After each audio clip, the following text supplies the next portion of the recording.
Good morning, everybody. Welcome to NinjaTrader Live. My name is Jim Cagnina, Senior Market Strategist. It is Capital Preservation Friday, and I am joined by our Senior Economist, Tracy Shuchart, aka Shy Girl. Shy, good morning. How are you?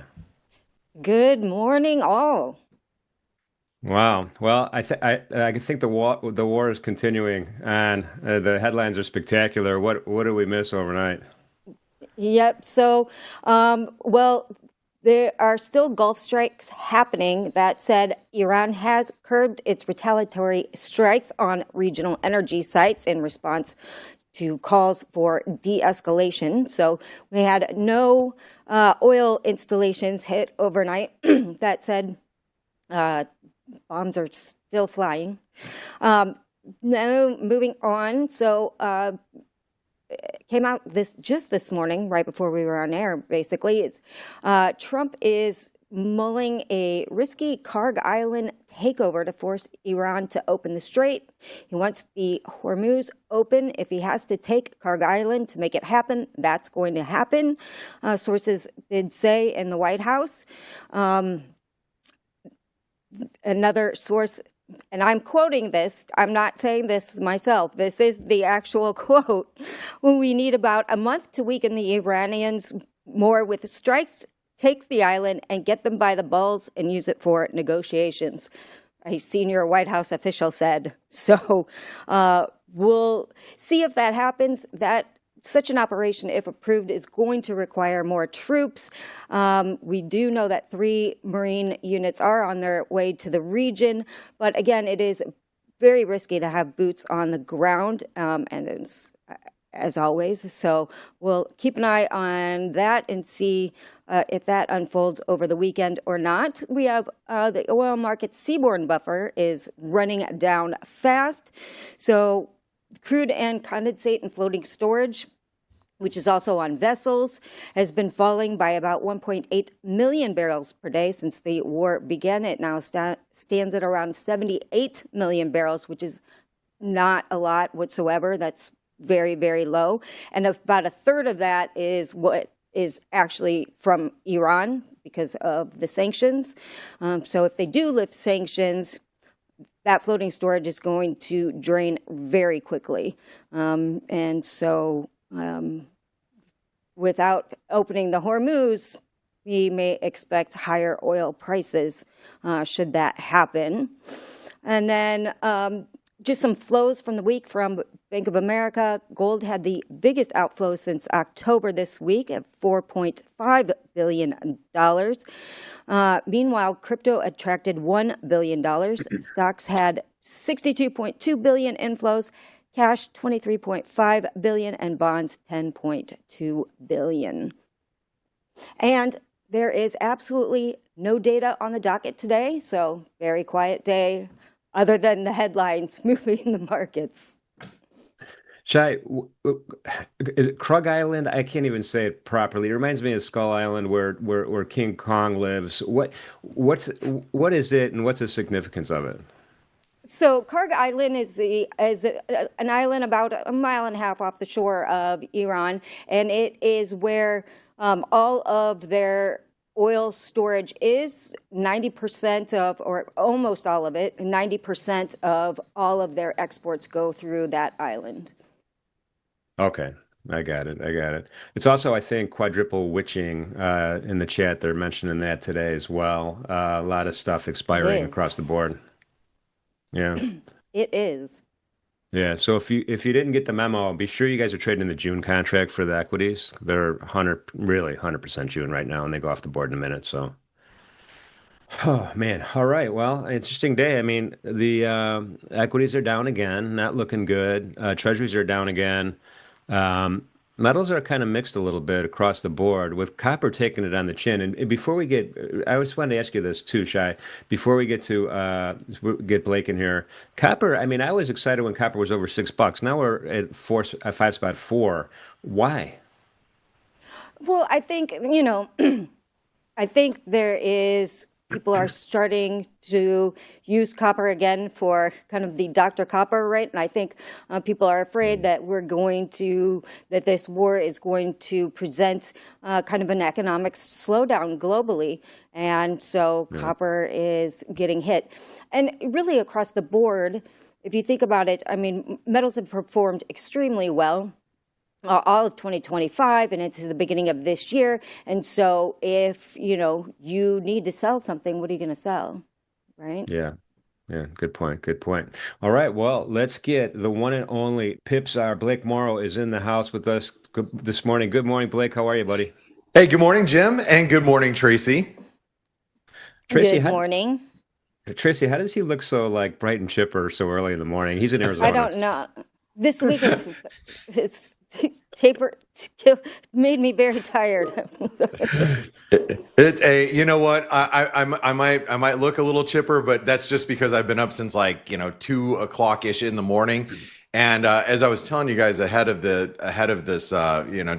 show, I feel like a piñata today, like an unbroken piñata that's just been beat up by a little bat by a bunch of kids, just getting knocked back and forth. I mean, it has been a crazy week of trading, and I've got some ideas for you guys that I think for you traders at home that I think might help you in this type of environment, and I'll mention those throughout the show. So. Got it. Well, I mean, I'm looking at the equity market right now, you guys. It's looking heavy. I like to use the word heavy. Which is not bullish. We're making new lows as we speak right now, and on a Friday, it's always like, especially with expiration. Where are we going here? And is what's going to happen by the end of the week? Who wants to be long on Friday at 4:00 today? And Blake, what are you thinking? Well, nothing good. I think I said this last week too. Nothing good ever happens after 2 a.m. or after 4:00. Once the equity markets close, anyway. I think there's some risks out there. But let me just take a step back, Tracy. You read a headline that I read when I first got up, but the FX market had already responded. It was that hey, Trump might have a plan to take over Carg Island, which you guys were just discussing. The FX market had moved on that, and we saw some dollar strength. Euro traded all the way down to like 115, 30s. We're back right now at 115.70s already. By the time I got up, I saw everything. Dollar had already moved, but I'm like, is this really new information? We're moving Marines from Camp Pendleton. They're flying over now. That news came out last night, or the headlines kind of came out last night. It's kind of under the radar a little bit, but the Tripoli has been moving with the Marine Expeditionary Force over to the Middle East. They just passed through by Singapore like a couple of days ago. So we already know this is. I mean, it's leaked that this is the plan, but it's basically happening. I'd be surprised if this didn't happen at this stage. So the market's kind of responded to that. But it's already it's a known unknown. Is that right? Did I say that correctly? Yep. Anyway, it's one of those situations that, yeah. So it's kind of, we know that's happening. So I don't think the market can react to it anymore. And that's why, I happen to be long US dollars going into last night, and I pulled them off as soon as I saw the move. I'm like, I got up and the move had already happened. I'm like, I'm just clearing everything out. And it's tough though, Jim, as you pointed out, you go in on a Friday. Trump administration knows he's going to get he can make a move on over the weekend, limiting market impact because that's his number one scorecard. So, it's a risk. I think you got to trade the extremes. That was the point I wanted to make to our community here. Is you see an extreme. Like, I didn't expect the euro dollar to rip 150 pips yesterday. That's a huge move, isn't it, Jim? Yeah, no, for sure. Yeah, I mean, and that's not the only one. And actually, I got a question in the chat about the Aussie dollar. Blake, let's just hop on that while we're on the currencies. Well, the Aussie is trapped. I think it's trapped between 71 cents and 70 cents, and it's a triangle. So that means that the upper trend line, the lower trend line, they're converging into the apex of the triangle. So it's getting whippier. So as you're in a triangle, price action gets whippier. We've obviously felt that the last 24, 48 hours. I actually think the Aussie dollar will eventually break down. And the reason why I say that, there's a big distribution pattern. It's called a Wyckoff pattern that looks like it's going to play out to the downside. I think a lot of good news is factored into the Aussie. There's a lot of call buyers from last week that are they're kind of stuck at the top. But what needs to happen, and what I think is going to happen, and equities seem like they feel this way too, is it feels that or we have to see this continue on longer than expected. I could draw a lot of parallels between what's happening today and what happened in Somalia in 1992. I remember when I got the call at home at my parents' house when I was 20 years old. I got a call like, "Hey, you have to head back to Camp Pendleton. You're being deployed to Africa on Thanksgiving of 1992." And so we only thought we were going to be there a month and a half. I was only there for a month and a half, but obviously, once we passed off our positions to the Australian Rangers and the U.S. Army, after that, we still had boots on the ground for however many years it was. Black Hawk Down happened several months after that. So, in my opinion, if this stretches out longer, and the point I'm trying to make here is the Aussie could actually end up suffering as a result. So, Shai, you explained this to me before. If you could explain it again, how the Aussie dollar is kind of viewed as like a commodity currency. Well, yeah, it's viewed as a commodity currency. It's kind of, I think, higher oil prices are kind of keeping it afloat because of all of the mining that they have there. And they are a huge natural gas exporter as well. So it's kind of like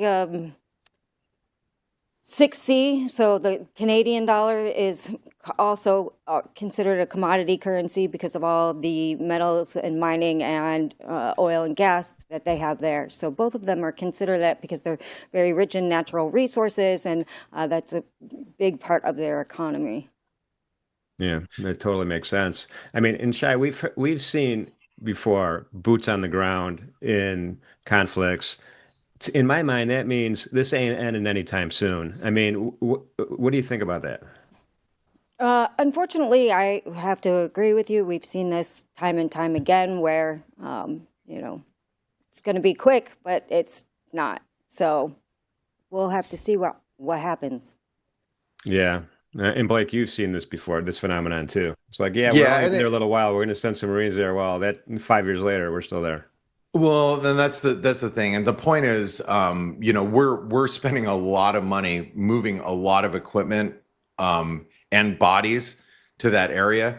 It's not going to be for nothing. And I think we saw that coming ahead of the attack. It's like, oh well, here we go. There goes all the armadas. I think Tracy, you were right to point out at that point in time. It's like, okay, this is happening. And the more that we go, the more we go along, and the more information we get, it does seem like the inevitable is we're going to stick around for a while. Tracy, when you were talking just a bit about the Aussie and it acting like a risk currency, it's a commodity currency. Have you been reading about how Australia? There's a lot, at least what I've heard is there's a lot of people in Australia saying, why aren't we rationing gas at this point? Because they're gonna have a bit of an energy issue. Yeah, they actually just bought more product, gasoline and diesel from the United States in March than they have in 3 years total. So we are sending an armada of fuel over there. But so they're definitely on it, right? Because really, China is their biggest supplier, and China is curbing exports. And so they're kind of in a pickle over there right now. Right. So, but Shai, how does that get there? Does it flow through the Gulf, then through the Panama Canal? No, it can. It can go from California, so it'll go from the West Coast. Got it. Let's kind of pivot over to the Bitcoin, man. This has been remarkably resilient. If we could pop up a chart here, that'd be awesome. Of the Bitcoin right now, Um, I was like, hey, we're bombs away. When we hit the swing low at 60,205, I was like, all right, there's some targets down here. There's an April 2024 low at 49,700. That didn't happen. We had this long-term area of support here for a long period of time, which is still kind of in play right around that 64,000 level. And then we kind of inched up again to another kind of level up. It's not this. I don't know if this is like a risk on, risk off phenomenon, or what folks are thinking about with the Bitcoin. But let's talk about that a little bit. Blake, what are you thinking? Can you do me a real quick favor? Do you Yeah. mind zooming out? Just you can take that chart, just zoom it out. Yeah, there we go. And then just let me see some. Okay, there we go. All right. Yeah, So yeah, now see if that you looks look at just like flaggy. the yeah, exactly, Tracy. She's an amazing technician. You know, the thing is when you're flagging like this or the bounces are really shallow, that means the propensity is still lower. Whenever, like, I love Fibonacci's. Fibonacci's is my favorite tool in my toolbox that I've been using since the 1990s. That I used to actually have to use, and I still have them, protractors. I used to use protractors to get my fib levels because we didn't have, computer programs to do it. So whenever you're below a 38% retracement, that means that the bounces or the pullbacks are very shallow. That means the propensity is for it to continue on in that trend that it is currently going. So in this example, from right to left, the chart's moving lower. That last couple of the last month or so just seems like more of a bearish consolidation. And there you go, Jim. See how shallow that retracement is? Yeah. Yeah, I mean, so I know it's been resilient, and it seems it could be deceiving because people use the correlations between, oh, but have you seen what equities it done and da da da da da. I get that, but I'm going to need a convincing move above 80,000 for me to be like, okay, Bitcoin's made the turn. Right now, it it just looks like a bearish consolidation. Anyway, that's my view. That's why I'm trying not to read too far into how it's. I do agree it's acting a little bit better based on what's happening, but let's not kid ourselves. We're still trading above 6,500 in the S&P, and that is really critical support. We break through that, I think a lot of things are going to look a little bit different, in my opinion, if that happens. Yeah, I mean, just stick with this for 1 second, Shy. I mean, the Bitcoin flows. I looked up the IBIT flows. Month to date, it's still positive, 63 million inflows, net positive. Yesterday was minus 38. Second day in a row where we had minus negative flows out of IBIT. And so it's only been 2 days, but a month so far this month, the month of the war, it's been positive for some reason. Yeah, absolutely. And, it could be a case of where do I park my money, right? I mean, everybody's kind of looking somewhere to park the money, right? And so maybe Bitcoin has gotten a little bit of that. If you think about it, I mean, it's one of the only assets that's been very beat up, and so it looks attractive at these levels. People are a little bit scared to get into the equity markets. It's been very volatile. It hasn't really gone anywhere yet, and so it may be just a case of, what do I think might make me some money right now? Yeah, no, that And makes and there's no counterparty risk, right? It's kind of like gold. It's so I agree with you, Trace. I see the attraction, if you will. Yeah, I tried to park my money in my Kalshi account yesterday on North Carolina, but they lost to DCU. So I have no more money to park. And that was a sentimental. I'm pro Craig Shapiro because he's got kids going there. Oh my goodness. Well, you opened the door for equities, Blake. Let's pop a chart up here right now. Let me expand this so you guys can see it better. This is just a daily candle chart here with a bunch of bullet points. What I've been doing though, I've been tracking kind of the monthly volume profile also, and the volume profile itself is it's not as good as it is in crude oil, believe it or not. But right now, I mean, we're below that 200. That's that yellow line up here. That's the 200-day moving average. This is the Yeah. second day in a row. It looks like we're going to close below it if this trend continues down. And not only that, a little bit of a buyer's wick so far today, but still not a healthy looking candle at all. I agree, Jim. And here's the thing about equities. And I know I was trying to draw the conclusion a little bit earlier between Somalia and what's happening in Iran. But the big differentiator would be, and Tracy knows the answer. in Somalia, you didn't have like a crude oil issue.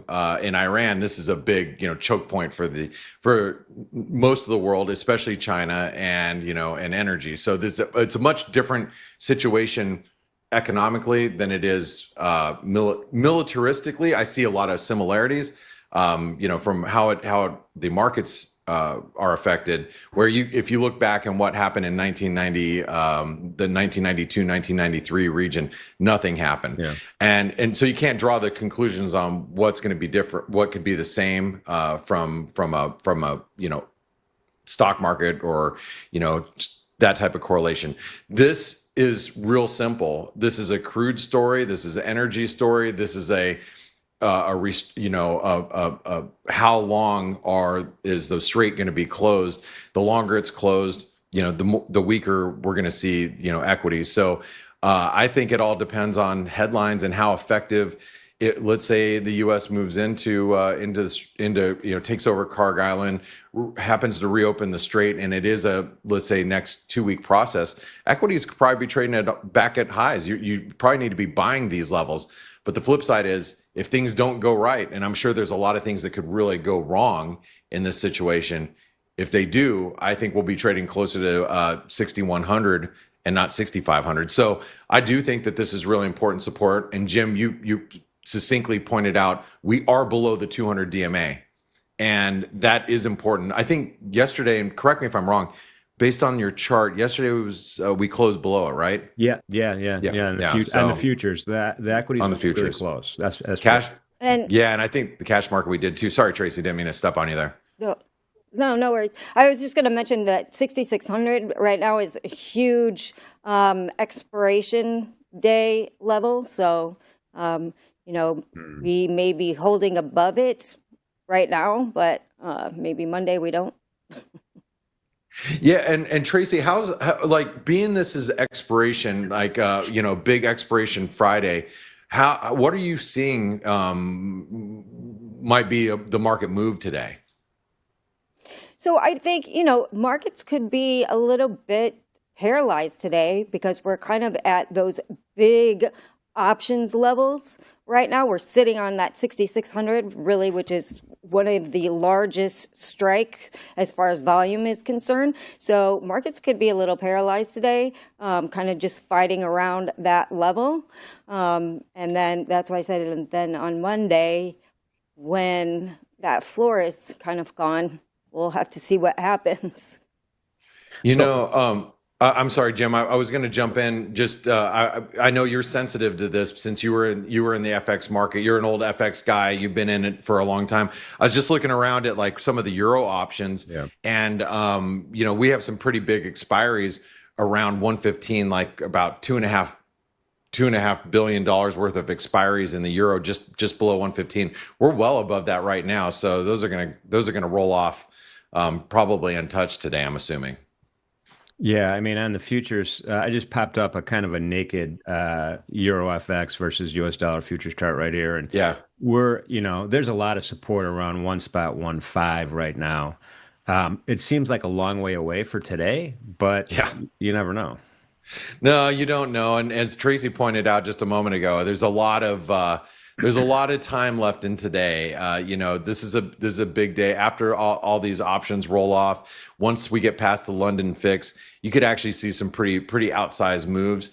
And I mean, my memory is just about as short as yesterday, but yesterday I had the euro, jam up my rear end about 150 pips. So, I'm very well aware that these big moves can come, out of nowhere. So, yeah. And I gotcha. We're negative gamma too for all for ES, NQ, and RTY. So just keep that in mind too, because dealers are trading with the market.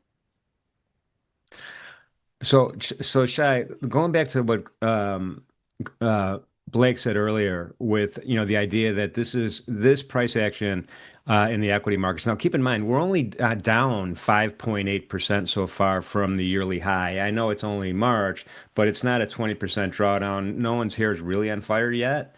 But is this, does anyone even care about like AI spending and earnings and stuff like, hey, maybe we should fund TSA? Well, well, that would help. Hopefully, that will get that'll get taken care of as I hear they're walking off.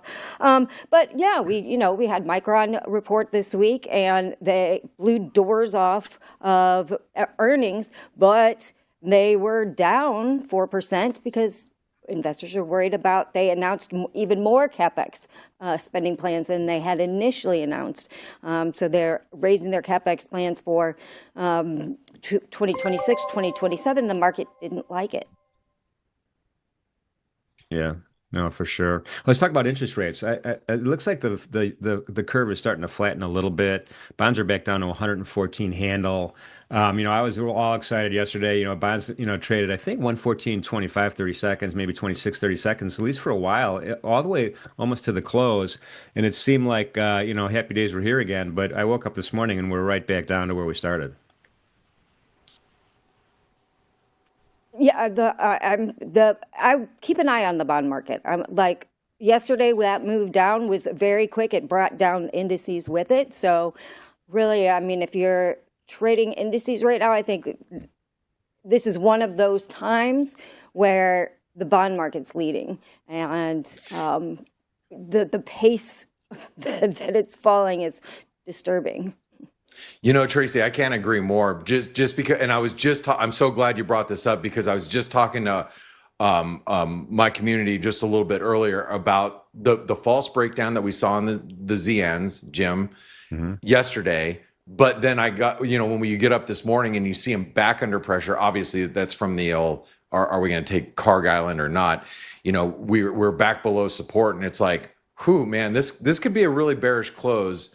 If we close down, down at yesterday's lows, or somewhere around today's lows, that means yields are probably ripping pretty good. So, yeah, I mean, on the daily candle, it's we have a bearish engulfing from a body point of view.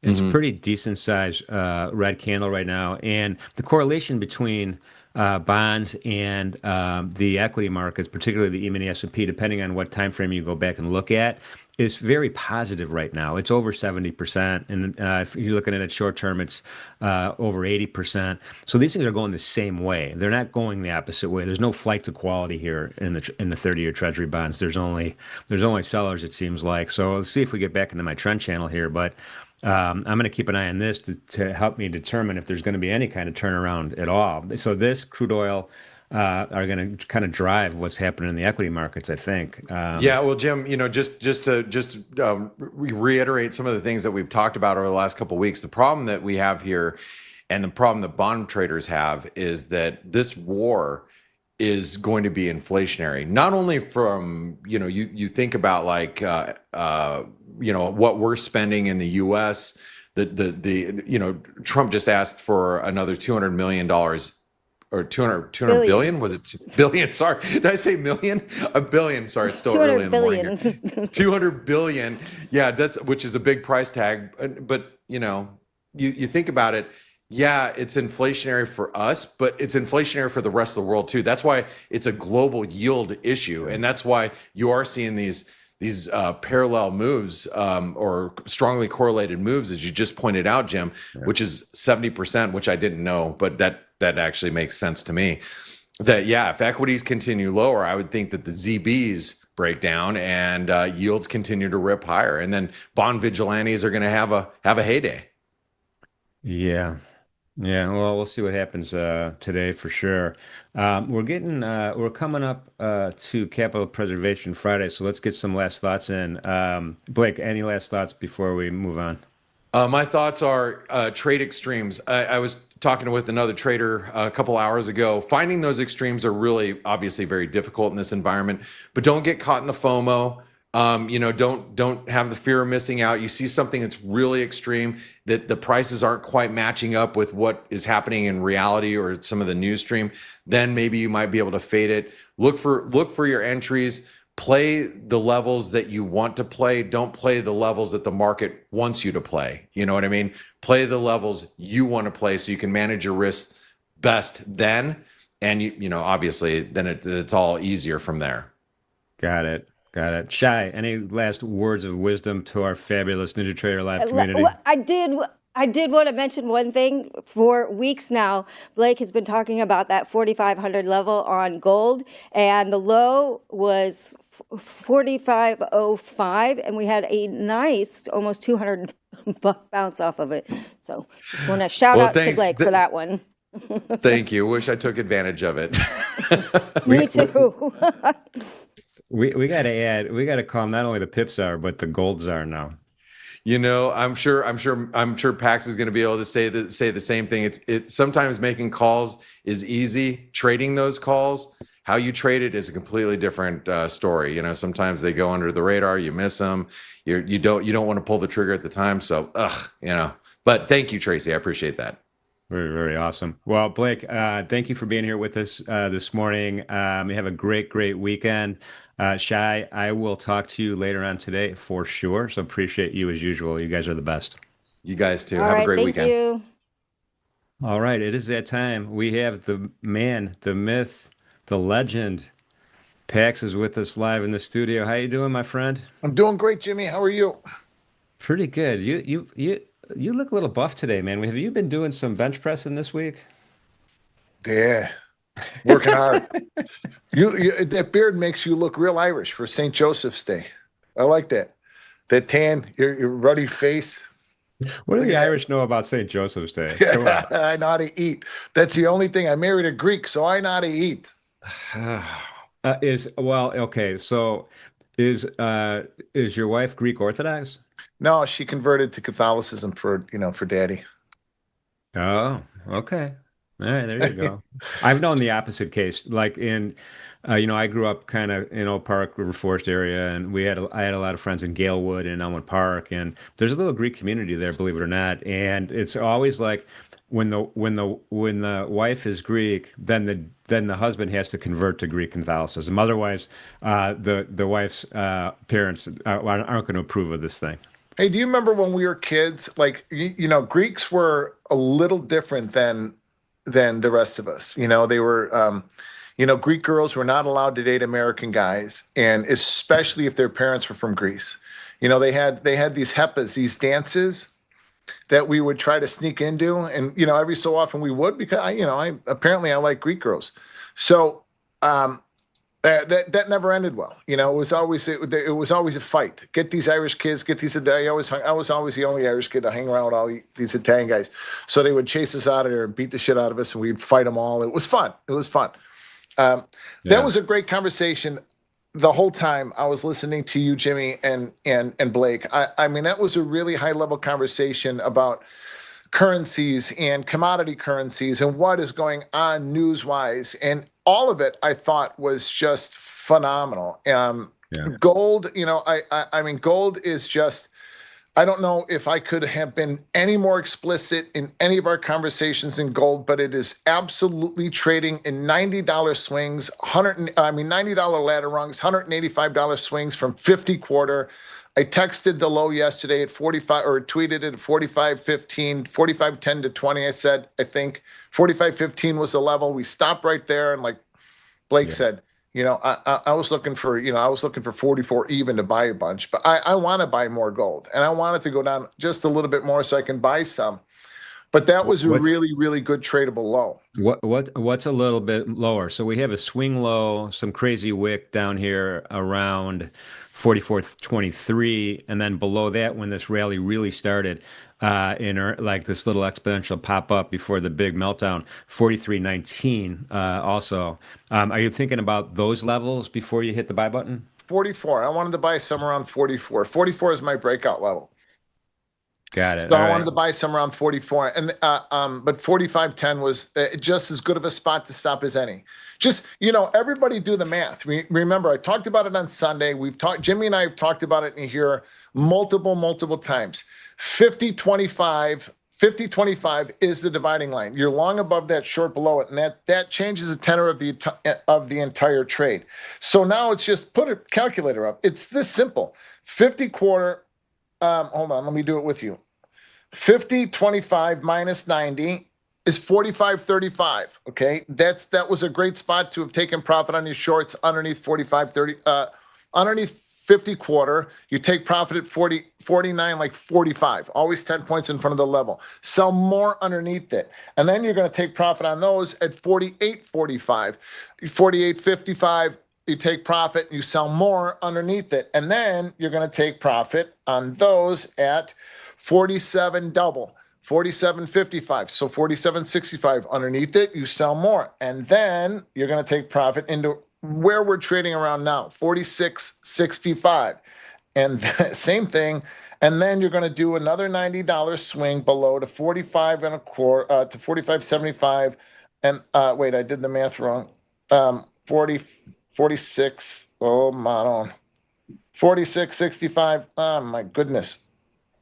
Minus 90, and that swings you all the way down to like 45.10, 45 even. So that was that is a great trading plan. That's all you need is they have, like we talked about on Sunday also with Sarah, all you need is to be able to define your trades, define your risk. If you can decide where you're wrong and where you're right and where you're going to add, now you got a trading plan. That, and that dovetails very nicely into Capital Preservation Friday, because in order to preserve, protect, and grow our capital, you need to be able to define, not only just define your risk, but define your profit and where are you going to add to your positions. Yeah, yesterday's price action was interesting because we made the lows that you called out a long time ago, and then we ended up closing it. The ranges are so huge. We ended up closing 100. This is 100. Look at my crosshairs where we Yeah, closed at 100 handles higher. yeah. It I mean, rallied. It bounced off of that so hard. yeah, I mean, so this is a case for, hey guys, we have micros we have 100-ounce gold contracts too, but we have micros if you want to participate, if this move is too big. It's just everything's kind of accelerated. Everything is exaggerated in these moves, especially now with all the drama and all the bad news coming out of the Middle East. The whole thing is just. I went to sleep last night, and the S&P was trading on a 66.70, and I thought, God, how is it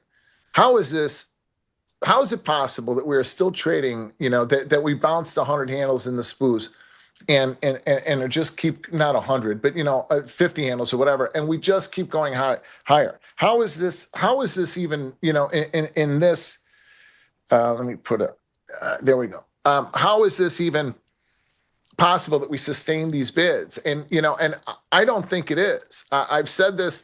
I said it again on Sunday. I am bearish long term. Just for 1,000 reasons. Everything you guys outlined in the last part of this is that this is inflationary, and everything else is inflationary. None of this is very good. And, and that's going to come to bear on the market. So keep an eye on bonds, keep an eye on the leading indicator, which is crude. But, now while I'm bearish in my positions long term, I'm also a trader, and I'm looking, selling off again. Yeah. And I'm looking for real-time information to give me real-time trades. So with that said, the Sunday night reopen was very bullish. It was a very, very bullish open. And until we took out that level, it was a buy the dip. It was a buy the dip scenario. So, in the S&P, we were still March on Sunday night, and then rolled, the volume rolled on Monday, and we became June. But in June, the weekly reopen was at the old quarterly pivot that we talked about last year, over and over and over again, 66.58. So June S&P opened up at 66.59, and we rallied. So that was a very bullish open. The opening print on the reopen was the low and when that happens, you got to buy them as soon as you can because that's your risk. So 66.59 plus it's a flattened zone for me. So 66.59, if you can only buy 66.65s or 66.70s or whatever, your risk is at 10 points and you're looking for a big trend move off of that. Yeah. And we got it. I mean, we rallied. I don't know what the high of the week was. What was the high of the week? I'll tell you. The high of the week. This is Friday. Oh my gosh, it's Friday already. So the high of the week actually was this crazy wick here. So I'm gonna say 68.14, There it is. Yeah. 68.14. That's which was exactly just what it short of was. the March open, by the way, 68.20. Yep. Yep. And we rallied all the way to hell up there and failed. So that was a very bullish open in a market that gave us some really good, very well-defined trades.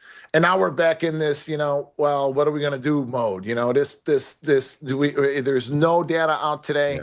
We're stuck in this range. Everybody thinks we're going. The whole point of that is, I think we're going lower, but we rallied 100 and whatever it was, 140 handles off the open. So you've got to be nimble and you've got to be quick enough and you've got to be reflexive enough. That's not the right word in your thinking and in your mind to be able to trade your process and not your opinions. I've seen a lot of talk on Twitter this week of traders blowing accounts, whether they're prop accounts or whether they're live accounts. They're blowing accounts. I've blown some huge accounts. I have blown some huge money in my career. So when I talk about the mistakes to avoid, I'm not berating anybody. When I talk about you keep doing that, you'll be picking me up in my in your Uber. I'm not making fun of you, and I'm sure as shit not making fun of Uber drivers because I did all that shit. I had generational life-changing money, and 15 years later, I was driving Uber. Or 13 years later, so I know what to do and how to avoid the mistakes that I have made in the past. So everything I talk about from firsthand experience. Firsthand. I'm not making this stuff up, my brothers and sisters. Well, Please me and heed you, this shit. we both have a lot of scar tissue, me and you, from the many years of ups and downs, that's for sure. But if you take, the E-mini S&P, interestingly, about 6:30 this morning, 6:20 to 6:30 this morning, we tested previous sessions lows down at 66.11. Buyers brought us back up, but we didn't clear VWAP on the way back up. I know the bell hasn't rung yet, but in my mind, this is a particularly bearish peak at what we're up against today. Yes, but that doesn't mean we break. This is a huge triple witching. We're right at all of the options levels. So, it doesn't mean that we go lower. That's part of the point that I was trying to make is that, part of the scar tissue is to not overly anticipate, not guess, and not trade your calls, but trade what the market is doing. Trade what's in front of you. Define your risk and trade it. So yeah, I'm bearish, and yes, I came in short, but man, I am not looking to ruin my weekend being overly opinionated. We're not going higher. And the fact, take a look where March is trading. And that's interesting. I know that March is going off the board in a little bit of time, but you've got to take a look at where March is trading. You have to. Where's March trading? Does anybody in the chat know where March is trading and what the significance of that price is? Yeah, it's still a 50-point spread, Pax. Yeah, it is. And that's not that the spread did not come in, but it's also trading at the quarter lows. The low of the quarter is 60. Well, it's still, because we rolled, it's still 65.84. And that's where we're trading, my brothers. Hey, by the way, Salma Oggs, I see you in the chat, sister. Blessed Eid. Did I say that right? I've been trying to make sure that I got that right. I'm going to tweet that out later. So anyway, 65.85. Right. Now you're still talking about the March contract, right? Well, no, I'm talking about, because we rolled the continuous low until June trades there. The low of the quarter is 65.84. So that's a whole nother thing. Eid Mubarak. Thank you, George. Eid Mubarak. So listen, that's a whole, discussion that we probably need to have about what the lows are. The lows of the quarter are 65.84, even though March is trading below that, or right now is trading at 65.82. If you take a look at, you have to look at not the lows of the quarter is 65.85, 65.58. The lows of the month. Okay, so you have to look at where we have traded in the front month, and the lowest that we've traded in the front month is 84. Now we take that out, we're going to continue lower. So I don't roll my charts until, and I don't roll my DOMs until we get to that, until the volume rolls. But then I'm not going, because I use a continuous, active daily continuous chart. I'm not going to consider the low until we take out the previous tradable low. I feel like I'm just confusing people. But No, yes. you're not. You're not. I mean, if we do break out lower and we hit those November 21st, remember that swing low on November 21st, then the E-mini S&P from peak to trough is down 7.34%, and this will probably cause a little bit of nervous anxiety from the folks that have bigger portfolios, like in your IRA and stuff like that. A lot of calls to financial advisors happen at that point. We're going. So the November lows are 65.25. We are going. We're going lower. I mean, it doesn't mean that we're doing it today, and it doesn't mean that we're doing it next week. But we will do it in the beginning of the not in the beginning of the quarter, but we will do it next quarter. Here, I'll say it here. I think we are going to trade 59.40. That will be the place that we are going to ultimately target on the downside. And that would be a dip to start to buy. I'm not going to buy dips in this market except from an opening range trading standpoint until we get there. So on what's today's date? March 20th. As long as we are below 66.58, as long as we are below 67.96, as long as we are below 69.02, we can trade down to 59.40, and that could be the low that we bounce from. Now, whether we get there or not are two different things. I'm not going to bet my house that we're going to trade there. I am going to continue to trade my process in the similar vein when I'm talking about, I'm bearish long term, but hey, listen, I was long this week up until the target of 67.96. Then I got short. And that would be that low you just mentioned. You said 59.40. That would be about a 15% peak to trough drawdown, and that would be significant. Yeah, that would be significant. And then I think we can bottom out there. Yeah, we haven't seen those prices since May of 20. Yeah. Wow. All right. Any good news, Pax? Yeah.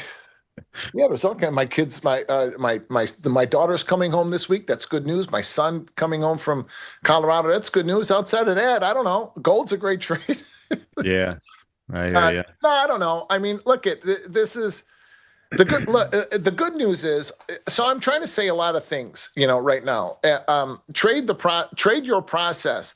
Define your risk. Define your profit, and add to your profit. Okay, so a consistent process is consistent, repeatable, and scalable. Think differently than everybody else. 90% of traders are going to fail. Why do you want to think like them? Why? Okay, now at the same time, don't trade your opinion and don't trade your guesses. I saw somebody earlier say, I think that the bonds are going lower today. Well, okay. I think the bonds are going lower too, but I'm not going to get short because I think the bonds are going lower. I'm going to get short because we're below the opening range. The bottom of the opening range was 113.31. I think I'm going to get short if we're I'm not short the bonds because we're trading there, but we are at 113.31. I'll sell them underneath it. You know what I mean? I'm going to trade my process because I want to preserve and protect my capital. This is not a game. I saw somebody the other day talking about, playing. Oh, I'm not going to play during Fed. Well, I'm not going to play during Fed either. But during the press conference, I might trade if the market gives me something to do, which we broke a little bit off that. But this is not playing. This is a business. You are all small. Whether you're trading, prop accounts, prop money, live money, or your own dough. This is a small. You are running a small business. Each one of us are small business owners. You are a small business owner. You're an entrepreneur. You got to think like it and you got to act like it. And you need to make it work, my brothers and sisters. You need to make it work. Otherwise, you're playing a game. And if you're playing a game, you're trading like every other schmuck in the world. And you're just rolling the dice against the wall, hoping you don't crap out and somebody put a gun to your head when you take too much of their dough. take it easy, trade small, learn how to take profit, learn how to add to your profit, and then you'll work your way, you'll build that positive momentum, working your way into being a profitable trader, and then preserve, protect, and grow your money to be a long-term profitable trader, which very, very few people will do. Yeah, I hear you. That's some really good advice, Pax. Let's kind of though pivot over to the snazzy right now. I mean, this is looking a little bit different structurally, but overall, it's still looking awfully bearish right now. Well, the Nasdaq, Jimmy, the Nasdaq has been weaker than the S&P all year long. So I mean, I would tell the traders in my group when we were trading at 67. 60, like in the 68.5 to 69.02, you know, the yearly opening range level, is that the S&P can break another 200 points and it's just going to catch up to the NASDAQ and the NASDAQ sit. You know, I've said that over and over and over again, and that's the case now. So the S&P is just catching up to NASDAQ weakness. So, you know, in the beginning part of the trade or beginning part of the year, the NASDAQ was a better trade. You got more 65 handle swings. You got, you know, 4, 5, 6 ladder rungs on the downside, and the NASDAQ and the S&P would give you like 2, you know, or and just kind of sit and do nothing. Now it's the S&P that's a little bit better of a trade. So I think I didn't do the work to think where the NASDAQ can go, but on the downside, but I can do that quickly actually. But the NASDAQ is underneath 24,568. The NASDAQ doesn't have another flattened zone for 4,000 points or 3,000 points at 21,889. Wow. So 24,568. We've got macro zones at 24,140. I think we keep stopping there and bounce. No, I'm sorry. 24,330, 24,285, 24,000. And then underneath there, 23,328. So there's a lot of room on the downside in the NASDAQ if it starts to break out of this little bit of a coil here. Yeah, underneath 24,000, then this chart is on my keyboard. Right, underneath 24,000, it's 23,328. 23,328 in a quick hurry. You know, remember they used to say in the 90s with the quickness. We'll be there with the quickness. I remember that. I do too. I remember that. I want the 90s back, man. Those were. I started reading a book the other day. Yeah. Like a hardcover book, not a book on my computer or a book on my phone. Yeah. But an actual book. My daughter walked up and said, "Dad, what's that?" No, she didn't. But, that's funny. No, I know. I do. I actually I get books too. I got a book on my nightstand I got to finish. It's Hunter S. Thompson, Fear and Loathing on the Campaign Trail. It's about the 1972 campaign. It is great fascinating. Book. Yeah. That is a great book. You know, his relationship, Hunter S. Thompson's relationship with Richard Nixon is fascinating, isn't it? Yeah. It surrounded football too. Yeah. He was diametrically opposed to everything that Nixon stood for. Yet, kind of dug him. Yeah, he writes about it in the book, and it's some good stuff, guys. And it's a good history book too, by the way. And a good insight on how primaries for presidential elections work. I recommend it. It's a lot of fun. Yeah, that's a great book. Yes. And if you guys are not familiar with Hunter S. Thompson, you really need to be. What did he call it? Gonzo journalism? Yeah. He was a nut. He was a nut. The guy was. He would have been a great trader. I guess so. Let's pivot over to Bitcoin though, Pax. What do you think? Do you have an opinion on Bitcoin? I mean, we've been sideways ever since February 5th. It's I heard. Look, so I don't want to say this because I heard Tracy and Blake say it, but that looks flaggy. We're going lower. Bitcoin. I don't want to buy Bitcoin until we close above 74,000. Okay. Or we get to 50,000. And if we, I want to be long at my risk.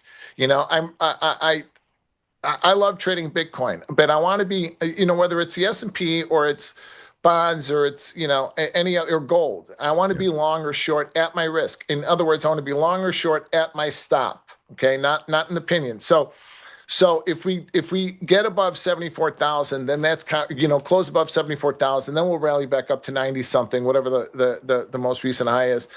But we need to close above that level for that to happen. And I mean, on the daily, the dailies need to close above that. Okay. And I know Bitcoin trades 24 hours, but I'd be looking, like on a chart standpoint, I'd be looking at the Bitcoin futures. No, that's a great call. I mean, I'm looking at this. That 74,000 level you just talked about. That's an April low, right? Last year, April low, 74,605, and we closed at it one day, but that was it. We didn't have continuation buying. We didn't have a candle really close above it. We didn't have a candle close above the 50 EMA. We didn't have a candle close above the anchored VWAP from those recent highs you just mentioned on January 14th, and those recent highs were at 98,000. So. There's like resistance right there, and it just can't break through to get that traction to the upside. But once we get that traction to the upside, I agree with you. We could probably pop. Yeah, we'll pop 20,000. But and on the downside, 50,000. If we get down to anywhere, I'll start nibbling in the low 50s, and I'll puke them underneath 49,700. Underneath there, it's just it'll be a pitch and pitch. Get out of them and wait for the next setup. But between 50 and 74, I don't want anything to do with it. Yeah, totally makes sense.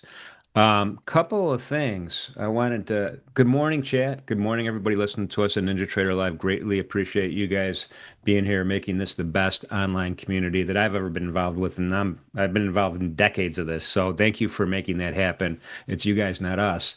But I do want to say there's a couple of things I want to point out. One, we are doing meet and greets across the country and even internationally. And if you're interested in meeting us, we already have 3 cities that are happening. Miami, Chicago, and London. We're adding more. Hopefully, we'll get down to my Charleston area. We're adding more. But if you want to express your interest, there's a link in the chat. We'll post that link on the chat. Go ahead and fill out the form. Just tell us who you are, where you live, more importantly, so that if we get a cluster of people that live in, I don't know, San Antonio, Texas, as an example, we'll come there. So it's kind of a thing. You'll get to meet many of us and hang out with a lot of us, talk trading, tell some jokes, talk about our families, have a couple cocktails. So feel free, have a martini with me. That's a given. So feel free to fill that out. And so we can gauge interest and we can kind of plan our road trip, so to speak. So that's gonna be fun. Pax, you're gonna be down in Miami with me, right? I will be. I'll be there. I'll be in Miami. I might be in London too. When's London?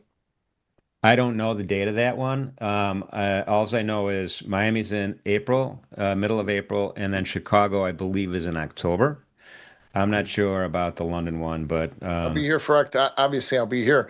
But yeah, I'll be there. I'm holding out.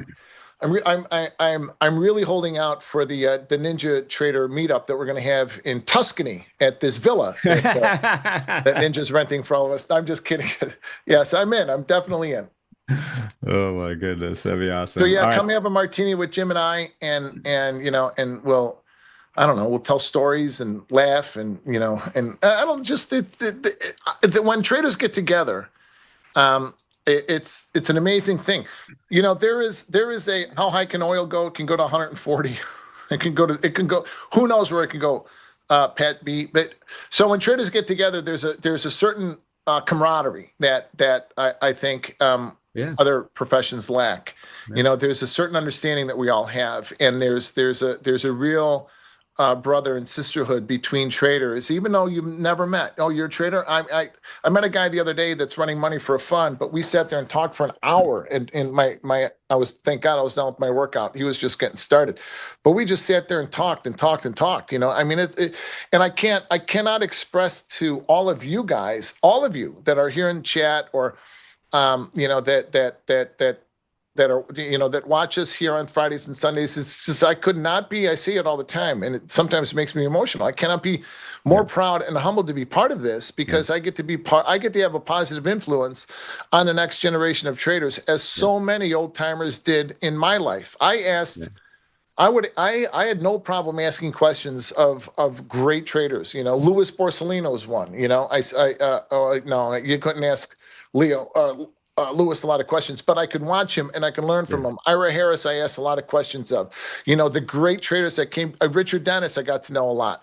I would ask these guys questions and they would stop and answer. They would talk. I'd have breakfast with them, coffee with them. So please do not hesitate in asking me questions. Don't in the chat, I might not see him right now because we're talking, but don't hesitate in asking questions. I have made every mistake that you can possibly make so that you don't have to. And I know how to build a career and maintain it because I've done it twice, both on the floor and on the screens. It was the transition between that was difficult. But once I figured it out on the screens, life became better. Somebody the other day said on Twitter, I think it was a young trader, that floor trading was easier. Floor trading was not easier. This is easier. Yeah. It's easier on everything. Floor trading was much, much more difficult. It was easier to make bigger money on the floor. If you were profitable, it was easy to go from $1 million to, just to make bigger money. But, here, it's easier to be consistent. It's easier on your body, on your soul, on your mind, as long as you're maintaining balance in all those areas. This is an easier lifestyle. Yeah. And so, you guys, on Capital Preservation Friday, when Pax is on, the volume is set at 10. Now, when you meet him in real life, that volume goes from 10 to 11. There isn't even an 11, but it goes to 11. So you want to fill that form out if you're interested. I can't wait to see Pax again for sure. And by the way, Pax, I'll tell you I spent the night with Lewis, partying in New York City one night, and I'll tell you the story in Miami. I can't if I tell you the story right now, I'll get a call from Human Resources. So we can't talk about that. But anyway, he was a great guy. Also, Selma, I think we might see around a couple of times, including in Miami. So I'm looking forward to seeing Selma. I think she's in the chat. Selma, thanks for being here. Oh, me too. Selma has become, somebody who's close to me and somebody whose career I've taken a real interest in helping. Impressive young trader. Now, speaking Seriously. of Selma, there's another thing that everybody should know here, because on March 30th, Monday the 30th, we have another arena challenge. It's the Micro Showdown. And our featured traders are going to be Selma, Tanya, and Lumi. They're going to be competing on the leaderboard. You could join the fray. You could compete on the leaderboard also. It's free. Use a real-time simulated live, real market data, the same platform I'm using, or if you want to use the mobile or the web, whatever, you could do that. Monday, it starts at 9 a.m. on the 30th, and there's $5,000 in cash prizes to the top 20. Real deal. It's going to be a lot of fun. I can't wait to see that one. Hey, so I love Tanya. Tanya's Croatian, as I am too, and half Croatian. And and I love Lumi. I love watching them on the feed. But I'm going to be I'm going to be like Atlas, like Teddy Atlas and Mike Tyson. I'm going to be Teddy Atlas to Salma. I'll be texting her, calling her. Hey, listen, don't buy him here, sell him here. I'm going to be her trainer. I'm going to be getting her going. So let's go, Salma. I mean, you remember when we were 24, Pax? Selma's just an very impressive for her age trader. I mean, I love listening to her when she's on the stream. So thank you for being here. Yeah. I do too. Selma is very impressive. She's, and not just an impressive trader, an impressive person. She's, as a young woman, she's got her feet are on the ground. She's grounded. Yeah. So that's being grounded, and knowing who you are is really kind of the first step. Not kind of. Being grounded and knowing who you are is absolutely the first step to becoming maintaining a long-term profitable career. By the way, so there's a group of us going to see Stowe in Pittsburgh, and I need everybody in the chat to rally to try to get Selma to come meet us. He's going to be playing. Stowe's going to be playing in the band. Selma's not too far away. You got to get out of New Jersey, Selma. Come and meet us in May. It'll be a lot of fun. Chat, do your thing, man. Get her going. When are you guys going to Pittsburgh? Oh, I'll send you the dates. We're going to a baseball game, and then we're going to go see Stowe's rock and roll band. It's rock and roll, or is it punk? I know that he was in a very popular punk band for a while. I'm not interested in that, but I'll go watch Stowe play anything. I love that kid too. Okay, that guy's like 40, but he's a great guy. We'll get that. We're going to Pittsburgh, man. Anyone in Pittsburgh let me know. Send me a text at learn@ninjatrader.com or PM me on X. I'm in. Hey, if you've never been to Pittsburgh, don't poo-poo that. That's kind of a cool city. actually. It's a great city. Yeah. It's a great sports city too. We're going to a baseball game Friday night and then we'll see Stowe the next day. But in any event, let's get focused back on some of these great markets here. Crude oil. Let's talk about crude oil. We really haven't talked about it a little bit. I'm gonna just we have time, right? Mission control. Yeah, I'm just gonna pop up a chart here really quickly. This is a daily chart. And really, really interesting phenomenon. So remember Sunday night, Monday, when the market went haywire, right? We kind of had this crazy wick all the way up to almost 120. And the body of the candle kind of settled gap up. I was on an airplane with the NinjaTrader mobile app looking at it. And it was, by the way, the NinjaTrader mobile app is awesome, by the way. And it worked on the airplane during this particular moment in time. Anyway, that's a side note. We closed right at 94.77. And then a couple of days later, yeah, we bounced around a little bit. But since then, the last 1, 2, 3, 4, 5, 6, 7 sessions, we've traded through 94.77, right where we closed on that Monday. And so now we're like really nice volume profile here. This market's kind of assimilated price happiness at this point. I know there's a lot of yin and yang with all the different news stories coming out, but on the daily chart, this is making for some good levels. So 94.77. Hold on, I got to look at my spreadsheet. 94.70 is a huge level. The breakout above that, I think we talked about that level on Sunday night. The breakout above that takes us to like 96 even. So, defining your trades and your risk takes us to like 96 even. Look, trading crude right now is a little difficult to do from, any sort of I think anyway, trading crude is a little bit difficult to do from a technical standpoint because it is absolutely subject to headline risk at all times with the war. Now we can be trading at $100 a barrel as we were yesterday and then turn around and sell off incredibly difficult, or, was it yesterday or was it Tuesday? Wednesday, and sell off back down to 91. So you're going to have these huge trades. So having an idea of what the breakout levels are, I think is Jimmy's talking about here, is absolutely imperative. Yeah. So where are we trading right now? Right 95. Now we're 95.11. Yeah, spot 1-1. Yeah. So the opening range, today's opening range in crude is, I don't know, I'll tell you in a second, is 70. God, that'd be good. 94.86 to 95.03. So right here, you want to be long at 95.03, and you're going to pay for your trade for 20 cents. So if you buy a 4 lot at 95.03, gosh, I wish I kind of did that. If you bought a 4 lot, or even, you're going to, trade the spread like we're about to. If you bought a 2 lot at 95.03, you're going to sell 5 at 5 micros at 95.23. Or if you bought 4, you're going to sell 1 at 95.23. And then you're going to look for 65-cent swings in crude, 65-cent swings back up to that 96.16-ish area. And then above that, we're going higher. So right there, you paid for your trade. If you're long, you paid for your trade. If you're not long, you can buy them above 95.23. The crude is looking like it's going to rally because we're above the opening range. Crude looks like it's going to rally because it's breaking out above that 94.77 trade, and you've got your risk defined. So watch it right now. So if you want to buy them, you just bought them at 95.23. And now you're going to pay for them with you got a scratch stop in, scratch them out, can't lose money. You bought them, and there you go. You got the bid, or you got the edge. What's the edge? How do you define edge? Everybody defines it in ways that I never defined it. The edge is being long with the scratch stop in, buying the offer, having it go bid. That's the edge. So right now, if you bought 95.23s, you had the edge because you can take the scratch. You don't have to lose money on it. So you buy 95.23s, you scratch them out right now twice, you put them back on, and here we go.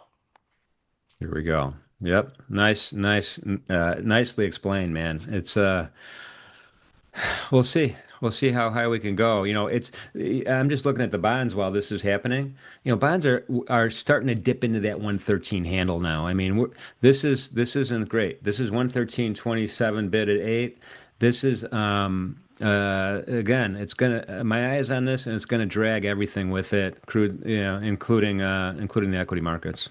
So the bond, the low of the opening range is 113.31. So we talked about that about a few minutes ago. Yeah. You want to be short bonds underneath the opening range. So the great thing about trading the bonds is that it's not that difficult to get the edge on it. So you can sell 113.31s and and there's still 1,000 behind you. So what is the low of the week or the low of this move? Well, yesterday's low is 113.20. No, the low of this most recent move is like 113, I think 113.16-ish. Hold on, I'll tell you. Oh my goodness. I got 18. Let's see. Let me Is double it check. 18? Yeah. I got actually a 19 print on uh the 13th. So that's it. Yeah. Underneath there, then Yeah. obviously we're breaking out to the downside. And where can the bonds go? underneath the 113 like recent low, whatever that's going to be. I don't know why my charts are not. I've got two screens that are out, so my it's kind of difficult to see. Hold on, let me see this. Yeah, that's okay. While you're doing that, I'm gonna point out a couple levels here I that got have it. been on my chart for a while. That September 2025 swing low is at 113 and 1/32, so That's almost a it. 112 handle. And then that July 25th swing low is at 111.11. 111.11. Yeah. Yeah. Okay, so that's where we want to go. We need to take out. That's what I want to see was this week's low is 113.19. So yeah, and yesterday's low was 113.20. So if we can take out 113.19 to 20, then it's back down to the low 113 handle. And then underneath there, it's good night, Irene. We'll be trading 2 points with the quickness, as we said earlier, down to 111.11. And then, what's interesting about the 30-year bond is, how low can the bonds go? I mean, if you zoom out, and I mean really zoom out, you got to go back into you got to go back into 2000s. You got to go back into the aughts. Yeah. And we can go down as low as like 104, which is going to be April of 07's low, 105, 104. And then if we get below that, then we're down to, into the 90s. Now, that is what used to be known as more normalized rates. This is normalized rates, at least in a historical context. And, what would that put like a mortgage rate, like 7.5%, Yeah. 7 to 7.5%. Now that's, I mean, that changes things in the Trump economy, doesn't it? So, Yeah. Will the bond vigilantes come out, push this stuff lower and raise Yeah. rates? I don't know, man, but that's where we can go technically. Yeah. You have to zoom out. Yeah. By the way, when I was on the floor, Pax, back in, we had buggy whips and were still a thing. It was, right. It was, it was late 70s, early 80s. Bonds were trading at a discount. We're talking 79, 89, Yeah. and below 100. Because, then Volcker, that was when Volcker popped in. No, not Volcker. What's his name? Yeah, Volcker, right? He's the guy who hiked rates Yeah, up to Volcker. Yeah. 18% or something crazy like that. Yeah, it was. And so I kind of grew up in that kind of little environment there, and it was like, I thought that was normal. No, it was not normal. No. Yeah. That was, rates were like 14 they got as high as 17, 18%, didn't they, in the late 70s? Could you imagine that? 17, 18% in this world, in this economy, the dollar would lose primacy. We'd be in trouble. Gold Yeah. would be trading at 8,000. Yeah, but I was 18. I didn't have a mortgage. I didn't know. When did you start on the floor? You started on the floor in the 70s? So I was in high school when I first started. Yeah, Big fro? Did you have a big I had hair, oh believe yeah. it or not, my friend.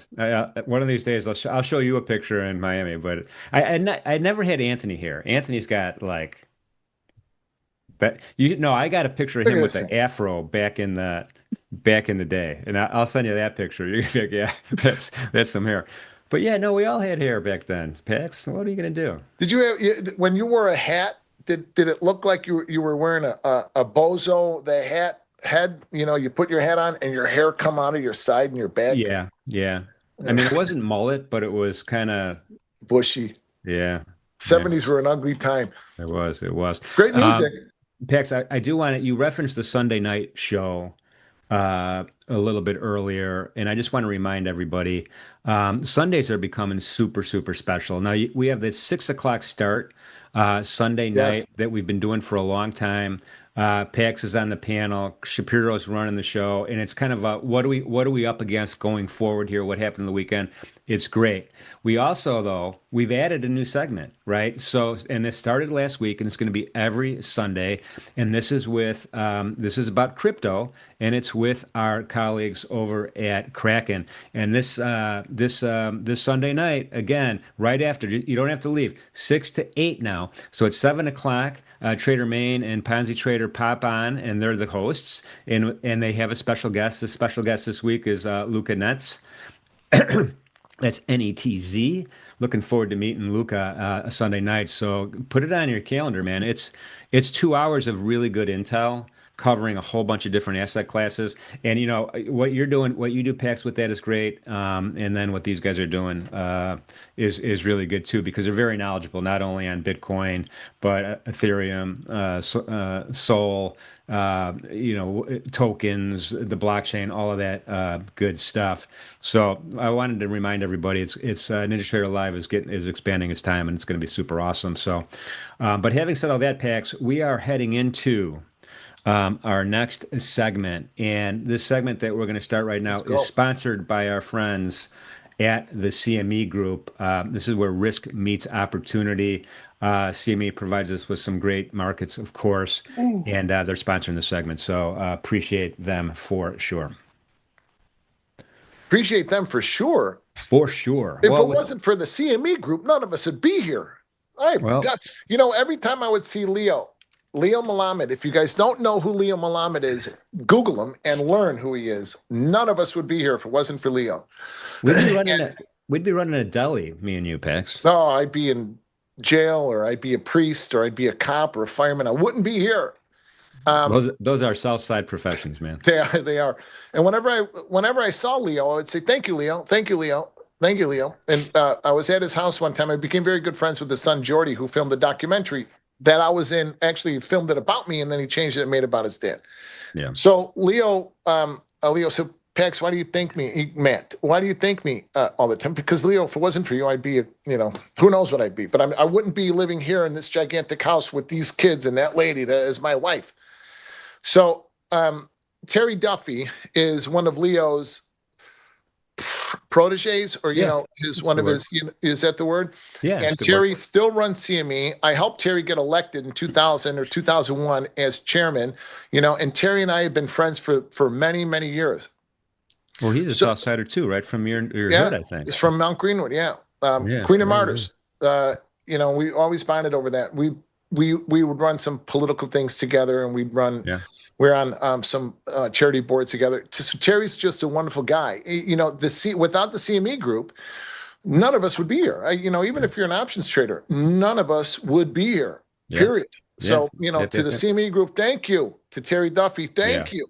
And we're going to talk about some of the markets. Pax in a little while is going to demonstrate trading the minis versus the micros simultaneously, and is going to show us a strategy on how to do that. And remember, we have micros on many different CME Group asset classes, including gold, including crude oil. Heck, in gold, we even have a 1 ounce contract. So there's a lot of opportunities there to do what Pax is going to show us in other asset classes as well. So I'm looking forward to that for sure. And I can see your screen right here, Pax. I see that you have 2 trading ladders, or 2 domes. They're not called DOMs. I don't want to hear anyone call it a DOM. It's a dome. And it's you got the micros and you got the minis side by side, E-mini S&Ps, right? Dom is your cousin. Domes are what we trade. Dominic is my cousin. We call him Dom. It had nothing to do with trading, everything to do with, hey, you need to have him talk to somebody, if they do a favor for somebody, and we get Dom involved. Yeah. Dom is a bookmaker. Domes are what we trade on. Oh my goodness. Nobody even knows what a bookmaker is. I just realized that. Nobody knows what a bookie is. You don't need it anymore. No. It's all legit. And speaking of that, I blew up my Kalshi account last night on North Carolina. It was a sentimental bet. I was trying to, support Craig Shapiro. He's got a kid going there, and they lost to VCU in overtime, and I was beside myself, man. My I, daughter I goes got, to my daughter goes to Miami of Oxford, Ohio, and so we're Miami we're Miami fans all the way through. Let's well, go they got Red a game Hawks. today, baby. Yeah, yeah. What's the what do they say? Honor and love or something. So let's go Red Hawks. There we go.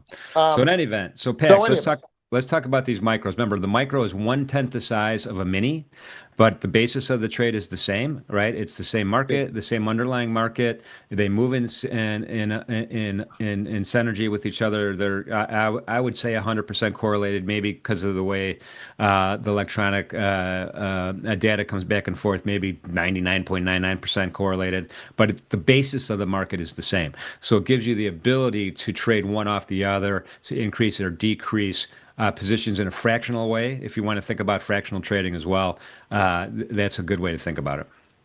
so the way that I trade, by the way, I just looked at. I want to make this point. I hope some of you guys bought crude at 95.23 and then paid for it up at 95.43 and then looked for 96.10 to take profit, or sold the 30-year bond at 113.31, because we talked about that live. Okay, so selling the 30-year bonds at 113.31 when you could have, and buying gold, not gold, crude at 95.03 or 95.23. We weren't trading 03, we were trading at 05 when we started talking. Okay. Now that gives you, there's a couple of points I'm going to segue into the futures with that, into the indices. So because the opening ranges are staggered, the bonds open at 8:20 Eastern, 8:20. So you had plenty of opportunity to get positioned short there. Crude opens at 9 o'clock Eastern, and then the indices open in 10 minutes at 9:30 Eastern. Okay. So that gives you the ability to be able to be short crude. Short bonds, long crude, and look for a position in the S&P. So now you'd have something like the value spread on. And if you're trading, if you're a small trader and you're learning how to trade like Jack Leeson does, Jack trades multiple markets at the same time as I do. So if that's the case, that gives you the ability to trade a little bit smaller, position yourself in different markets, which then gives you the point that I want to make is trading the mini. Oh, what did I just do? Trading the minis versus the micros, in which gives you the opportunity to be able to trade a little bit less funded or without having to use too much leverage. Okay, so you could have been long crude and you scale out in your micro crude contract. And like we're going to show in the S&P. This right here is the E-minis. This right here is the micros. This right here, all of you guys know, is a chart. I don't ever trade on charts. I only trade on domes. I only trade on domes. I've never made a trade in my life on a chart. You walk into a hedge fund and those guys are trading on domes. You walk into any real legit prop group and those guys are trading on domes. So, but here are my domes, here is my chart, and here is my indicator, my opening range indicator. So there's a couple of things that I'm going to try to show you. I'm going to trade live money in the beginning, and if the market isn't doing anything, then I'm going to switch over to the sim so I can take trades that I wouldn't with live money to showcase how to trade the spread. So I'm going to trade in the minis. If I trade, I don't trade two lots, I trade more in my normal accounts. But, I'm going to show you how to trade in two lots so you can scale out. Make this point week in and week out. And it's very important to do because it gives you, I can't believe there's only 1,000 people watching this right now. Go tell more people on Twitter. Tell your friends to jump in here. So you can buy, let's say you buy two at 66.35. You're long two from 35. You're going to sell 5 micros. That removes your risk. So you're long 2, short 5. You can sell 5 more at the rotation, like on here, and then you're taking profit. So now you're long 1 mini, or you're long 2, short 10 in kind of a spread way. The markets, these markets are correlated, but they're still considered 2 different markets. So it's going to come off as a spread. It's going to show you long 2, short 10, but you're not long 2 and short 10. You're long the net position between the two, which would be 1 mini, which gives you the ability to either trade out still in quarter units, or you can decide to fractionally trade out in like 2 lots. So the more that you take out of the market, the more money you're going to make. And the way that you learn how to add is how you become financially free. You don't become financially free by coming out and trading 50 lots. You become financially free by trading 2 lots that add up to 50 lots, as the market goes. Or, I mean, not necessarily those numbers, but you get the idea. I'm just trying to make the point. Yeah. I feel like I'm trying to make too many points right now. So, well, no, I mean, yeah, I hear you. So one thing I just wanted to add to that. So on your very first position, right? Your first trade, let's just say you're going long to, and the market goes your way. You're going long to, the market goes your way. You take off 5 micros.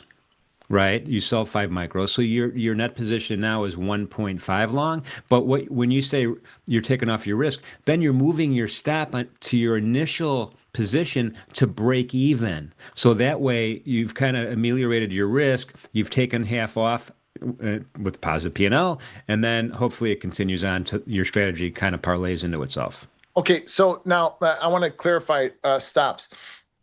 My stops are a scratch. Sometimes I'll use break-even stops. This is a misnomer that most young traders don't know what a break-even stop is.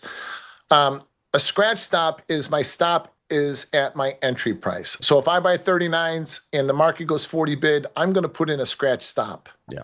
A break-even stop is when I remove my risk. So if I buy 40s and I sell 5 micros at 45, I've just locked in, 5 points on 25% of my unit. Now I can use a break-even stop. So that money that I locked in gives me 3 ticks to play with. So I can put my stop, instead of my stop being at 40, I could put my stop in at 39, and that would be a break-even stop. Capiche? Does that make sense? So there's a difference between scratch stops and break-even stops. This is an important concept. Yeah, you're right. You're right. Because I see a lot of traders talking about using break-even stops, and they're not. Scratch stops are scratch stops. Now, I want to also explain this, because I see traders, they'll have 30 or 40 points of profit into a trade, and they've got they don't scale out as I do, and they still leave their scratch. They still leave their stop in. Like they buy 40s and they want to risk 10 points on the trade, and the market rallies 40 or 50 points, and it doesn't get to their profit target. The market comes retracing back down, and they get stopped out for a 10-point loss. I just cannot fathom trading like that. If I buy 40s and that market rallies, I'm gonna scale out, and if the market comes back down to my entry price, I get scratched out. I've made money. If the market continues higher, I still have part of my position on that I can add to as we take it out. So don't turn a profitable trade into a loss ever. You want to be here for tomorrow, and managing your risk that way and your profit is going to give you the ability to be here tomorrow and make money along the way. Okay. A cardinal rule of trading is to not turn a profitable trade into a loss or into an expense, because then you start to think, you get involved emotionally, you get involved in the dopamine and the adrenaline, and that starts the downward spiral into the toilet bowl that'll destroy you. I traded the same way in the NASDAQ pit on the floor. If I bought, and I traded huge size, for a while, I was a little bit more than 10% of the daily volume, both in the pit and on the screens, for my own money with my own accounts. So then if I bought 100 lot at even, which would be 250 minis, if I bought 100 lot at even, if Goldman came in and sold another 100 at even, I got out. I sold 95s, I sold 90s. I wasn't going to go 80 bid on them. When I did that, and I did start doing that, when I did trade like that, when the ranges contracted, I started to get killed. So make sure that you keep your stops relatively tight. You don't have to trade like I do, because it takes a long time to be able to develop that right in or right out mentality. You will die death of 1,000 paper cuts if you don't learn how to take more money out. So take your time learning how to do this, okay? Because you can really chop yourself up. Do not overtrade. Another important point that I'm going to make about this opening range, okay? Another point I'm going to make about this opening range trading is I trade small around the opening range with the idea that I'm going to size up when I have an idea what the market is going to do. Period. Okay. So trade small around the opening range, and then, because we're probing. But when the market starts trading around these 15 handle, and I'll talk about it when we open, when the market starts trading around these 15 handle swings, well, I don't like to chop around the opening range, so I'm not going to trade it. When we get above that 15 handle swing, I'm going to slap them on. If I'm trading a 2 lot, we get above that 15 handle swing, I'm going to be long 4. Or if I'm trading a 16 lot, which is my normal position sizing, if I'm trading a 16 lot, we get above that first rotation, I'll be long 32. In today's case, we'll be long 2. By the way, Pax, we got about a minute left, and I just want to point out bonds are trading at 113.23, 30 seconds. You're a genius. Now at 22, now at 21. They're selling off big time, so this is going to be an interesting open. Come on, my brothers and sisters, pay attention to what I tell you. I'm telling you, look, I am not the smartest guy in the world. I'm not a dummy, but I'm not the smartest guy in the world. I'm not a great technician. I'm not a dummy. I can look at a chart and read it like the rest of them. I'm not a macro trader. But I'm not a dummy. I am, however, a very good trader because I know what to do, and I know how to handle myself, and I know how to handle my emotions. And when I don't, I get up, I leave, I walk away. But look at 113.31. You got 10 ticks into the trade. If we take out, now, keep your eye on the dom here or a chart. Deep breath. The bell's about to ring. Deep breath. Yeah. Oh yeah. Thank you. We're open. No, we're not. Hold on, I want to make this point about the 30-year bond. If we got 15 seconds till we open. We take out 113.19, which is only 2 ticks away. We take that out, it's going to sell off hard. All right, 5, 4, 3, 2, 1. Pop goes the weasel. All right, you son of a bitch, give me something to do here. Last week we sucked. It sucked. The opening range sucked. All right. What the hell is the low of it? Okay, the low of it so far is 36.25.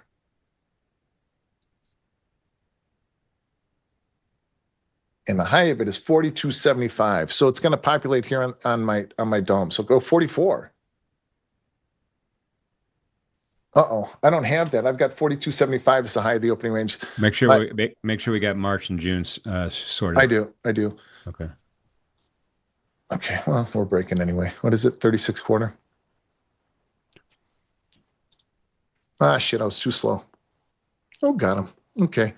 They're short, scratch, stop in already. See? Now my notch. Oh, they came out, scratched me out. Look at that thing. They did you see that spike? So I was short 36.25. I had my scratch stop in. That market came up and it was trading 2 points higher in a second. So if you did not have your scratch stop in, you had the edge and you just lost 2 points on that trade. Yeah. Oh my gosh, here we go. This is a choppy open. So be very careful, my brothers and sisters. I looked away at it at another dome on another screen and I missed my entry. So there, I missed my entry. If you guys sold 36.25, put your scratch stop in. You're looking to pay for your trade at 21. Hey, listen, 66.21 is a big level. So use, those of you in my group, use 20, 22. So if we get to 22, in front of 22, take profit and pay for your trade. Right now, your scratch stops are in. You guys are short at 36.25, scratch stops are in. If you want to pay for your trade at 4 points, you can go ahead and do it. But you don't want to lose money. You don't want to turn that little bit of a profit, that 6 point profit into an expense. And there you go. We're back to it. I'm going to wait until we get to the rotation. The NASDAQ is... And that rotation level is pre-populated on your screen. Yes. Here's the NASDAQ is 456 to 391. So NASDAQ is trending. Okay, 456 out of the opening range. That's a macro zone. 24,000. No, it's not. It's 568, 100 points off. So the NASDAQ is trying to sell off. And the S&P is too. But you want to know where I get 66.20 from? Does anybody want to know that? Why is 66.20 a swing level? Yes. You take the high, which is 70.43, and you it's just a fib math. You take the high, which is 70.43, and the yearly opening range, which is 69.02. I think that's 141 points. I'll do it with you. 70.43 minus the yearly opening range, 69.02. Oh my goodness, I did it wrong. 70. Just do it. You guys do the math. 70.43 minus 69.02. What the market does on the upside, the market will do on the downside, and it will do so in equal measure. So that's 141 points. 69.02 minus 141. 67.61 minus 141, 66.20. So 66.20 is an equidistant swing low. 66.21 is the downside target. See my crosshairs? 66.21 is the first rotation. Now, right now, around the opening range, the S&P is probing, trying to get lower. It's trying to get to this 21 level. And then from a swing level, it's trying to get below the second ladder rung from the yearly opening range. So in this opening range, I'd be willing to spend a little bit of money to try to get it down there. I looked away. I missed my reentry. I don't like pullbacks. So I'm going to wait for these 21s, because now we take out 21 quarter. The algorithms are going to sell them underneath there, and you'll see it. You'll see those HFTs wash underneath it. But right now, it's probing. And you can probe it with smaller size, but when we get below 20 to 22, you want to be short.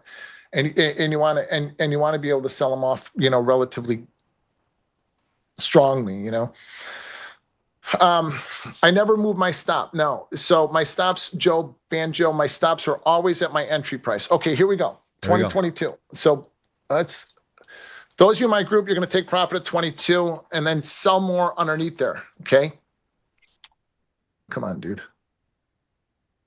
All right. Bonds. The bond sell-off. Yeah, the bond sell-off is not going to be strong. It's not going to be bullish here. What's gold doing? Oh yeah, man, gold is such a great trade. So see, you stay out of the chop. I mean, if you'd have sold those 36, if you'd have sold the 36 quarters like everybody in my group did, I can see S&P is short paid. So everybody in my group that's short paid, that's in here with us now, they have 10 points into the trade, right? I mean, you're short 36 quarters, you got 10 points into the trade, and you're going to take profit at 22, and you're going to sell more underneath it. So you're going to use the profit that you locked in to add to your position. And if you missed it like me, you wait. Capiche? You don't sell 28s in anticipation of it going to 22, because again, the algos are probing. The algos are looking for direction. Bonds are 21 bid, 21 bid at 22. I should put up a bond dome so I can show you guys how to get the edge in the bonds. Bonds are such a great trade. We'll add that to our repertoire next Friday. It's a good idea. Is there a micro bond contract? Not yet, right? I believe there is. I don't look at it. I look at the big one, but I do believe there is. We'll trade it. Now, Blue Moon, actually, Blue Moon Capital, does triple witching make a difference? Yes. Not to the way that I trade. Triple witching makes me less interested in being involved in the market.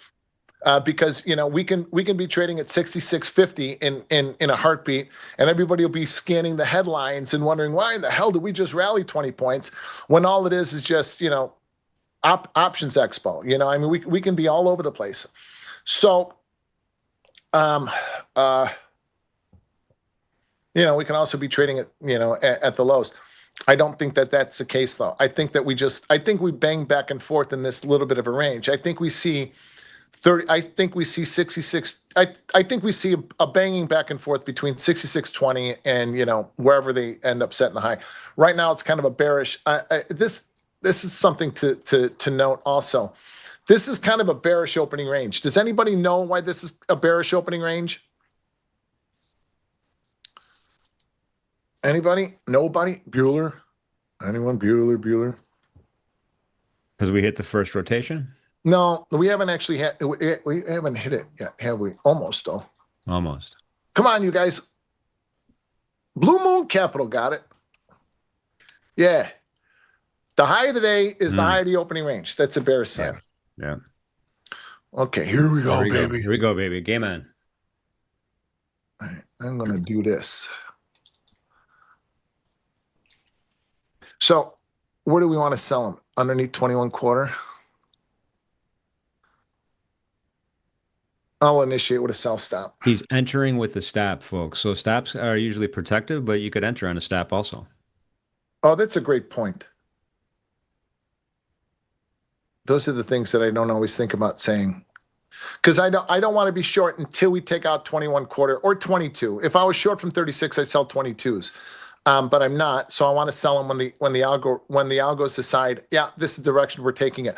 The more things change, the more things stay the same. The algorithm, the HFTs and the algorithms, they're doing it for millions of different reasons. I mean, look, watch right now. They just traded. They're trading 26 half to 27, right?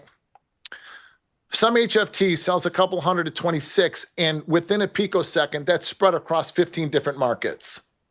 You know, oh God, no, I don't want to be short there. No, I'm short too. What price did I sell them at? Geez, I'm short 4. Fuck yeah. Scratched out. Okay, that's better. Oh my God. There, see, I didn't want to be short there. I ended up hitting a button the wrong way, so I scratched them out basically. Yeah. By the way, the next we just broke Jack's 3, which is 66.25. Someone was asking in the chat. The next area of interest is a 0 DTE put support. That's at 66,000. We've been talking about that number a lot. So that's kind of the next one down. Yeah, that's a big level. And then Jack's 2 is up at 68.50. It's above VWAP. It's above opening range. It's above everything. So, it'll take a lot of love to get there quickly. Hey, so Crude would have stopped you out of your pay line trade. If you'd have bought 95.23s, you'd have been stopped out of those. So now it's coming back down to the opening range. 95.03 in Crude is the bottom of the opening range. I mean, the top of it, bottom of the opening range is 94.86. So if we get back into the opening range in Crude, there's something I want to talk about the mistake that I made in the S&P too, but I want to circle back to. So you want 94.86 to 95.03 is the opening range in Crude. We get back into Crude. The market tried to rally and it couldn't. So if we get back inside the opening range, that could be a chance to do. This is a silly thing. But to get what I call getting fancy, where you can sell the top of the opening range and sell the bottom of the opening range.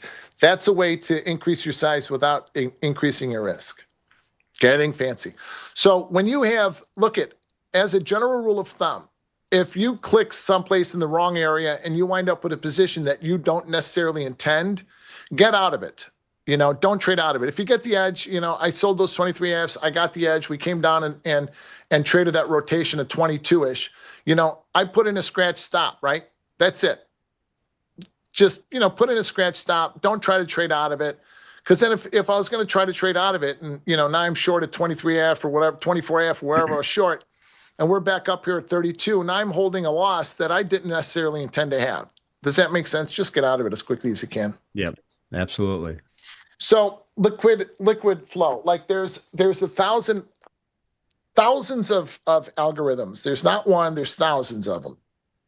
And they're correlated against, 15 different markets. So it's almost impossible to tell who's doing what, why, when, where, and how. I hear traders talk about, there's a big guy selling 29 halves. There's no big guy selling 29 halves. There's a huge position that is being initiated in a market 15 markets away that is ultimately coming into the S&P, or maybe it's an OTC, big order. I mean, you just don't know. But when these HFTs sell the opening range and they're selling the same levels we are, you can see it all the time. That's why that's why we break from the opening range to the level and back up to it. They, let's say they sell 29s. That could be within a picosecond, quicker than you can even see. That market, that order, if they sell 29s, by the time we're 31 bid, is hedged in 15 different ways. It's, and so it just goes back and forth like that constantly. So it's almost impossible to tell the who, what, why, when, where, and how, the way that Market Profile used to do that. And don't take my word for it. The man who invented it, Pete Stoudemire, is the one who publicly said it. Pax, what's a picosecond? I don't know. Super fast? Yeah. I have no idea. Somebody told me that's how quick they trade. Okay, we're back to the opening range. Here we go. I don't want to sell these. Why don't I want to sell these 36 quarters? Because the market has already made its move down here, and I don't want to pull back. I would rather sell 22s on a break of it than to sell them up here, because the market is still searching for its direction, and I'm not willing to spend any more money in it since there is none. Does that make sense? I don't want to sell 36 quarters, even though my process is selling 36 quarters. I don't want to do that because the market tried to break. It came back up to the opening range. The market is still searching for direction today. I'm looking to sell, to spend a little bit of money in that endeavor. But once it does what it did, came down to this rotation and back up, no gracias. I'd rather sell them underneath 21 quarter than to sell them at 36 quarter. Oh, gracias. Well, bonds are having trouble. We're just sticky here at 20. We're 20 bid at 21 right now. We have not traded at 19 yet. We went to 19 bid for a second, but that was it. Oh, and look at Crude. That was a really good reload at 95.03. Did it make it down to 95.03 to just trade down to? Yeah, it did. That was a great reload down to the opening range. Great reload. Yeah. Oh, I wasn't paying any attention to that. I would have liked to have put those on. All right, there. See, that's why I don't want to sell 36 quarters on a retest of it, because now we're back inside the opening range.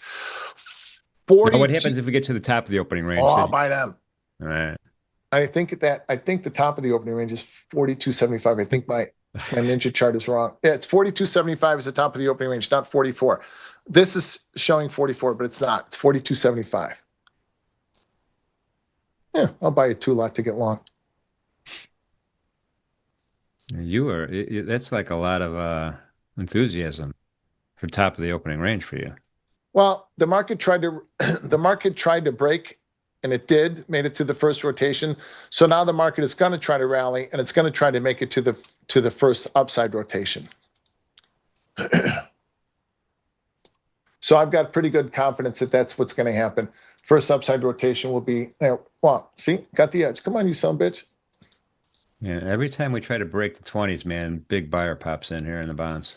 57.75. 57.75 will be the first rotation. It's 57.59. So I bought 42.75, so I got out for a quick expense. Jesus, my eyes are bad. Okay, here we go. That's why you got scratch stops in, my brothers and sisters. That's why you're right or right out. See? Triple witching. Be fargan careful in how you are going to deploy your capital. You fargan ISO. That was nuts. We were just at the opening range and baboon at the bottom. That's why you trade that way. Please listen to me. I know what I'm talking about. My God. Yeah. Speaking of triple, oh, here we go. 19 bid finally. Here we go. We're 19 bid right now in bonds. Yeah, the bonds are fun to watch. Yeah, but this is previous sessions lows too. We're just like every time it just seems like a big chunk of orders coming in at the 20s. So listen, now watch. Do you guys have does anybody have a bond dome up? How do I put this up? Bonds.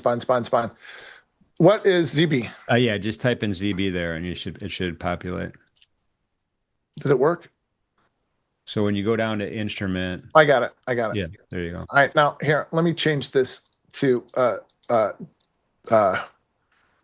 simulator so I can do this without. Okay, I'm going to do shit that I wouldn't normally do. All right, there's my live account. Let's get out of that and go to the sim. All right. So I want to show you how to get the edge in the bonds. It's hard to do because my Ninja domes are smaller than my other domes. So I have to get my face right up in it. So you're looking at the bids and offers, okay? See, 1,100 on the bid, 900 on the offer. There's 1,000 on the offer, 1,000 on the bid, 1,000 on the offer. The bids are trading small. Does anybody want me to do this? Yeah. Is this worth it, or do you want me to trade the? I don't want to trade the. Well, I mean, the demonstration is good because when you see the price ladder, there's a little parenthesis next to the price, and that's the size of the last transaction. So that's really, really important. All right, so I'm working to sell 5 at 13.21. Okay, now I didn't get them, so let's see if I can get these 20s off, and I'll show you what I'm talking about. Okay. I want to show you what I mean by the edge and how easy it is. Okay, now I sold 13.20s. Now I got the edge because I can scratch the trade. There's 300 on the offer, 400 on the offer, 100 on the offer, 200 on the offer. They're trading.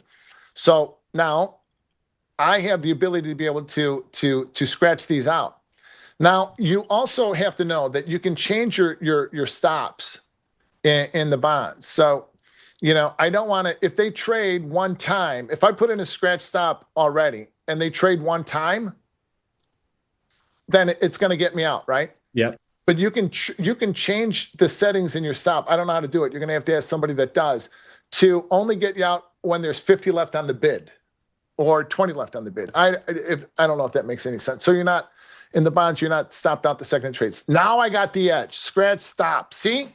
That's what I'm talking about. You sell them, they come in offered with 100, 200, 300, 1,000. Now there's 1,500 offered and there's 1,000 offered at 19.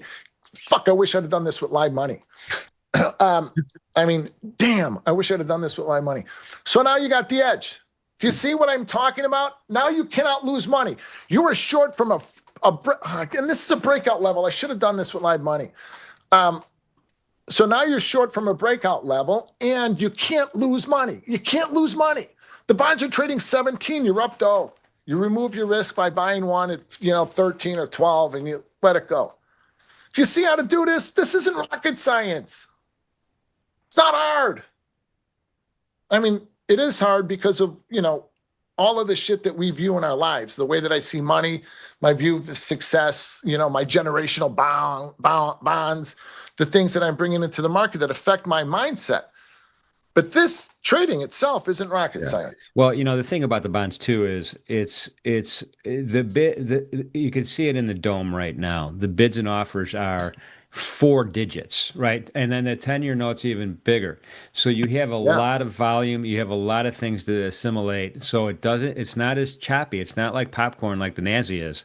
It's more smooth. And then you have the ability to actually focus on the orders in the order book because you can see them. Yeah. Look at this. Now, how do I do this? And how do I put the ZN up?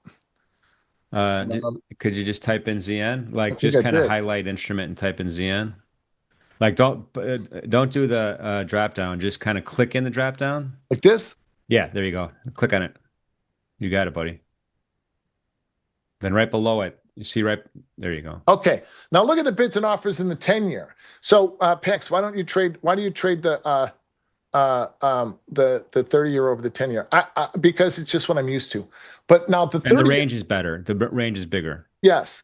But the 30-year's got huge size. So there's 2,100 on the offer. You might get them with 2,500 on the offer. You might get them, and there's 3,000 still offered behind you. And when you go into the shorter end of the curve, I think at the 10-year, you can also use the K algo, and that is an unbelievable tool. Yeah. Oh, shit, we're breaking 21. All right, here. 16 bid at 7 right now. We had Jacks 3 at 16 in the bonds. All right, so let's see what we're doing here. Oh, I got to switch back light, don't I? Okay.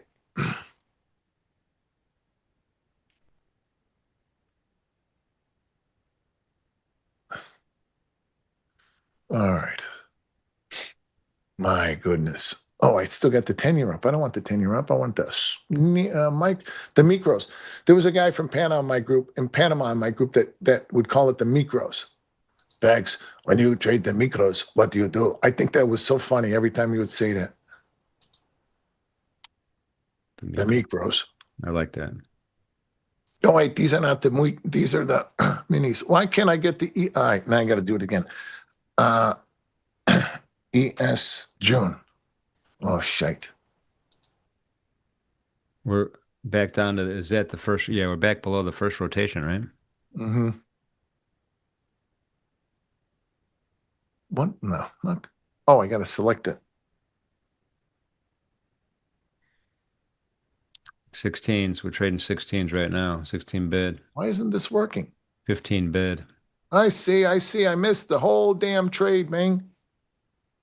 What is the micro June micro symbol? MES. Yeah, I mean, yes, yeah. Shite. All right. All right. Well, I didn't do it. You guys do it? Anybody in my group short? So you're short. God bless it. I really wish I was paying attention to that too. But I made a good point in the bonds. Look at the bonds selling off 113.16 offer now. So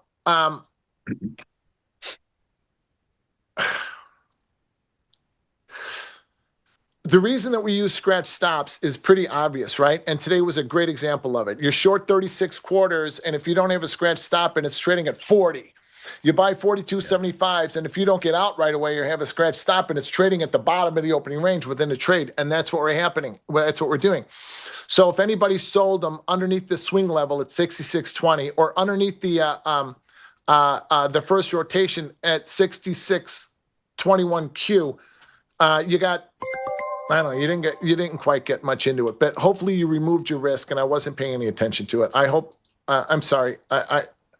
I hope that I hope that the little bond demonstration was worth it, because the bonds are a great trade and the margins are less for the bonds, gives you ability to be able to trade more. Yeah. And as I showed you, it's not that difficult to get the edge. And when you're wrong, get out.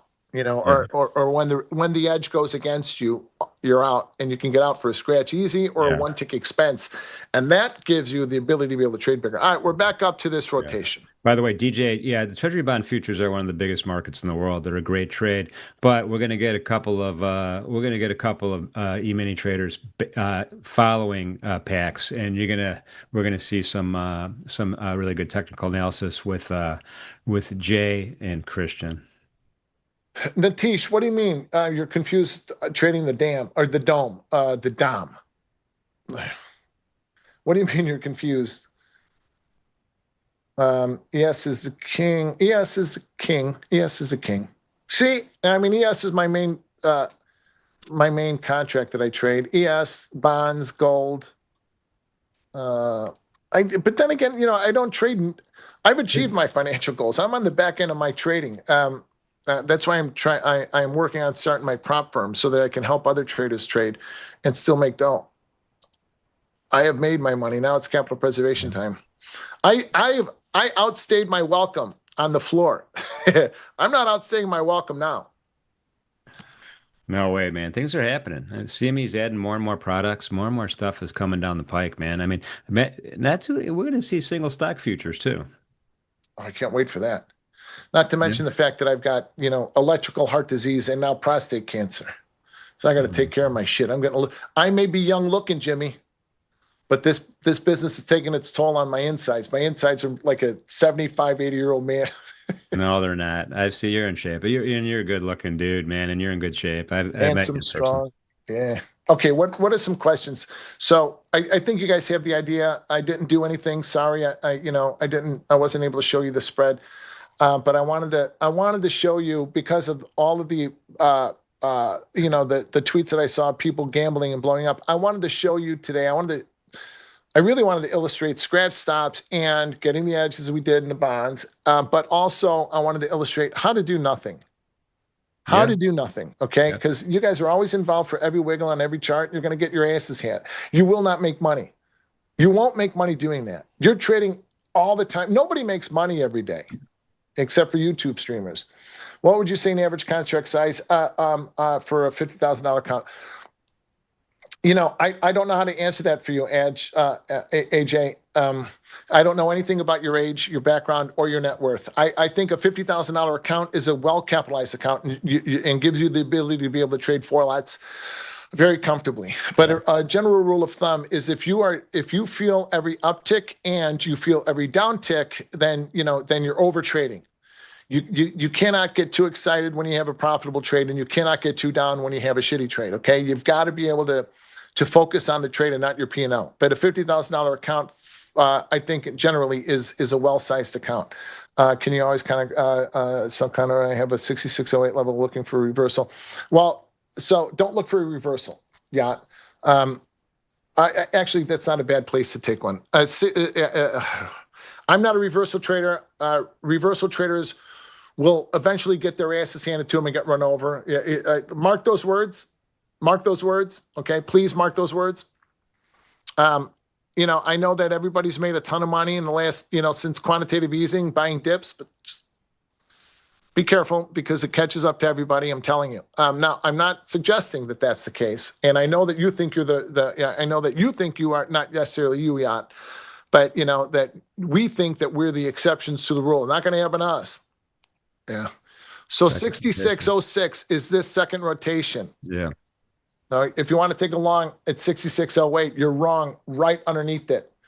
So you've got good stop. You got good trade definition. Yeah. You want to buy them at 08 for reversal? Well, you're wrong now. Yeah. But you're going to pitch them underneath 06.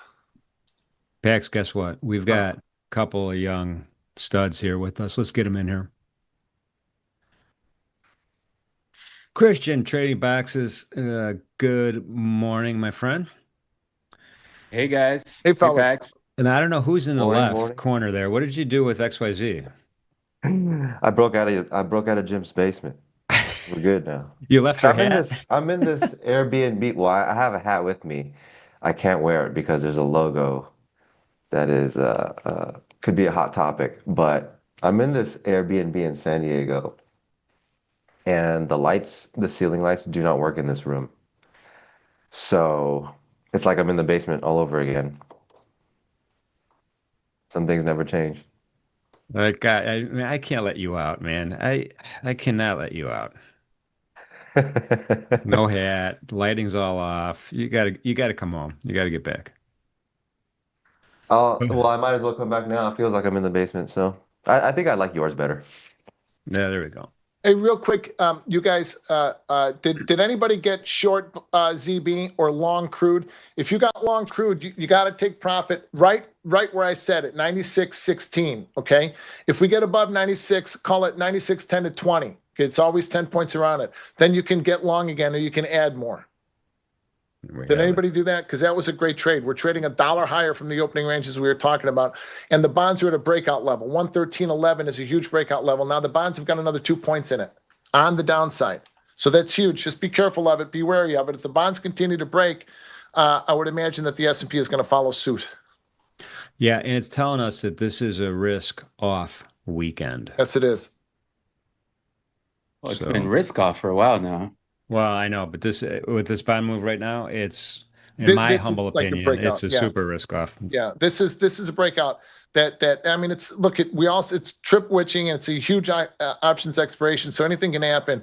But the most important thing that happens this week is the expiration, which is going to give me all new quarterly pivots that we'll talk about on Sunday night at the show, with all new macro levels and all new targets.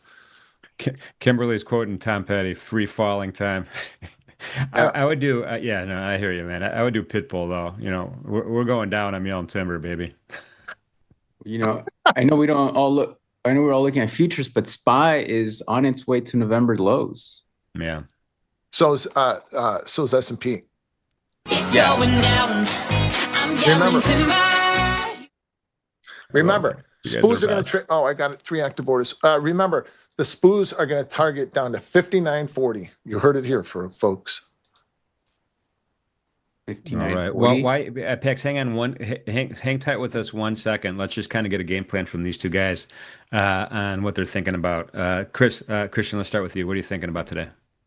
We bounced into that 500 area and we triggered a failed breakout, rejected hard. These are my morning scenarios for the day. The idea was to look for shorts or lower prices. If 500 failed, we rejected hard. We're now into that prior day low where we're under it.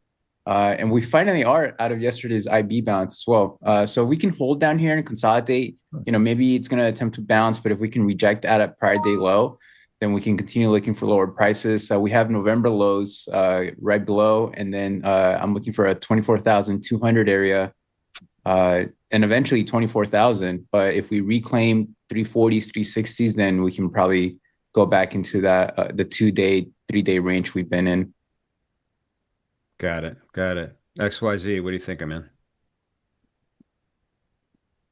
Well, what was it? Let's say it's Friday, Thursday.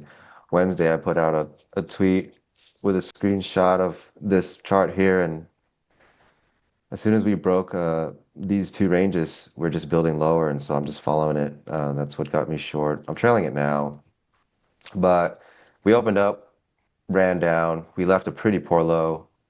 I say poor because the volume profile had a ledge. It was like flat. Yeah. It's like 99.9% of the time not going to resolve that way. So the only question I had left was, where do I get short? How do I get short? And we got some offer that stepped in. So I started scaling in these 430s here. Eventually the market broke to the low, scale out, scale out. I had a trailing stop, took out 2 out of 3 of my runners, and now I'm just down to 1. I think the market's clearly building. We've got another node overlapping, a big one, and then another one down here, another building another one. I think we can break this swing. Yeah.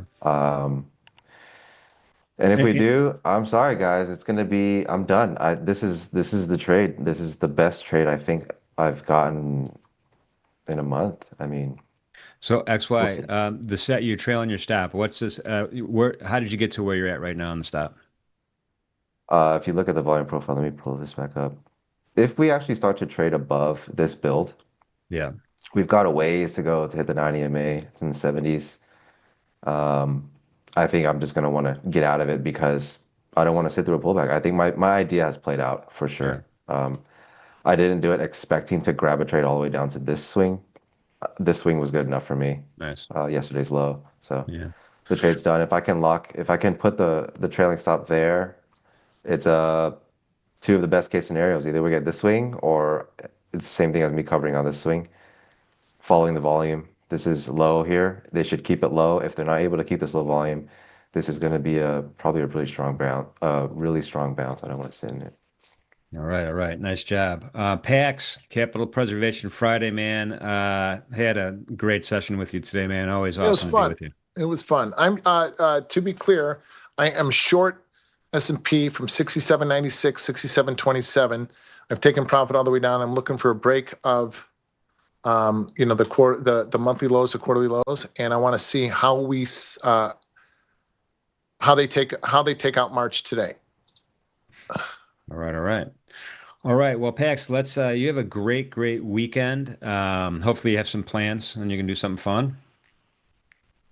The kids are coming home. My Oh, daughter's yeah. coming home from college, and my son is coming home from Colorado. So yeah, we'll be eating lots of steak. We'll be going down to the we'll be going to Alinea for dinner on Saturday on Grand Avenue, and we're going to be going to not Gibson's, but the Bellevue. I'm sorry, I'm managing stuff.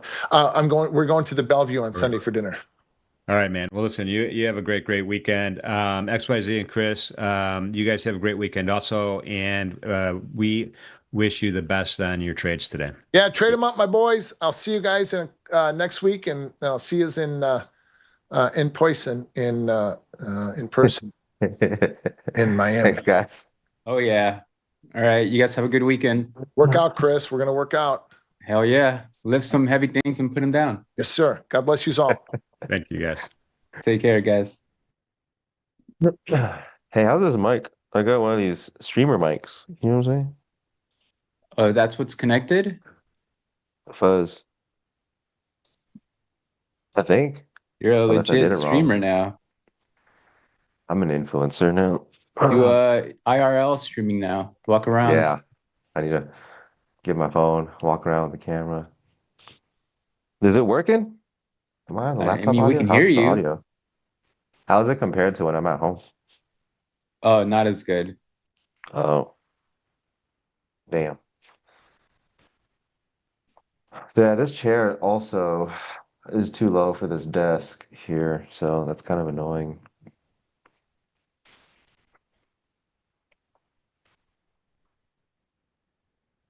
How's everybody Muffled? doing? Morning chat. Hello, guys, ladies.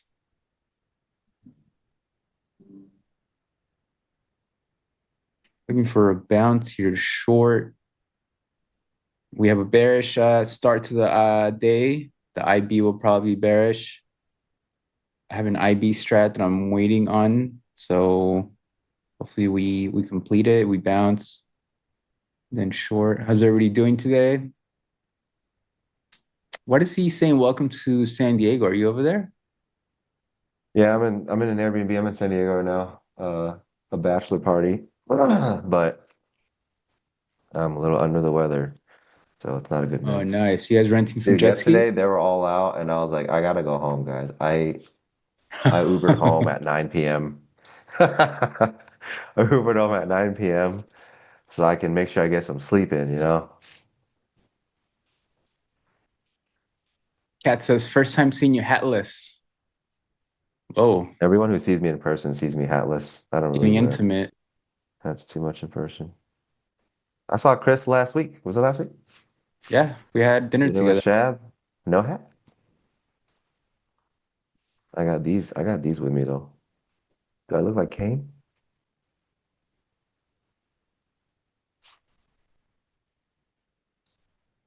Gotta blind out that light. This is the only Streamer light boy, that works we right need you. now. Like legit, it's the only light that works. Let me see if I can. What happens if I turn it off? When am I taking off my hat? I I just haven't done my hair. It's so hard to wake up at 4:30 and do my hair. Like 4:30 a.m. to do my hair. Just, when your alarm's going off at 4:30, you're like, no, I'm okay. And then you go to sleep until 5 and then wake up. But at that time, I can't do my hair because I have to prepare for the day. Jeff, yes, I am legit sick. Well, I'm coming off of a cold, but yeah. Listen, I still have hair. I'm trying to enjoy the years that I have with hair. Am I looking for a buy setup? That would be a bit I aggressive. think We can certainly bounce. they might double bottom higher low this thing. I do have a bullish reversal idea here at par day low. We're right under it. So it would have to be, hey, reclaim par day low and bounce. But I'm also interested in shorting. SPY is on its way to November's low. I think that's a magnet here. So, you essentially want to be trading towards that, which means shorting bounces. We are definitely oversold on the weekly and daily here. But, I would say we are coming into weekly support. Also, the weekly 50 EMA for the SPY. So it is an important level here. The Qs also, it's very hard to lean on a strong bullish idea when the Qs just finally broke it down out of that range. If I can share this here. Here's the daily. We finally broke out of this range, and the last 2 days is the move lower. So this is a contraction expansion here, and we're starting a new 9MA lower low, lower high, lower low into November slow. So the daily structure is bearish. However, we have seen an extreme move here so far. But the IB strat that I trade here will be looking to short a bounce once the IB is set.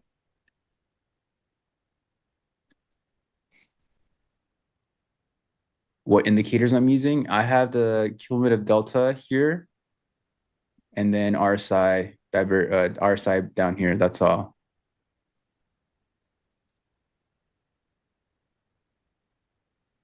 And this cloud is the EMA cloud.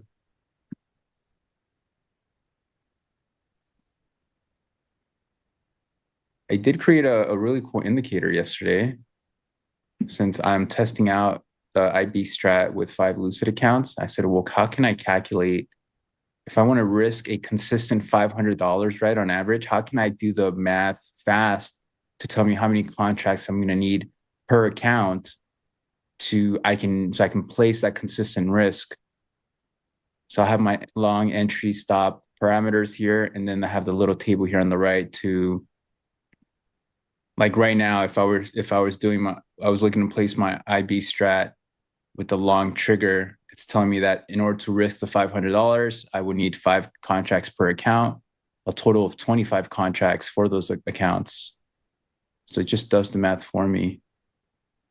Pretty cool what you can do with Claude. Jason Lee, 430s is my last position. I started getting short higher. So as the market went back to where it broke down, I'm just looking to see when it starts to fade again. And so I'm like legging in the short. I'm adding as it goes. This you're seeing 433 here because this is the last position that I put on. My other ones were higher, even up to the 50s. So yeah, that's why it looks like 430s. I think if I did enter I would be willing to enter here still at the time, which is why I put on, extra positions here, but I would probably risk 448, 447, 448, if I was in the 33s. No, his is different, Jay. His says based on ATR, mine is not. Do I really need AI to figure out 5 by 5? Well, if it's not really that simple, it can be 72 contracts. It can be 68 contracts. Like I want a specific number as my trade triggers in order to have the 500. Anybody can do 5 times 5, my guy.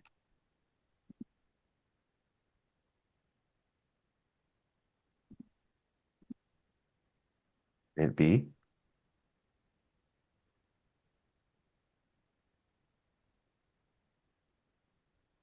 Can it be? SPY is really close to November's low here at 650.85. It's going to tag it here.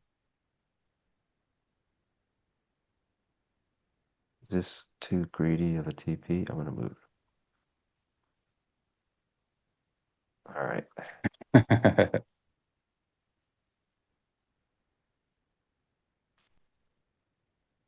I mean, a bounce does sound attractive here.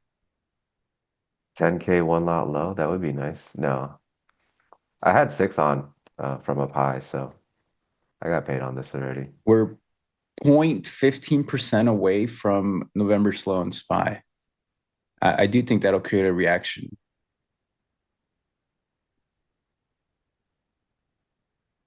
You might take out this trailing runner before the 215.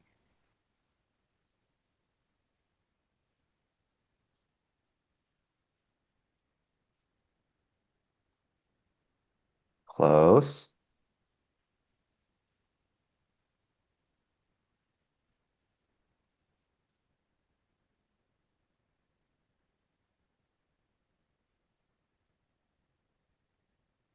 We have 1 hour RSI divergences down here. Right. 160 points.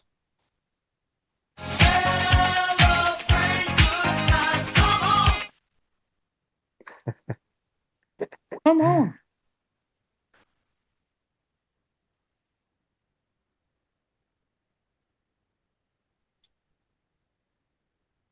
How did I find conviction to short? I don't know, anyone that follows me on Twitter, you saw my outlook for the rest of the week. I like wrote walls of text. It looks like hieroglyphics, right? We held it and we kept going up. We're building. This is a strong build because it's well above the prior auction and it's tapered underneath. So this node means there are sellers willing to sell this price. All of a sudden, there are not. Strong. You get up to resistance again. This is my laptop, guys. Sorry, I don't have everything marked up and all that. I don't trade on my laptop much, but this is clearly prior resistance. Look at the volume, right? So they finally get up here, they lose it, and they knife right through. There's low volume. What does that mean? We had volume built. There was interest here before on the bid side. That's how it builds. If we go through it now with no volume build, where did the bid side interest go? It's not good for upward momentum. We're building firmly back in here again. And this is like the line where everything cracks. Underneath it's tapered. 2 profiles, no interest. So what happens if the market finds interest now? It starts to build lower, lower, lower. We're moving lower. Yesterday we're auctioning the low.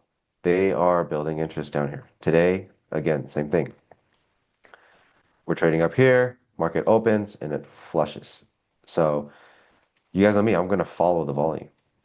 And as we're flushing, we're going down, we crack even lower, and we start to pop up. There's a low volume spot here now. And if we cannot trade through this edge, what's likely going to happen, right? We're going to continue lower and probably get to this swing. So with that as a thesis, we crack lower, we get 2 tests below, we leave a really bad low on the volume profile. It's like ledgy almost, right? So I'm just, at this point, I'm just looking for a place to get long, or a place to get short at. Market's like super bid. It's just pulling back to the break spot. It happens to give me a perfect retest of the breakdown. So I'm waiting for shorts, and I get in some shorts, and I have a very clear target because that low, very low chance of staying as a low because of how the volume profile is built. So we're in for 6, and we make the money at the low, and then the rest is, hey, if we can get extra, we can get extra. Because my main plan was to address that low, and we did. The market just keeps running. It's building nodes. It's building nodes. It's still in this one. I didn't want to hold it anymore because, well, I'd feel pretty shitty if it kept pulling back and now I'm giving up more points. Risk is dynamic, right? If I'm like 160 points in and I'm going to risk 100, like trailing it 60 lower, it doesn't make any sense to me. So as long as the market's still going to build, which it's doing now, you can't really look for a reversal because the interest is constantly moving lower. The volume is telling you that the interest is moving lower. There is no mistaking that, right? The reason I like volume is because the volume cannot lie. The volume is the interest. There are 2 parties in that volume. There's no secret, oh, I'm faking this person out or this secret algo that's programmed to do this or that. It is what it is. It keeps me very objective. I can approach the market very pragmatically. You can see this is building into what's going to probably be the biggest node of the day, which is bearish. And if it continues to build and leaves no bills behind, it's going to be tough. If the market starts to trade above this node here, we'll say the 320s, things could be changing. It could be changing. But until then, it is what it is. I don't know. So my last one was 430s. We traded what? 190 points. I got out 160, so I gave 30 points back on the trail. Went 190, got 160.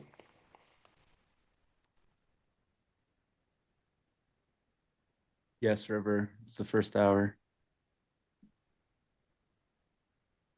It was long at 92. Stopped at a break even.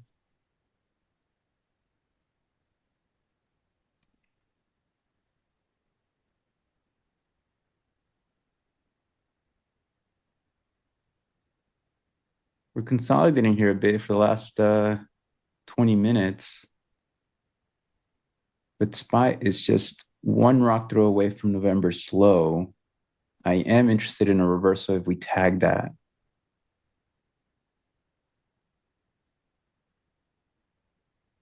So let's see if we can get a new low.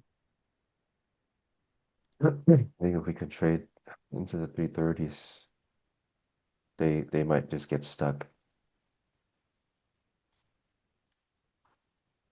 Why is my hat forward today? I don't know.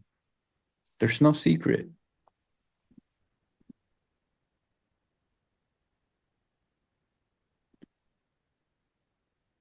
Thanks, Robert. I mean, I hope it made sense.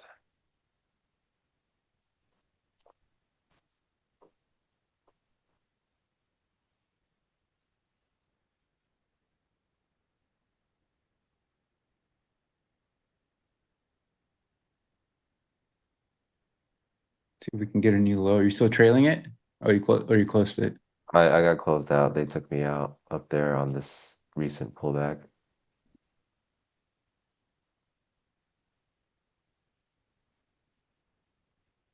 I think SPY is going for it. One more flush. November slow, and then we can get a relief bounce.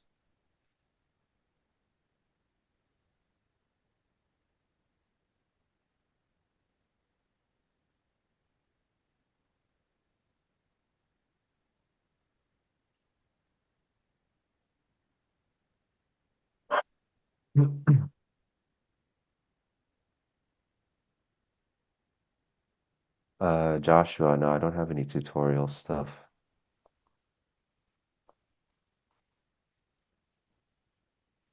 I have YouTube videos. I wouldn't say they're tutorials, but you might find it helpful. I don't know. Just in the stream description, all of our socials are there. Just click on my X profile, Twitter.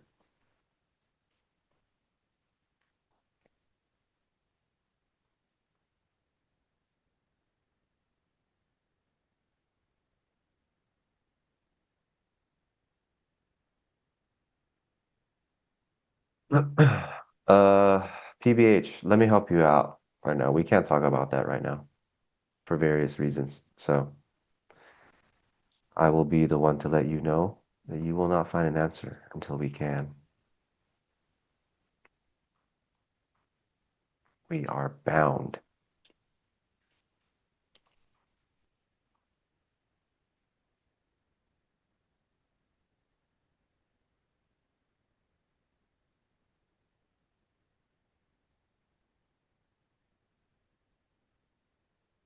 And we're holding. Would like a new low.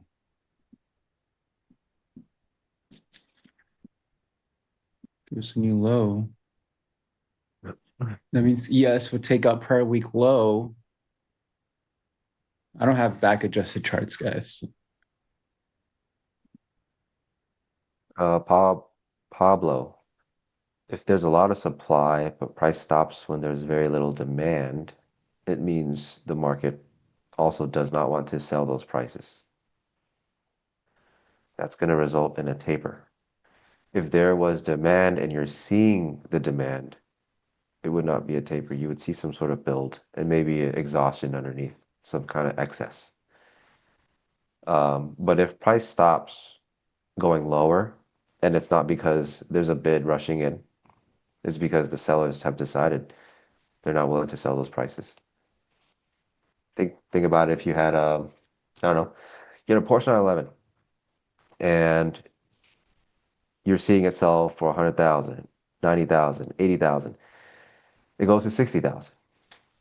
You've decided I'm not selling for that price. There's no way. I mean, I saw people selling it for 70, 80 just a month ago. Everyone else might be thinking the same. So who's going to throw their car up for $50,000 if you and a bunch of others aren't even willing to offer it at 60? That's gonna be what drives it back up. I think he's in a little wedge here, consolidating, flirting with a potential new low. So SPY can take out November's low.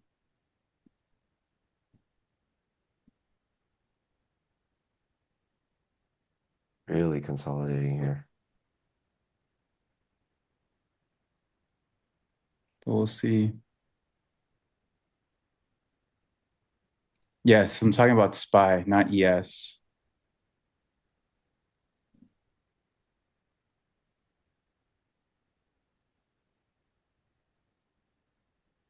But we're not really moving here a bit. ES is holding. I would love a new low to take out a November low and then trigger a reversal long.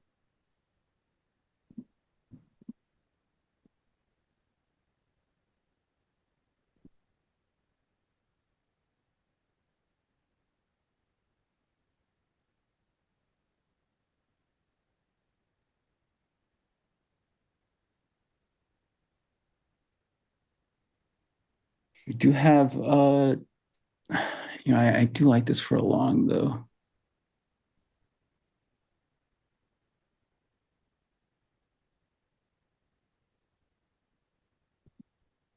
Yeah, they definitely found some demand, which is why they're building this volume.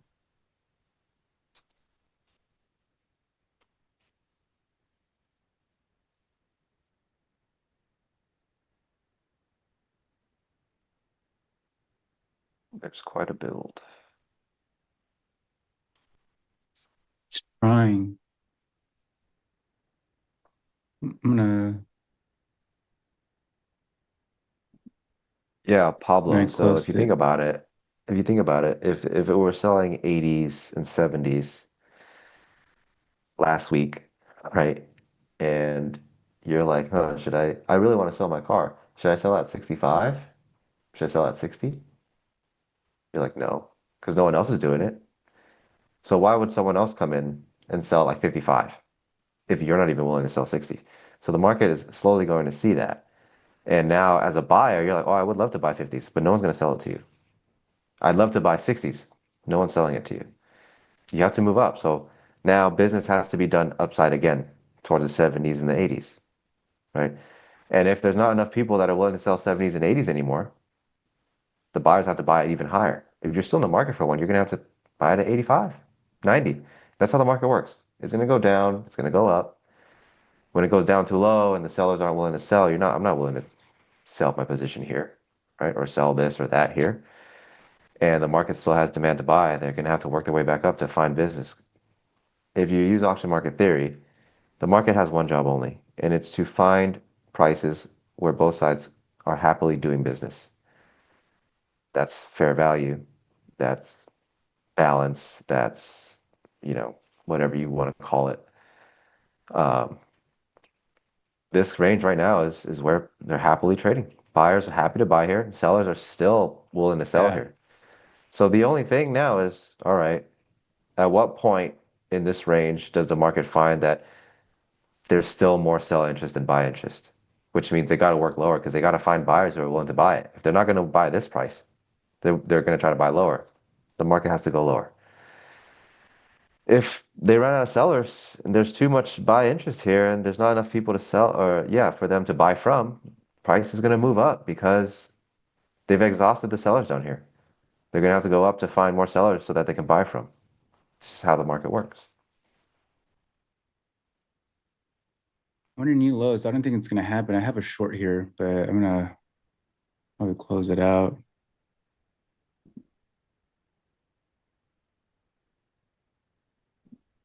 We're not going to go for November's low.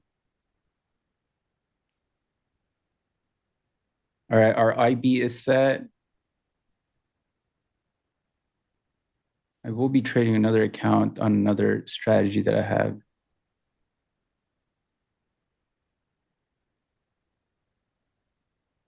How did I find access into short today without I'm looking at other things. There's another screen up here I'm looking at that surprisingly the Airbnb came with, so I just plugged in an HDMI. But yes, I have other things I'm looking at. I'm such a heavy AMT guy. I really am. Yeah, I can apply it to a car market. You can apply it. I do the club promoter theory, talking about clubbing ratio. Auction market theory is for real.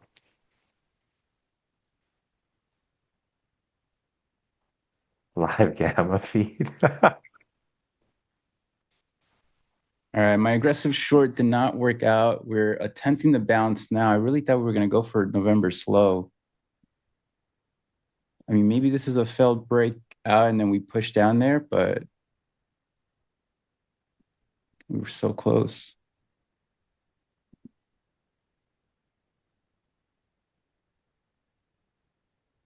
Rack City, I'm sorry. I saw your comment, Rack City. I apologize. I can only do so much as the promoter.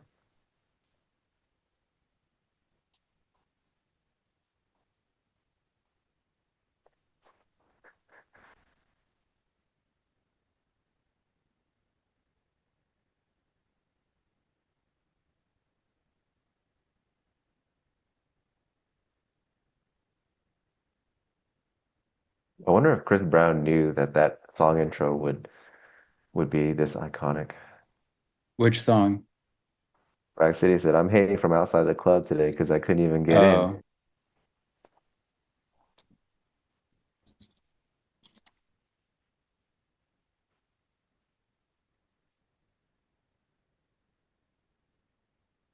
there it is. Write it. A little too focused on the aggressive short there. Missed this reversal.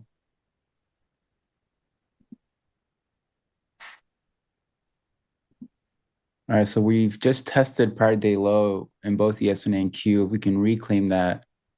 Oh, not exactly. We are below prior day low. If we cannot, we need to reclaim that to move back up. If not, then we go towards a new low.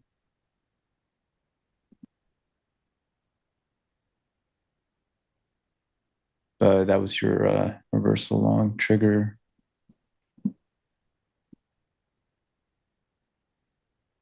Is that a poor low PBH, at the lows? PBH, we cannot speak about that PBH, no matter how you frame it. I wouldn't say it's a poor low. This is a pretty decent low, it looks like. Yeah, I mean that's a solid reversal attempt. Pretty decent low. That's into 1.5R here.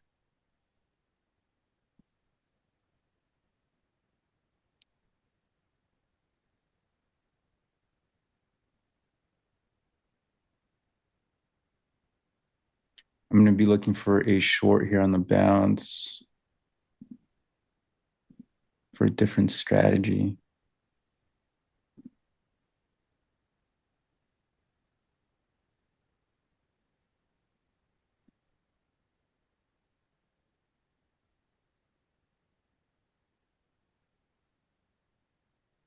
Uh, yeah, Jason. Obviously, I like the concepts that I use, which is auction market theory. I think you don't even need to be using order flow to be utilizing auction market theory. I think that's the beauty of it. It's just a function of things. Uh, just the volume profile will get you by. You don't need to see bid ask, footprint, DOM, any of that stuff. I think auction market theory on its own, just with the volume profile, can get you really far, even if you're just price action. I don't know if people realize it, but I'm also a big price action guy. Red, I created this indicator. If production can post a link to it on the chat, you can access it and download it. It's pretty cool.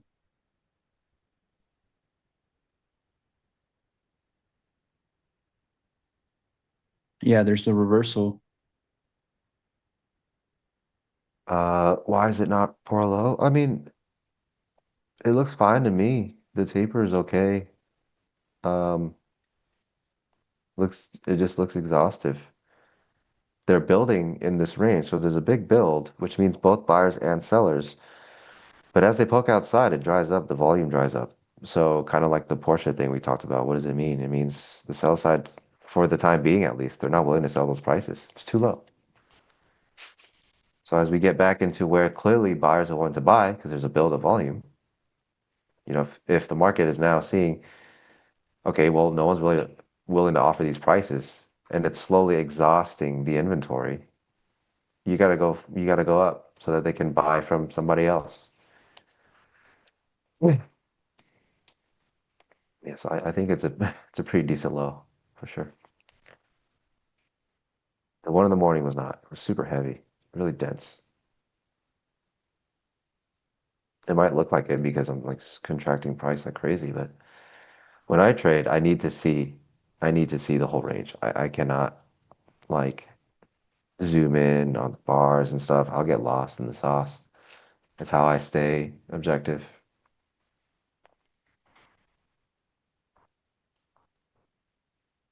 Yeah, Jason, it is. That is my belief. But for a lot of people, order flow would be too noisy, you know?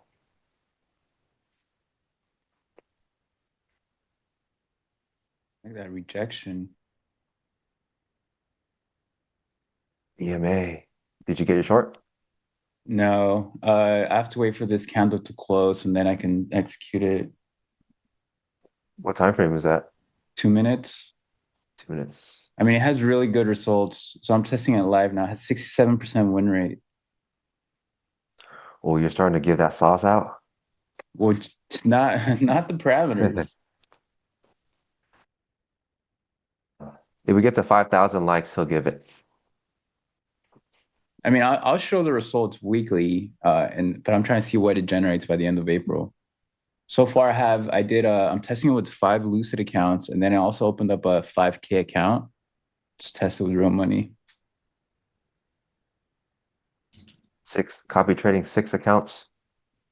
Order filled. Order filled. All right, I'm in it. Not in this account, guys. So I'm doing some other stuff.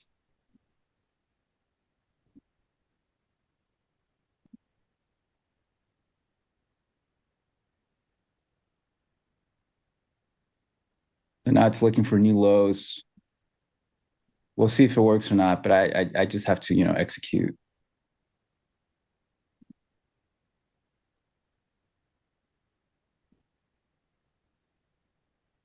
Cool. No, it's not Kane related. No. Yeah, we pissed some people off. Those people are not NinjaTrader. You figure it out.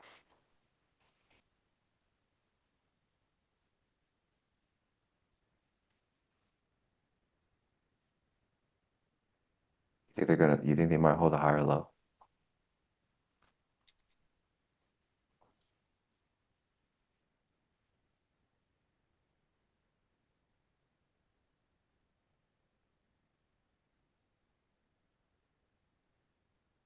Yeah, it might be a -1 R day for that strategy. 67 is pretty crazy though.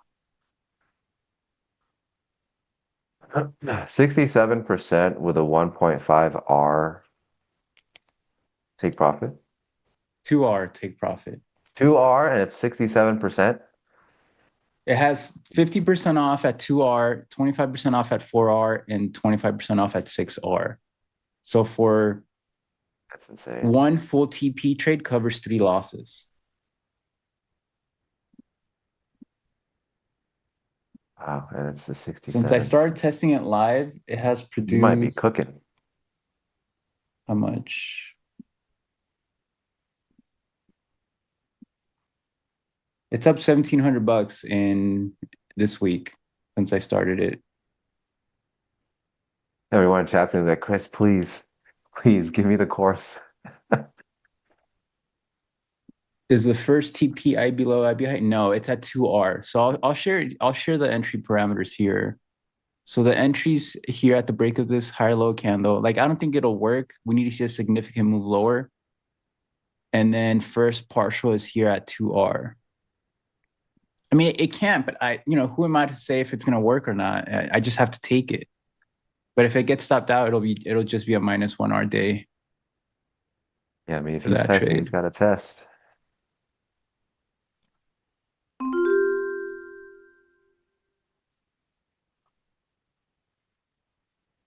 But the trader in me says, oh no, it's probably not going to work today.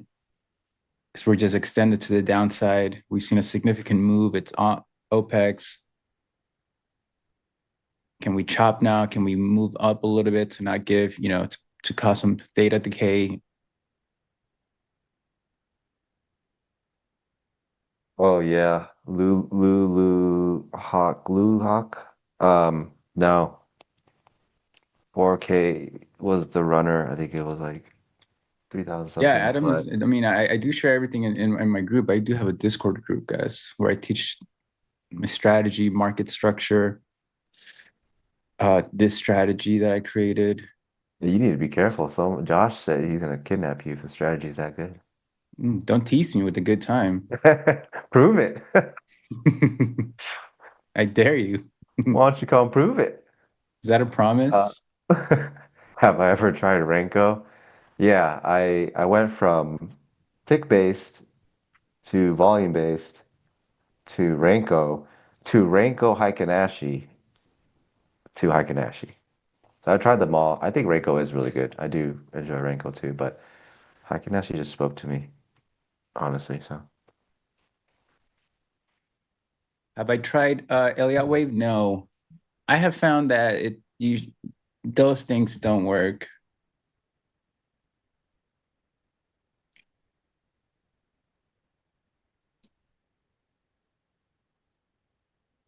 settings that I do for Renko? I don't remember. Tacos.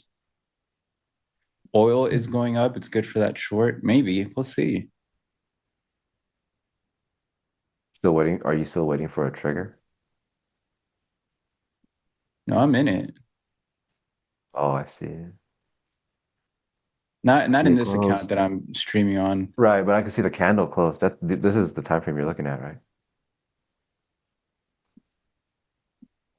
I mean, I can, I don't mind sharing that here. The people want to see the money printer. The loss that it's currently in. Here, this is how it looks. I'm testing it with 5 Lucid accounts. The entry's there, the stop is there. And that's all, you test it and you just move on to the next day. It's like a fully systematic strategy. I'm trying to have no discretionary decisions. Where is it invalidated? Where's your stop? Above this high. Swing? Yeah. That's what I'm thinking. It's probably going to get stopped out. It'll be like a -1 day for it.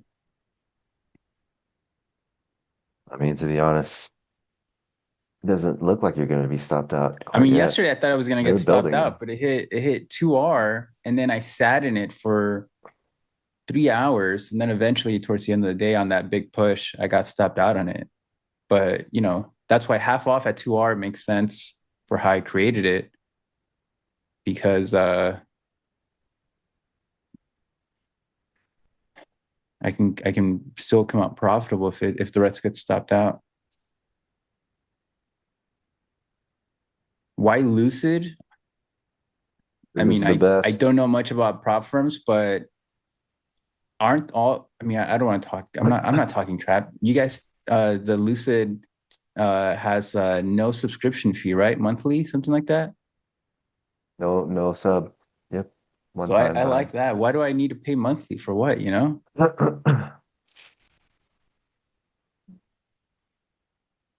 just want to pay for the prop challenge, and that's it. Why is there a monthly subscription fee? The CEO alone makes it worth it. Oh yeah, AJ is what do you call? He's a hoot. Yeah, Lucid is again, I don't AJ's a know funny prop guy. firms like Leo and Kane, but from my limited knowledge, I got to pay Cat you monthly. agrees. It's like they're the mafia. Why do I got to pay you monthly to put up business? It's protection fee. Protection Come on. of what? From the people in the From white them. van? It's you gotta pay the protection fee. There's people asking for your Discord link, by the way. For someone with a Discord, I would think that you had a link out, but apparently you don't. I don't have. I like keeping it smaller. I mean, there's like a good amount of people in there, and it is paid. Sorry guys, but you can always send me a message on X, Twitter, if you'd like to get more info on it. But Right, guys, there's a large he's running educational a library in speakeasy. there. He's running a speakeasy Discord, guys. Sorry. Yeah, we're not moving lower. Looks like we're consolidating here. High or low? It's honestly pretty hard to tell. It's just trading the same range. We're just chopping now. I mean, it'd be great if we come down to 2R, but that would mean SPY goes for that November low. That would be great.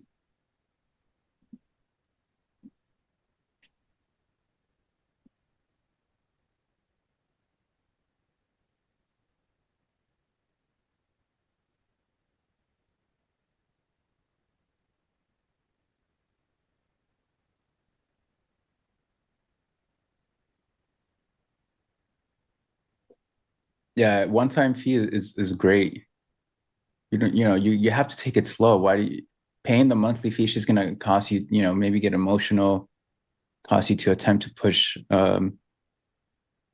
your trades.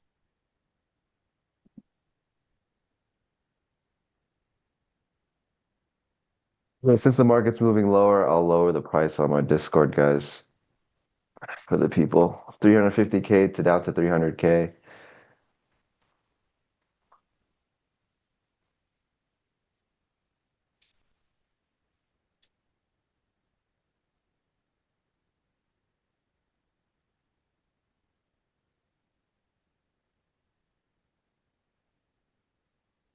Inflation, raise it. All right. It's back up to 350. This is the 50 EMA here in red. I mean, we're consolidating. It doesn't want to push lower. So did we break out?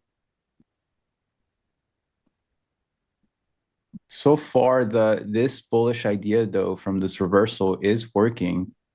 It's consolidating right above the breakout. But there's really not much here now to do.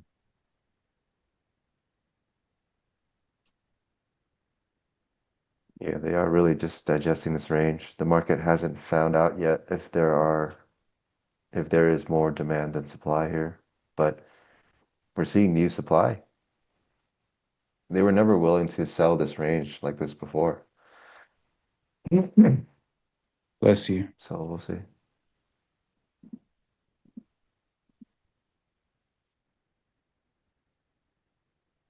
Why don't I run a Discord? Don't I want to cash you guys out? Of course, I'd love to cash you guys out, but it takes more work, Catch them which I don't want outside. to do. Yeah, you guys are all outside the club.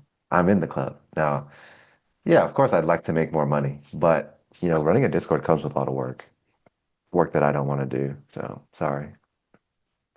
I mean, I'm giving stuff out for free. That's worth something, right?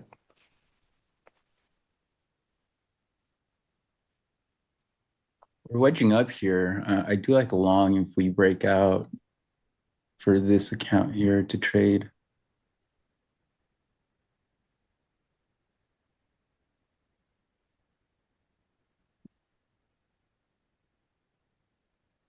We're holding right under prior day low. We would need to push out of here and reclaim that.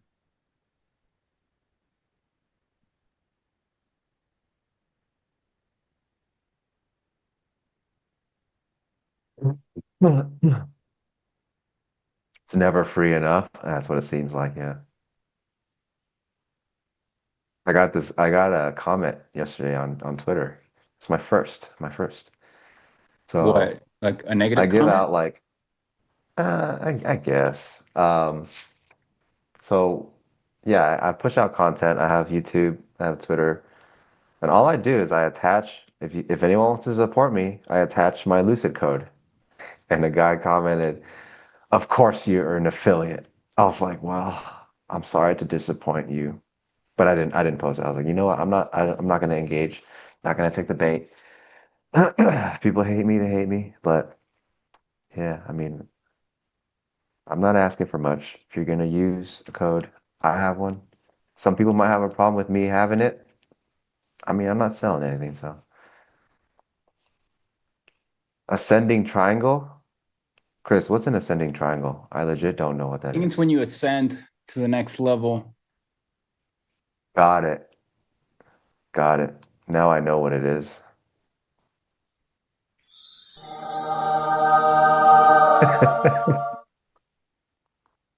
All right. Did they just have that?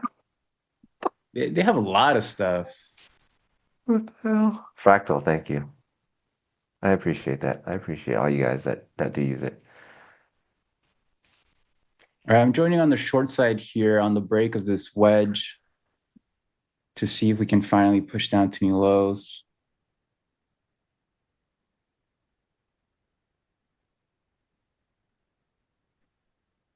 We're forming acceptance right at the right around the IB low. We attempted to bounce twice and we could not reclaim the prior day low or London low for that. I mean, I have different settings for London low than what you guys might have, but we tried to bounce that prior day low, London low area. We rejected twice from there. We formed a wedge, which is my directional setup, and now we are moving lower. So Let's see if we can move down here towards lower prices, and then finally spike and go towards November lows. Here's an update on that IB strat with the Lucid accounts. Let's see if that can hit 2R. But, you know, now it's in automatic mode. Now I don't have to think about it. I placed the entry where I needed. I placed the stop. It can do whatever it wants, right? Like, that's how you should be when you're testing out a new strategy. Don't get emotional about it. If it tells you to enter, place your stop, and then it's automatic mode. Just let it play out. Either it stops you out or it hits your targets. But the purpose of testing something is so you can understand how it works in real time. Human execution, sizing execution, if there's errors there. Like I had an error the other day. My sizing was not what it needed to be based on the system. And that's why I created the indicator that I shared, because I was just doing the math on 5 accounts. I think I did 68 contracts and I needed 72. And, you know, that matters. So we'll see if we break lower now.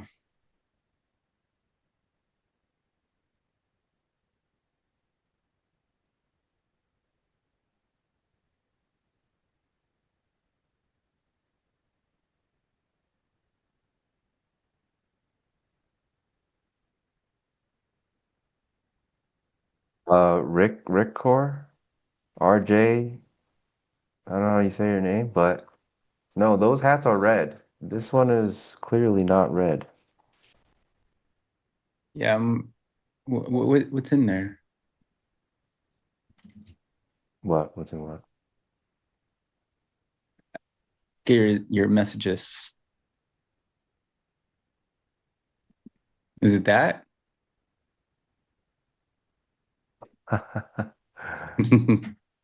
If you know what this is here, I just typed it to you. Okay.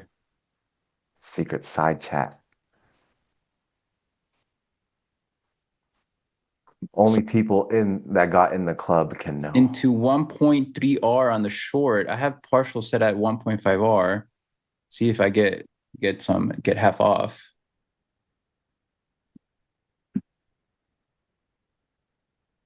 We finally do have the new lows. SPY is so close. It's this close to November lows. We just needed to come tag that. 0.38. No. It's still a bit away. The November's low at 650.85. It's like $1.40.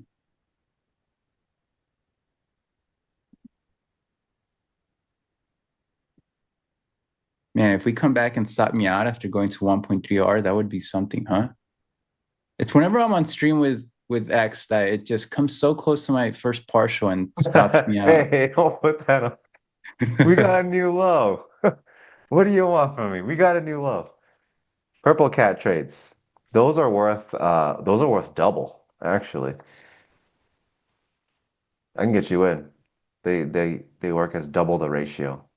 Purple cat, where the hell are you from? How you know that? You from the 626? From the OC? 651.23. I have November's low at 650.85.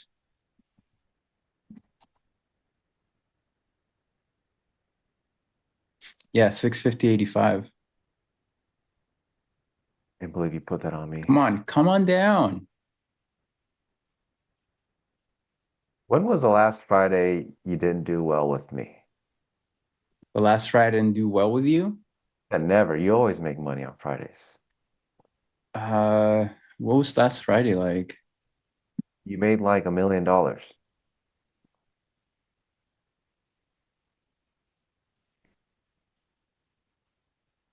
I mean, I've already had 2 trades for the stream too, 2 winning trades.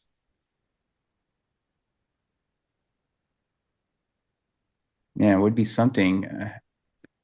One point, it was so close to my first TP. Pourquoi? We're talking like a point, 2 points. Yeah. No, it was the low was 29.75. My first TP is 25.75, so 4 points.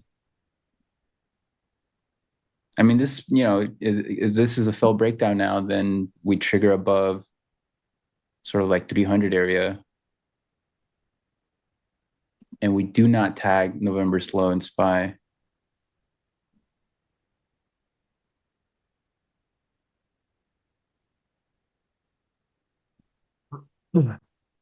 I can move my stop down to this last lower high. So that means now I'm like at minus 0.8 R if I get stopped out instead of minus 1 full R.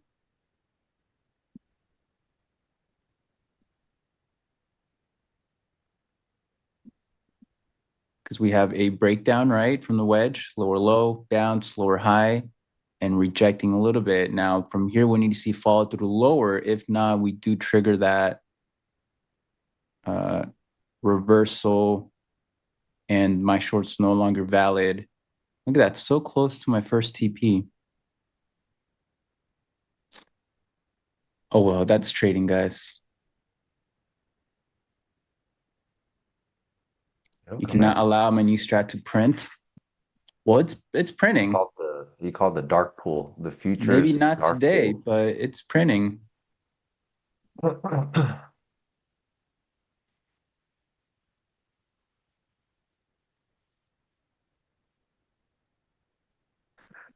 Your dark pool bidders just summoned level 4.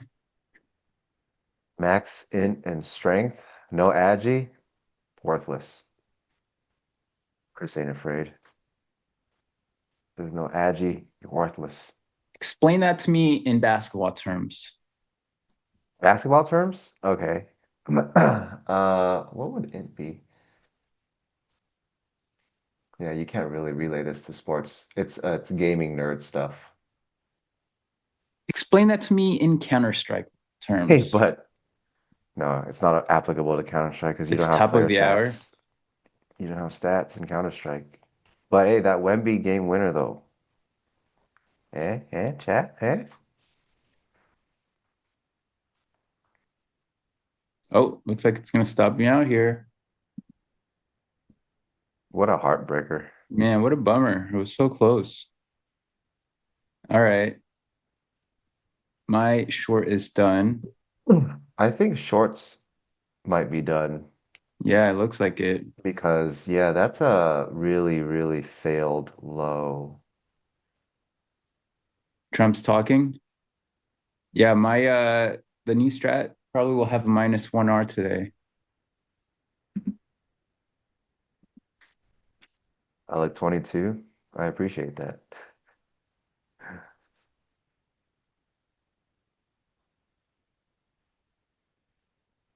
All right, so we're triggering a reversal here as this breakdown fails. Now we can attempt that reclaim of prior day low and push up into 340s. Wait a minute, where are my zones? I just realized my zones are not on here.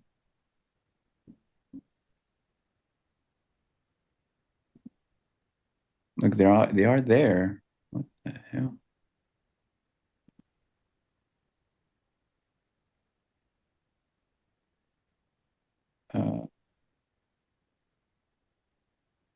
They're not on?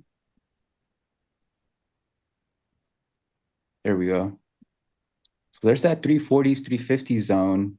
We just triggered a failed breakdown here on the day. We've seen the low. It was so close to November's low.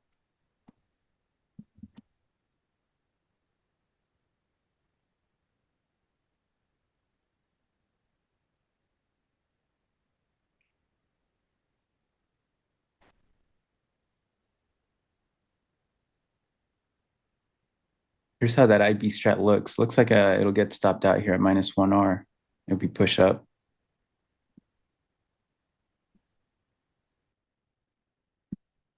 I mean, I'm testing on 2 accounts. We'll see. Gluten said the real reason the trade didn't work is because you abandoned and deviated from your main edge using order flow DOM. I am the Dom. What do you mean? 1-2s, baby. He's not lying. He's not lying, guys. Got to dribble. Seen it myself. What am I seeing on the DOM? I actually don't have a DOM up. Yeah. Did that stop when me I out to go blind. to new lows?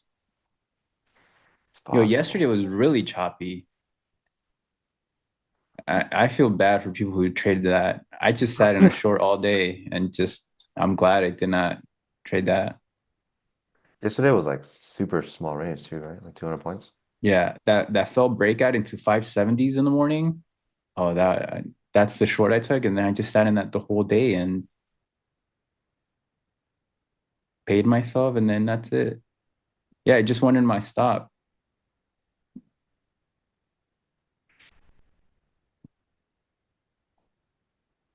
Well, we're back below the entry for the other trade that I'm in.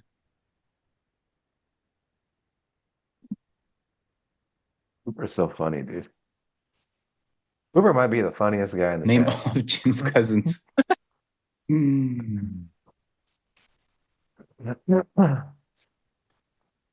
Are you? Oh man. There's no scenario where you get back in that short, huh? Where what? Where you get back in the short. No, I need to wait for my setup again. That's like the difference between how you guys trade. You guys can see the order flow, and then boom, I want that, and you get in it. But like as a technical price action trader, You I need need to that wait for candle this close, right? setup again. Damn. Look at this. Oh, there we go.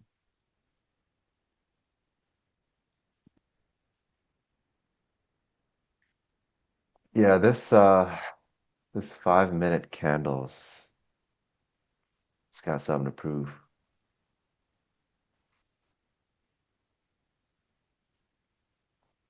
It's like chat is short.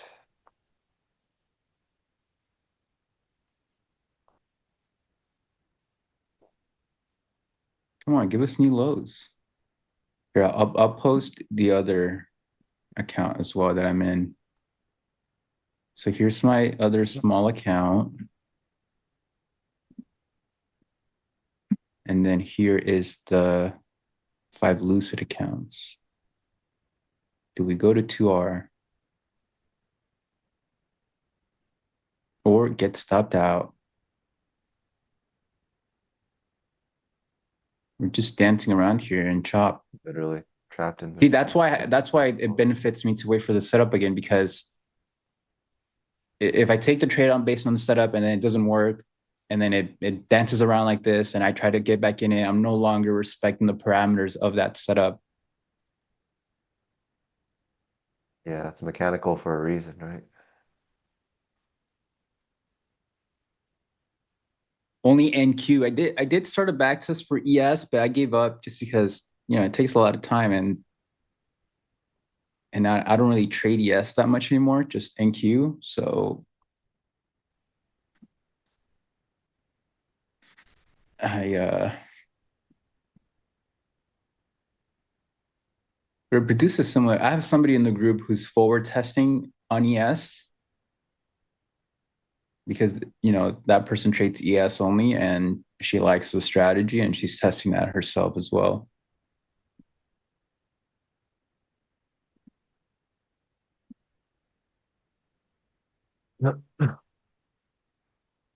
I don't like.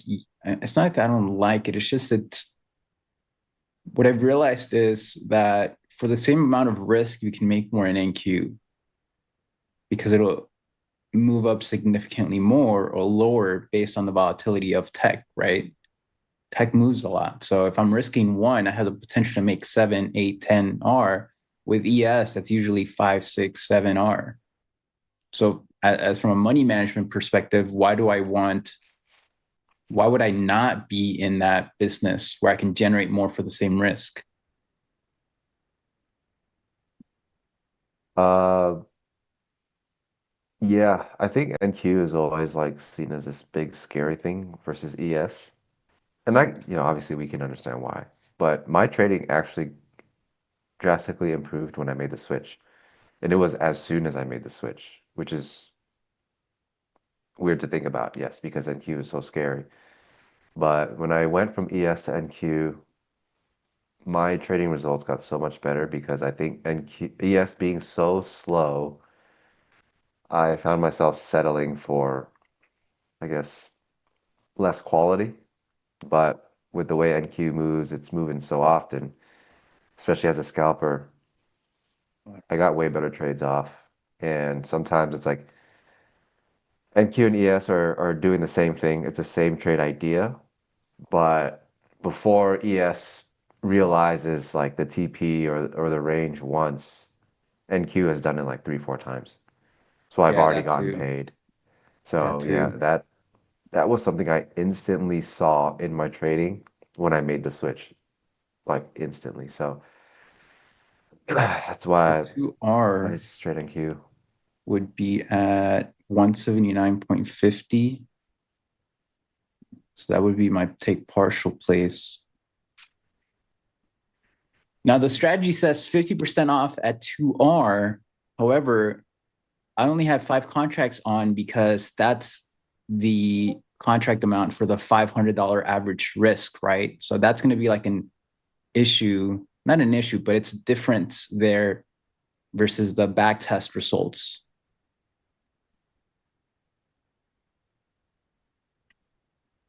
But so I have to do 3 contracts off at 2R versus 2.5, right? And then for these 5 accounts here, it's the same, 3 contracts off. Rams and Rocky. I use two tick compression.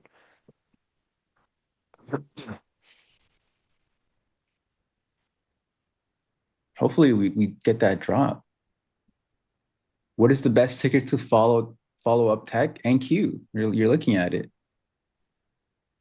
You have NQ, or if you think ETFs, it's QQQ, SMH, XLK. For software, IGV.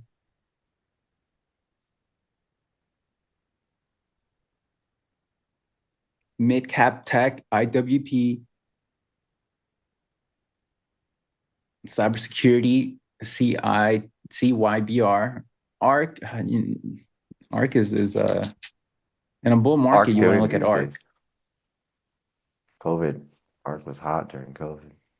What do I use for back testing software? No, I do it manually. I go back and I burn my eyes by looking at the screen, going day by day. That's what you have to do.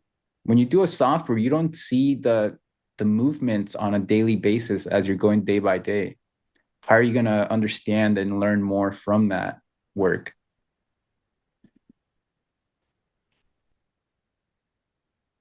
So I do it manually. What do I see on the book? I don't have an order book up.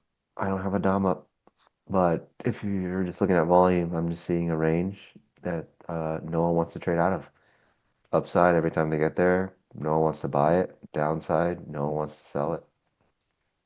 But there will come a time where one side is going to be forced to buy higher or sell lower. If the sell side, we keep staying down here and the buying interest dries up.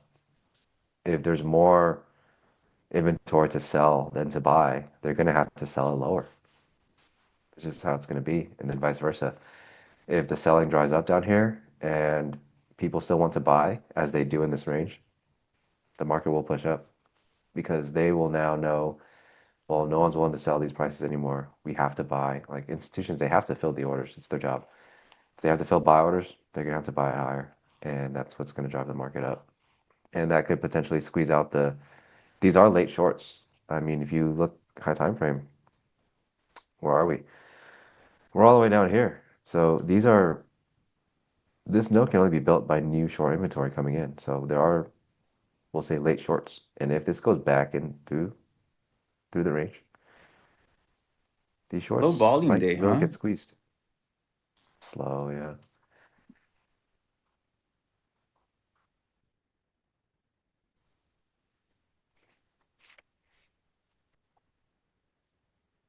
I don't know if we're gonna hit that November low, guys. If we go back to the platform here, we remember that fell breakdown that we triggered on the short I was in. We're still respecting that. So that fell breakdown low needs to be lost in order for us to have more clarity on a move lower. But so far, that is a failed breakdown that is holding. And we attempted to push into it right here. And we created very deep, higher lows against it. So as long as that holds, it's a sideways to a little bit higher market, but it's still choppy here. And it looks like it's moving closer to my stop, and I'll probably get 1 hour. It'll be a 1 hour day for the strategy. Crayon lines.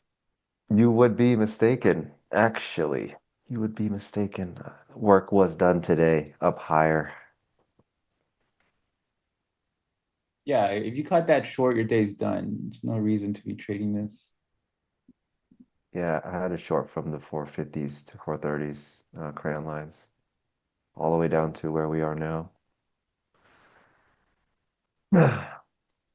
What indicator are you talking about, Ralam?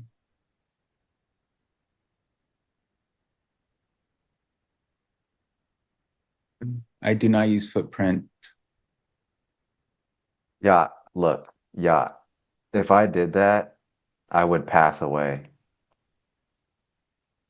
Yacht says to kick your under the weather, steam room 30 minutes and ice plunge for 10. I will literally pass away. Yeah, Crayon, you're a little bit late to work, yeah. Yeah, the hammer already back in the truck.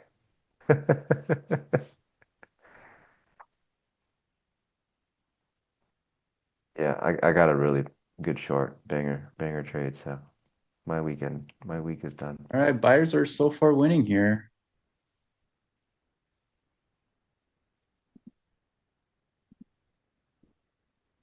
We have a bullish on the 4 hour bullish hammer candle.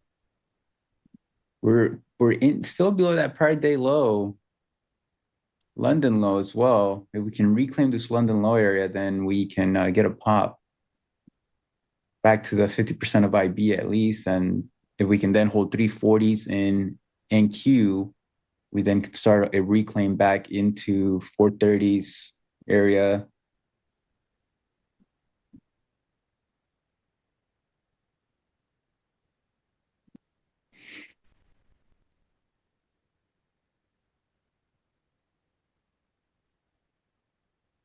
Good morning, Luke.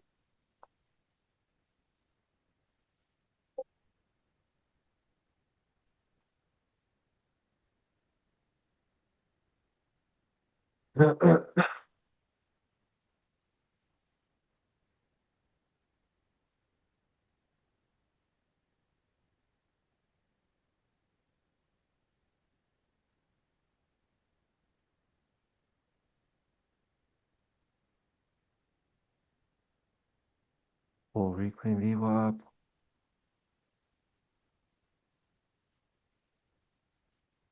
I would say it fits. Okay, I will say if this bounce does go to VWAP, I would absolutely be interested in offering VWAP.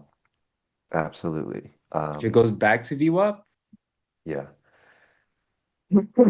Reason being is when price does this, it extends this far away, spends this much time far away.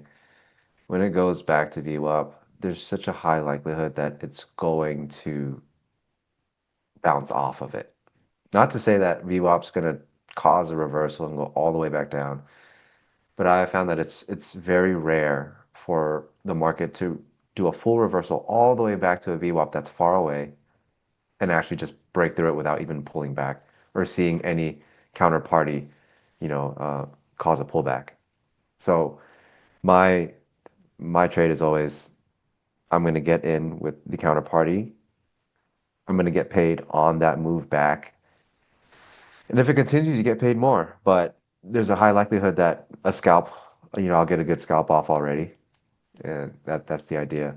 For uptrend days, I think the A++ pullback is on a trend up day, if the market finds a spot where it like liquidates and it goes to VWAP, to me, that's going to be the afternoon pullback low. And what that is like that's that last, like this is the new low, and it's only going to be up from here for the rest of the day.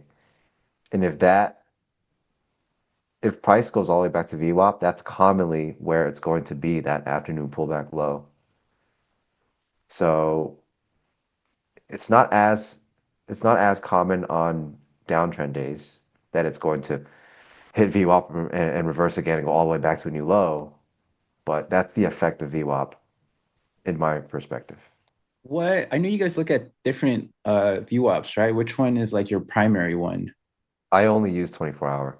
I don't use RTH. I don't Okay. anchor it. Yeah. I found that I tried RTH and I anchored, and I found that it's so similar to the 90 MA that I might as well just keep using the 90 MA because I'm already used to it. Oh, really? Let me It's open that super, up and see. it's super similar, especially the RTH VWAP. So unless things have changed, yeah, that's why I just kept an eye on. But I use a 24-hour VWAP. That's the goated squiggly line. How do you even find that on TradingView? I don't know if TradingView's got other VWAPs. They have session VWAP. Session, week, month, quarter. I don't see any 24-hour. Oh yeah, I don't know if they have a 24-hour. I know I tried to put one on before and it was kind of Oh, weird. really? Like it wasn't the same as my other charts. So I was like, maybe I have to manually configure it a certain way or something. Can I share my Vibe coded contract calculator? Yeah. Well, it's not done yet. So if you want, message me your TradingView name. I'm doing some other things to it. Oh, Richie Rich, 6 p.m. open.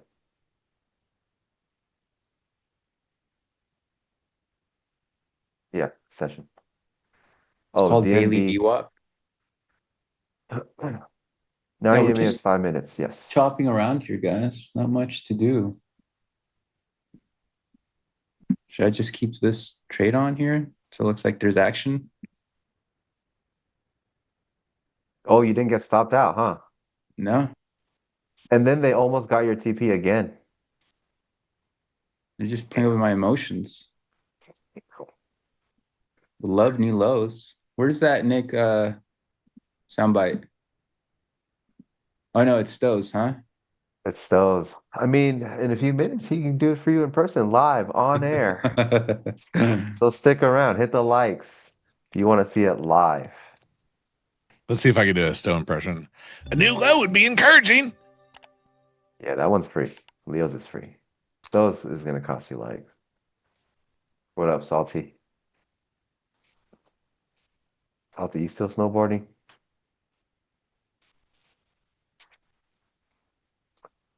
Yeah, I'm in this Airbnb in San Diego right now. Yeah.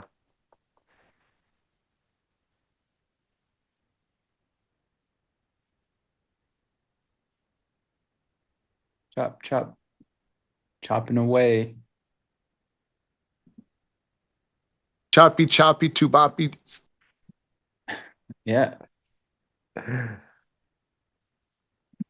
yeah, I've been there. Diego, who's Diego?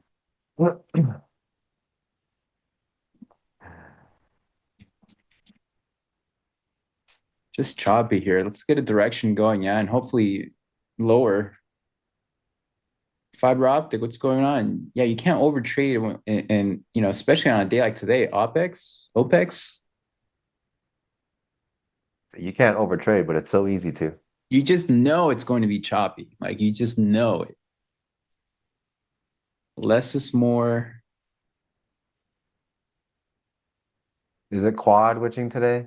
It's quad witching, right? Yeah. And you know, from my point of view on the swing trading side, it doesn't look like a lot of people want to hold risk over the weekend. Oh, 13-day green streak and totally screwed up today. I'm so sorry to hear that. Just a pullback for the next 13-day green streak. What's the problem? Well, it's a pullback if you keep it as a pullback. If you keep killing yourself today, then it will be a liquidation. Oh, want that. Yep.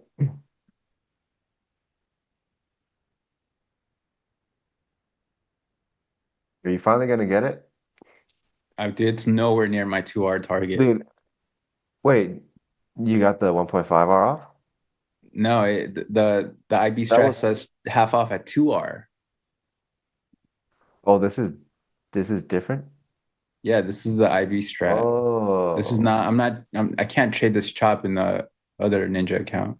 Oh. We're just going back and forth. Oh, it looks like we have some news here. Oh, it's coming. It's coming for my stop. What is All the right. Stop filled. Finally. the news?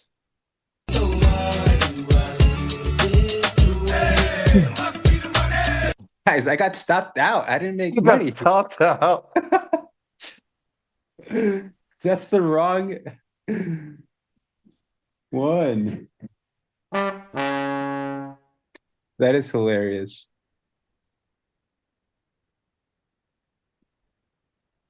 All right, so it'll be I'm dead. minus 1R for the day for that strategy. And we do it again next week. I'm dead. Must be the money. What money? I lost it. It's away from the account. Yeah, it's Friday, guys. Shit happens.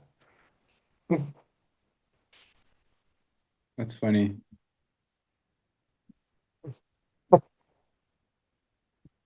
Manifestation.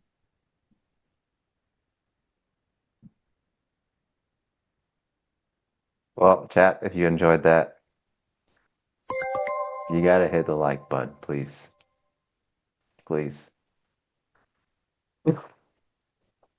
Yeah, if it makes new lows now, but see, that's the thing about like systematic strategies. You just execute it, right? If you get emotional about the outcome, then you're not ready to trade it because you won't be able to trade it in a drawdown. Just press buttons. You're an employee to the system, all right? You were hired to just follow the rules.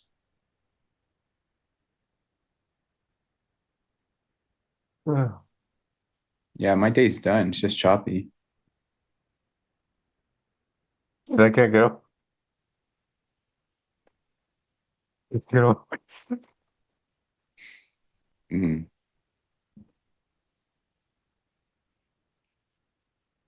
This is why I wear a hat, but I can't turn it around. What happened to me? I don't know. You tell me. They're Dude, that after was so funny. me. What money, guys? Well, the production's telling you don't be so possessive. It ain't just your money. It's other people's money too. Yeah. I donated to the market.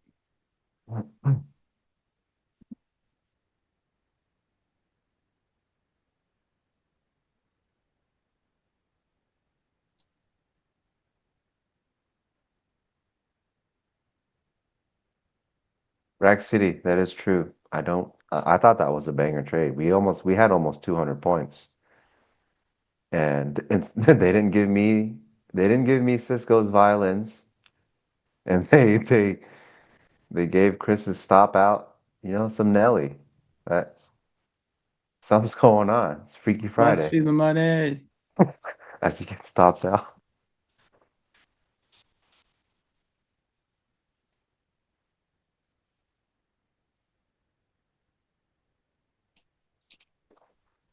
Yeah, you never know what production's gonna do.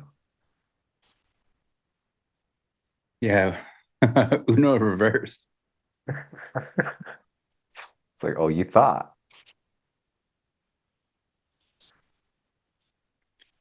Do I sound Wait like I'm till Miami, underwater? guys. Is Wait it till that muffled? Miami. Guys, I bought this thingy, Oh, that and it's looks, what all the streamers got. dude, it And sounds chat's much saying better that. when you speak that close to it. Should I move it? Put it in your mouth. We'll hear you better. Nah, there's not enough likes for that. Maybe a different stream. Dude, this is that brand. What the hell is it called? DJI? Is this shit not good? I don't know.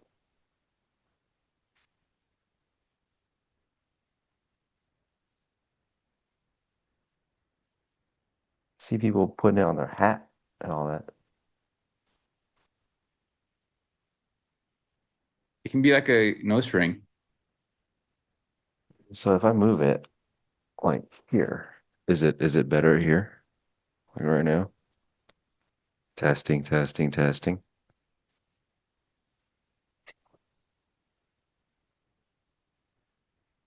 All right, so I gotta switch it. Hold on, let me move this thing like real close to me. Testing, testing. How is it now? It's like fucking Jesus. The wind killer? I thought you need the fuzz. Isn't this like the thing?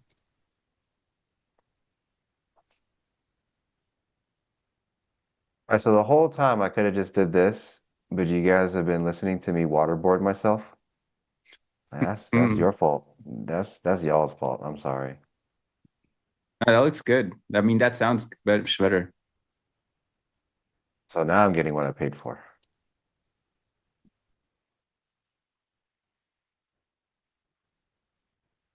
What up? Good morning. Hello, guys. Hello, hello. How are you How guys are you doing? today? Yeah, how are you guys doing in this chop? Good.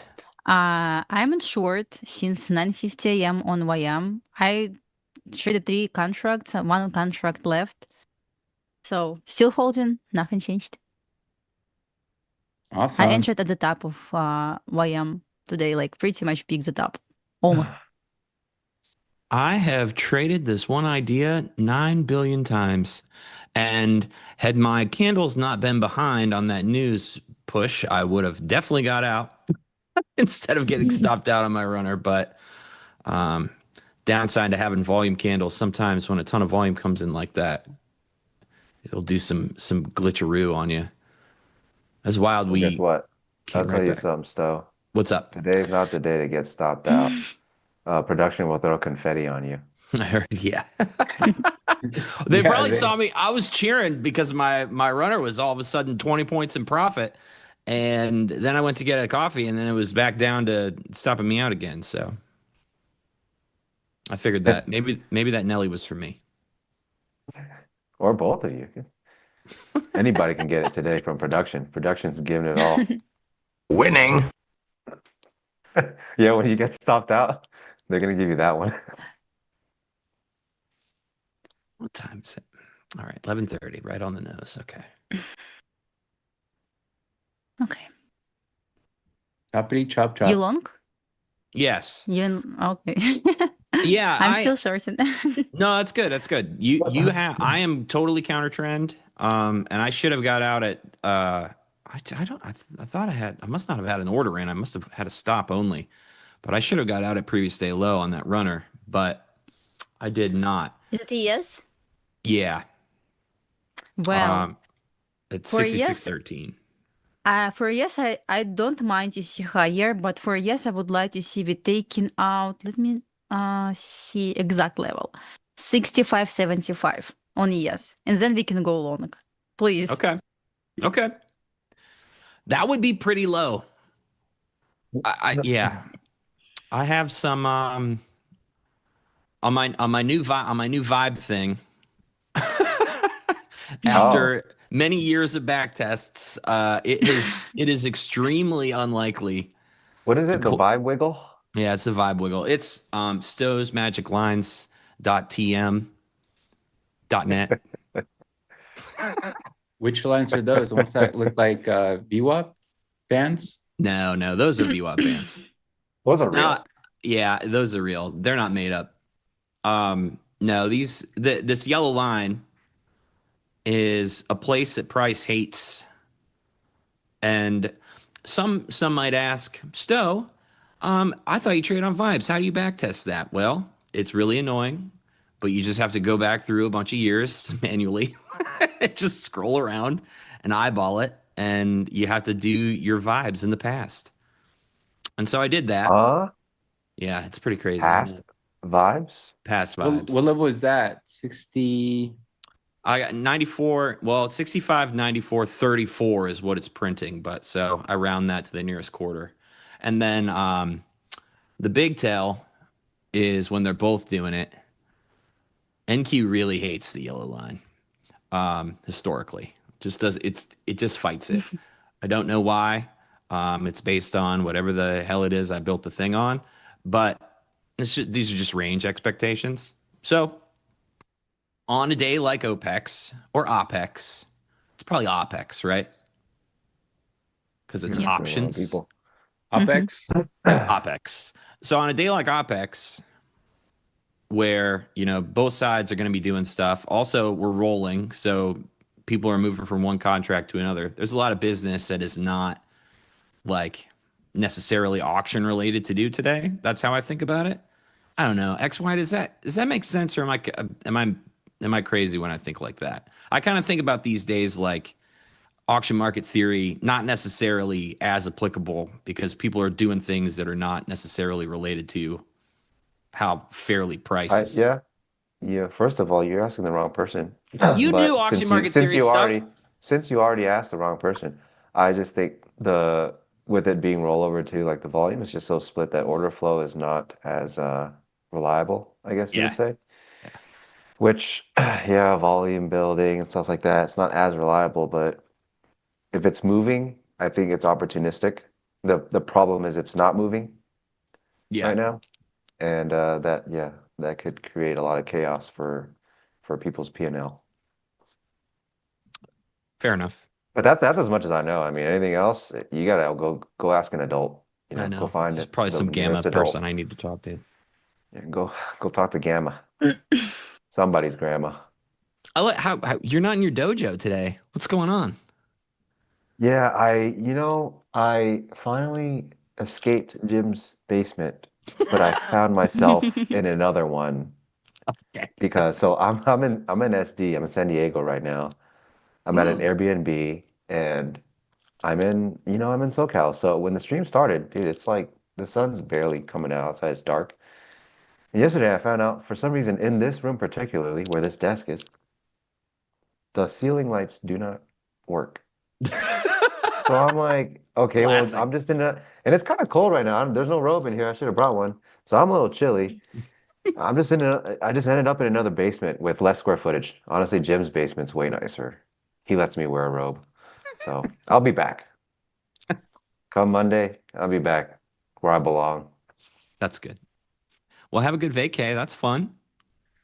Yeah, it's a buddy of mine's bachelor party, and I'm kind of sick. Like I'm a little under the weather. You guys might be able to hear my voice. And yeah, I had stream early in the morning today, so I literally Ubered myself back home early at 9 p.m. yesterday, like a responsible adult. Yep, classic XY. Yeah. If you want, would you like my one San Diego tip that I have? What is it? So this is driving around playing guitar, I have created a list of the most disgusting punk rock bathrooms that have ever existed in any venue. And the number one I don't like where this is going. Is in San Diego. And if you want to take your friend to see why do I need to know this? The most disgusting bathroom that's ever existed in all of America, it is in San Diego, and it is at a place called the Tower Bar. Well, before you started, I was like, what can a Pittsburgh guy tell me? A SoCal born and raised native and resident. Well, I'm sure you haven't been San there. Diego. And now I have my answer. What would a Pittsburgh guy tell me? And it's exactly that. Yep. Don't take your fancy sweatpants in there. For sure. You stay classy, San Diego. I was waiting for the Anchorman stuff. I was trying to decide how many Anchorman lines I was going to drop when I heard XY mention he was in SD. Chat already caught on to that as soon as I mentioned it. That's quick, man. That's funny today. They'd be cracking me up. That's good. I can't hide Lumi, my face today. where are you short from, Lumi? Tell me again. I'm on a micro IM, shorting from, let me see exact entry point. Oh, you're on the Dow. From Okay. 46 to 57. Okay. I wanted to short the ES, but the ES dropped immediately at the open, so I decided to trade lagging asset, which was YM. Word. Got you.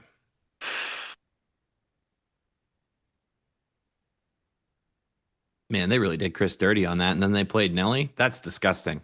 That's so rude. Not only did you get Chris has been done dirty for the last like hour straight up. So he actually had a really good short, and when NQ made a new low, it wicked right off of his TP. So he sat in that whole thing all the way back through, and it went down and didn't take him out again. He sat through it. He got short again at some point and finally got stopped out by that news or whatever. And then they did him in like that. They did him so dirty. They hit me with that song. It's brutal. The same lunatics. How do you want to get them back in Miami? Do you want to text me? Let me know. Is this the origin story? No, don't worry, guys. It's coming. It's coming. The origins.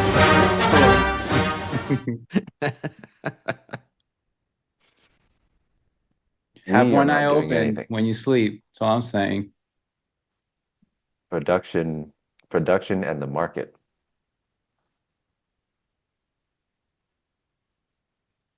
Well, I don't think there's anything for any of us to do here. Nah. Not unless you're already sitting in it. Yeah. I mean, you I guys have, are like on opposite ends of each other, which is Yeah. good because it's stuck here. So if you're going to be in a direction, you want to be at the very bottom or the very top. I mean, we're doing lowercase b, and we ain't trying to leave down here. There's definitely somebody at 250s to 220s doing something. I mean, the big keeps stepping in there, but then they just keep smashing it back down off of 300. I think to me, it looks like more of they're doing a bunch of nothing. As they get to each edge, no one wants to do anything. And Yep. then, you go do the business in the middle. You're like, oh, let's go check that door. Nothing's there. Yep. Close it, go back. You guys see MBA's comment? It's not a bad idea.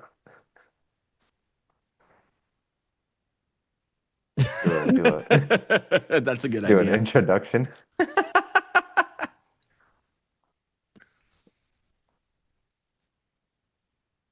Yeah, when this happens, I on. guess I just have to pick a side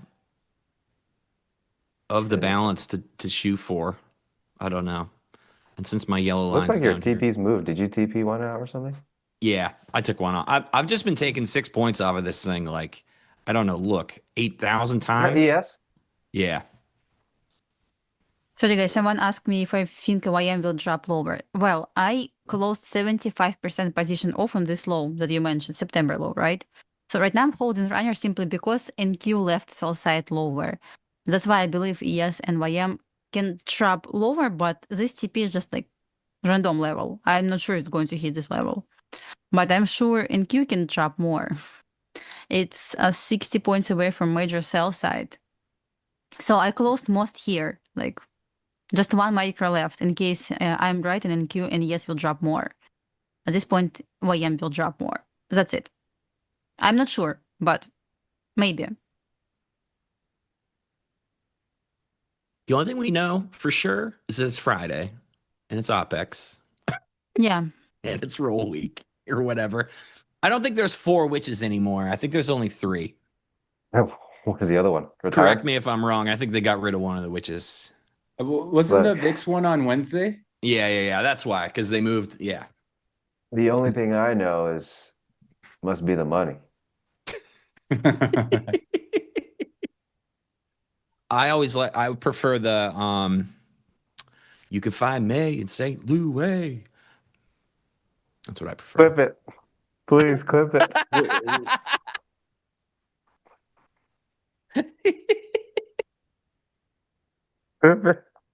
Some got jobs, some sell yay. Hey, whoa, Whoa, hey. family show, family show. Oh, hey, It's Friday. Hey, now I thought we were allowed to get PG-13 get a on little Friday. weird. It's possible. It's possible. Sharing life stories now? What's going on here? Life was before he became an NT streamer. They found him on the streets, St. Louis. That's back when I was doing my world bathroom tours, finding the worst. That was when you were in St. Lunatics. I remember seeing you in the music videos. But you were buying Air Force Ones in that one music video. That's true. That was me. That was me. Fridays are for being wacky and My weird. Air Force Ones. Dude, one of the that's Lumi's all like, time. what the hell are these guys talking about? Yeah, these weird Americans. What are they saying? What are they saying? What are they doing over there? Well, Lumi, we're talking about 90s and 2000s hip hop and R&B again. Again. We are so old. We just keep reliving the heyday. We do. And Back it's in fun. Look at how old chat is. Chat's got old people too. Old folk. I mean, I Friday's was the born old in folk. 90s, but What Late music do you 90s? listen to, Lumi? That's a good question. Hey, is that Saratoga water? yes. Oh my Sparkling God. water. My She's a Did I, winner. did I do something bad? My bad. Woo. No, I you're a didn't know. baller. I knew it. I knew Lumi was My a baller. I knew bad. it. I knew it. Now we know. She's like, nothing but the best Wild. for me. You got money. Good boys. Do you think it really would do something to put your face in sparkling water versus not sparkling water? Do you think the sparkles make a difference for real for that video? Dude, poor people like us would never know, Stowe. And why does he put fruit in there? Does the fruit help? Or maybe that was a lady that did that. Maybe it makes it fancy. I don't know. Is it It's like decoration? a charcuterie. All right. Well, I don't know much about skincare. I thought Well, I was hey, putting lotion on my face, but it's some moisturizer. people put like lemon, cucumbers in their water. Yeah, to drink Maybe it. he's just like, you know what? I am so baller. I'm gonna do that with more high quality fruit. I want organic strawberries. You know, Well, I you want throw some it away once your berries. face. You can't drink it once your face has been in there, There's right? nothing to a baller though. Look at Lumi.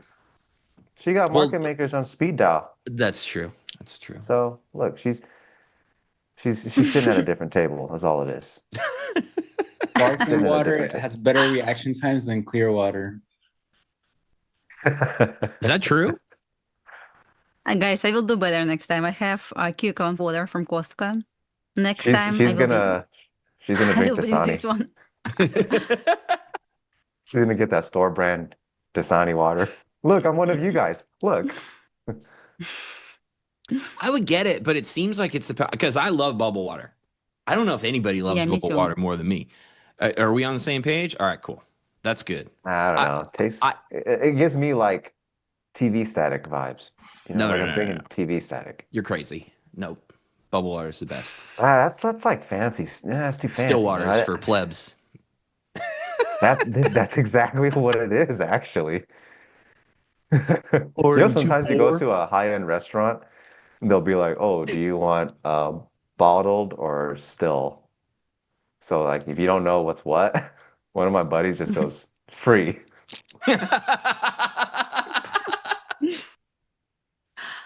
Oh my God, that's cool. Oh, cherish that person. That is a hilarious dude. No, we're all like that. Honestly, All right. we are all like that. No matter I'll where take the we've free gotten one. in our life, dude, we getting free water.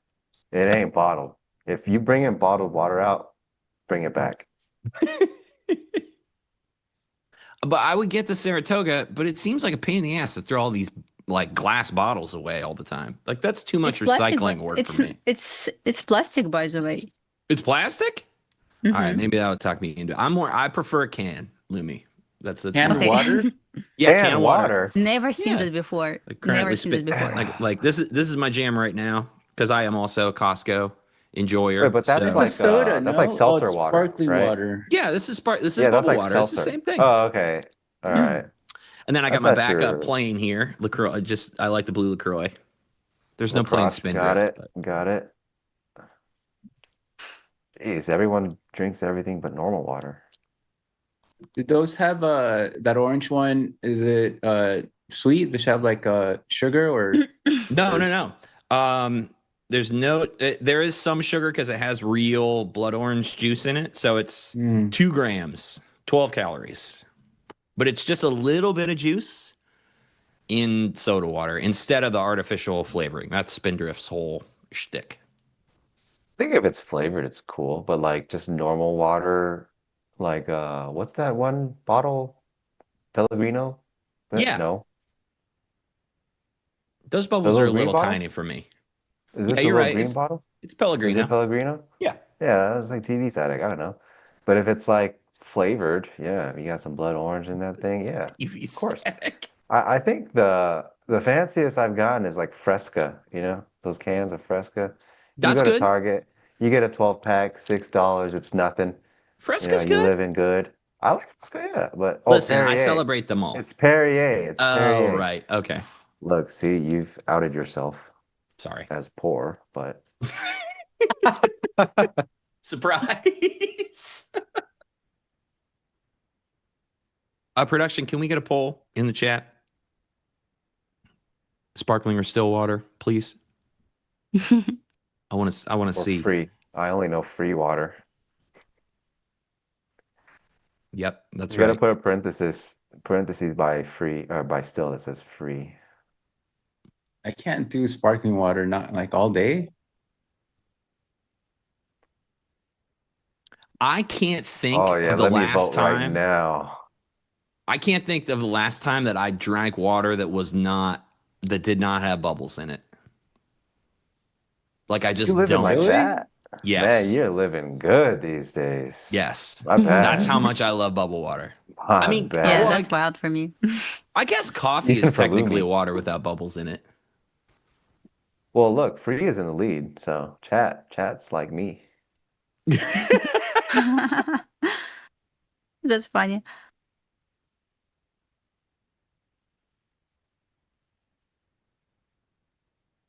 Yeah, I I don't vote do for sparkling even if I just drink tap.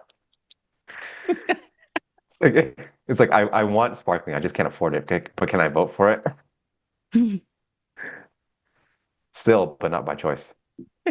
I drink milk with bubbles. Yikes. Dude, you should be in jail. That repulses me. Yes. Hello, police? Whoever Yes, that this is, man straight here. to jail, please.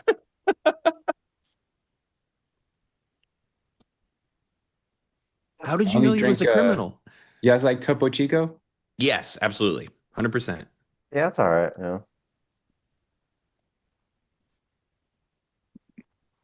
So, you guys enjoying the range? Yeah, it's good. It's a mighty fine range. A range trader? I'm going to get to the Range bottom of trader. Lumi's music taste, though, because she dodged that question earlier. Oh yeah. Yeah, we still got Music? time. Yeah, what Well, kind of I- music do you listen to? Russian one? Russian music? Is it just Yeah, called Russian seriously. music? Okay, so C Yeah, really seriously, I does like not Russian understand what we're music. talking about. It's like He do has no Haas. idea Do like Haas. who the That's St. German. Lunatics That's are. German. Racist, Chris. Oh, damn it. Okay, I thought it was DEI Friday, Chris. What are we doing here? Come on, Chris. Look, production's got us all wacky now because they be trolling too much. It's production's fault. The only Russian band I know of is called Something Riot. I don't know if I'm going to say that word into the internet, but there was also another one. All right, I got a question for you guys. Mhm. Has anyone here actually ever drank out of a garden hose? Yeah, of course. Oh, I did that when I Nope. was a kid. Yeah, you're not allowed to go Yeah. inside. How else are you going to get water? I have not. So maybe No. I'm living different. I'm living a little different. Listen, the water you're drinking out of the water faucets in like elementary school, middle school, that's Well, the guys, same listen. water. It's funny. I'm not sure like how you do this, but sink in kitchen and sink in bathroom, 2 different waters for me. So I can like wash my fruits. I can drink from kitchen sink, Uh-huh. but I cannot do this from bathroom. I don't know why. It's because you have a filter. I huh? can wash my hands there. Now, in No, Belarus, she's you saying can it's like drink from it's a sink. It's psychological clean thing. water there. So it's like you don't need to use filters and something like that in Belarus. And I remember because it was so funny, I could like drink from like kitchen sink, like clean my fruits, I don't know, whatever, wash my fruits, whatever. But I cannot do this from from That's some from fair. bathroom. That's fair. Yeah. When I go to like, it's crazy. I I actually don't do. know I do why. kind of. I feel the same way. I feel the same way. Why? I mean, Like, I think why? it's because you associate the bathroom with like other things, not preparing food, right? So But you're that's my rinsing your thought. mouth out after you brush your teeth, right? No, yeah, no, like I'm not saying it makes any sense. That's like half drinking. I'm just saying that's the vibes, you know? Yeah. It's just different vibes, but it's the same thing, but different vibes, you know? Also, should I be washing my fruit? You guys wash your fruit? I'm You just raw ask- dogging the pesticides. What do you Oh, mean? Yeah, you have to, brother. Of course, I wash everything. what is this stream? Lumi's like, ever Oh, since look I at me. I drink water with my pinky up. It's got to have bubbles. Oh, yeah, but I don't wash my fruit. I just eat that thing. What are you talking about? I wash meat, It's I wash the fruits, I wash duality of man. vegetables. Am I crazy? No, it's me that's crazy, Lumi. We've established that forever ago. He is so anti-establishment. He's like, Big Fruit would want me to watch this, so I It's won't true. watch it. It's true. I used to wash eggs as well. I stopped doing this, but eggs? yeah, Oh, I've I never know heard why. of that one. I don't know why. My parents always did this. It's because Well, of the, Yeah. the shell. Yes, exactly. We got like my sisters have a bunch of chickens. You got to wash those things for sure. But the other weird thing, once you get, I don't know, if anybody has family members that eventually get into having chickens and somehow creating your own eggs, that turns you into a whole different person. And all of a sudden they're like, eggs should just be on the counter. And you're like, what the hell is going on? Put the eggs in the fridge. They're like, no, this is natural. This is the way eggs are supposed to be. And yeah, people once you're, I assume you guys have sisters that get a little crunchy like that in the chat. Chicken You know, jockey. I learned a few years back that they'll say free range, but it's not even really free range. Scam. Oh no, Everybody's- it's not free everybody's range. scamming. They just get a little. It's like they open a door and they've got like 3 feet out there. That's it. Yeah, it's like, all right, take 3 steps, you're free range. Get back Yeah, inside. You know, Exactly. like, Yeah. can't trust anybody anymore.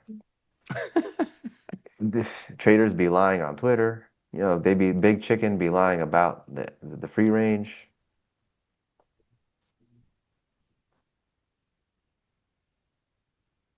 This does remind me. I gotta get some white eggs this weekend to die. You guys do that with the kiddos, Lumi? I mean, I bought some stuff for this, but let's see. I didn't plan when we're going to do this. But yeah, I bought like stickers, some dice for this. Yeah, we Nice. will do definitely, but probably not this weekend. It's going to be spring break next week, so That's we'll true. have time. That's true. We Yeah, did Gluten some makes a wacky good thing point. last year that was like it had a bunch. It like you took shaving cream and food coloring and put. Have you ever done I that? saw that. I saw that. That's so cool idea.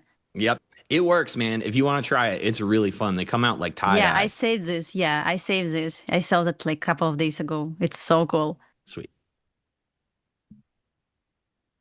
XY, Chris, do you need me to dye any eggs and put them in the mail for you so you guys don't feel left out? Or No, we're good. We're All right. good I on think that. they'll make it. But over here. Yeah, it's different here on our side. All right. You can get them pre-colored.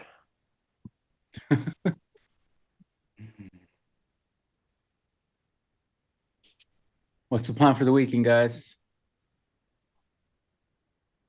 I'm not doing anything. I gotta make a new podcast because my power outages kept me out of that. I started to record it twice, and I got halfway through both times, and then I rage quit my own my own project.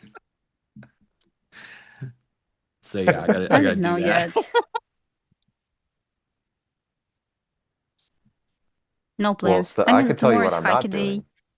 but I don't have Tomorrow's plans what? for Sunday. Hockey day. My Hiking? kids play, yeah, hockey day. So we have ice skating, we have private Oh, class, we have a game tomorrow. So it's going to be all day tomorrow. that sounds tiring. Lumi's in hockey jail every weekend. XY, you didn't know about this? Also, every Tuesday, Wednesday, Friday, and Saturday. Oh man. Yep. And the internet sucks in there.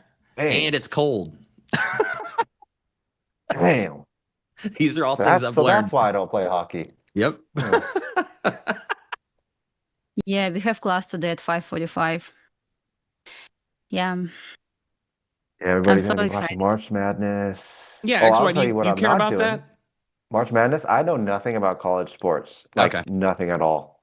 I know everything about NFL, NBA, all that stuff, but I know Yeah. nothing about until you get to the NBA or NFL, I have no idea who the hell you are. I've only heard your name in the articles. And then I figured out after. Word. But I can tell you what I'm not doing this weekend. I'm not going to that grungy ass bathroom you recommended to me. Come on, dude. Just No, I'm go. fine. No. I know the bartender. I'll let her know you're coming. Oh, I bet you do. That's not a I bit. don't- I'm not- Her I'm name's not- Jenna. I could text her. Do you want me to text her and let her know? I don't. I mean, I I'll don't. get you some Please free don't. beers. They only cost $1 anyways, but I'm sure we could get you like. If I'm in there, they better give it to me for free. They should pay me to walk in there. It's like paying for a haunted house. You know those haunted house things where you walk into? Except it's for real. Forget it. Oh my goodness! It's like paying for a haunted house. That's great. I do All right, love San guys. Diego, though. Are you out of here? Yeah, it's that time. It's not. You got 1 minute left. Look, It's you got that 30 time. 30 seconds left, Chris. You got to stay. Must be the money. I'm good. I gotta go make money now somewhere else. All right, homie. Have a good weekend, brother. All right, you guys have a See good you guys. weekend. Stowe, See XY, ya. Lumi. See you, XY. Yeah, it was You guys fun. It take was care. fun. Toodles.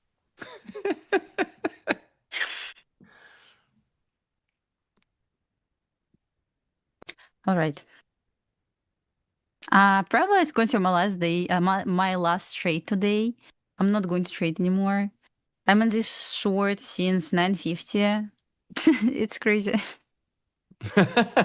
Yeah, that's a long day to be in that. It's just runner, but still, I have room to go lower for I mean, I don't have anything, but yes, and NQ left room to go lower to sell side on NQ at 217. And I not quite sure about yes at 65.75 today, but if it's going to happen today, I will be happy. Yeah. Yeah. Yeah. Because initially I wanted to short yes at the open, but then changed my mind. Yeah, let's see. It's just ugly consolidation right now. This overnight was really ugly. Holy Moses. I mean, Yeah. Europe just sold the crap out of it. Wow. Yeah. I hadn't even looked at that. Sometimes if the London opening range is very high or low, I just never see it on the screen when I log in. So that today was one of those days. Yeah, it's up at the Yep. 66. That's crazy.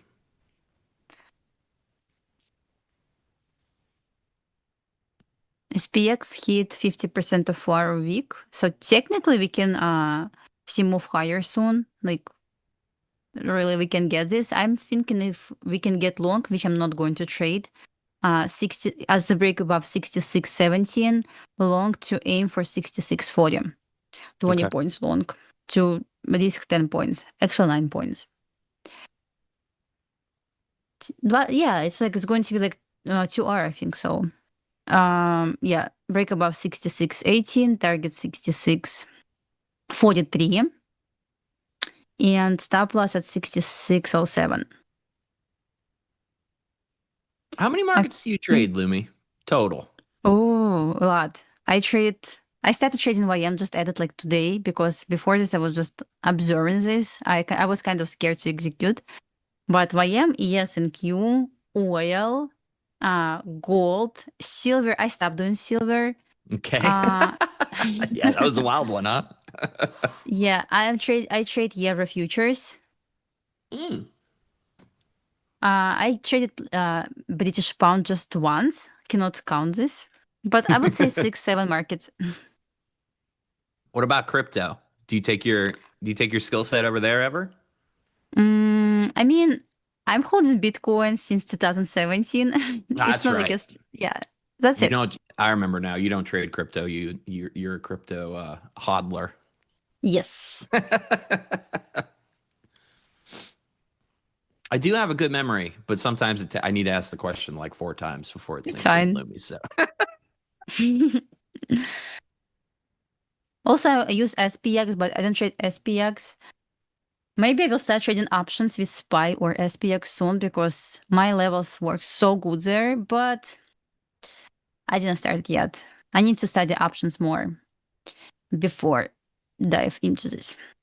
I But like. yeah, I liked if when I was into selling options, I was doing a lot of SPX spread selling. I thought about getting back into that and using some of the future stuff that I do with ranges to sell.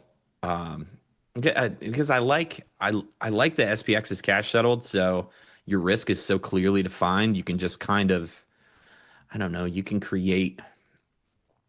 I've been looking more into creating like asymmetric risk, and I don't know. I got sucked into a bunch of quant podcasts this week, so all of a sudden I'm thinking about skew and stuff. So it's probably not good. It's probably not good that Stowe is wondering about what a vol surface looks like. I don't know if there's any quants in the chat that want to help me out, but yeah, I follow a bunch of people and found a new podcast, so I got sucked into that. Come on, beat this 15 guy. We can get to the top of this range. They're gonna make. I was hoping to just be in this runner all day, but they're gonna make me get out of this thing.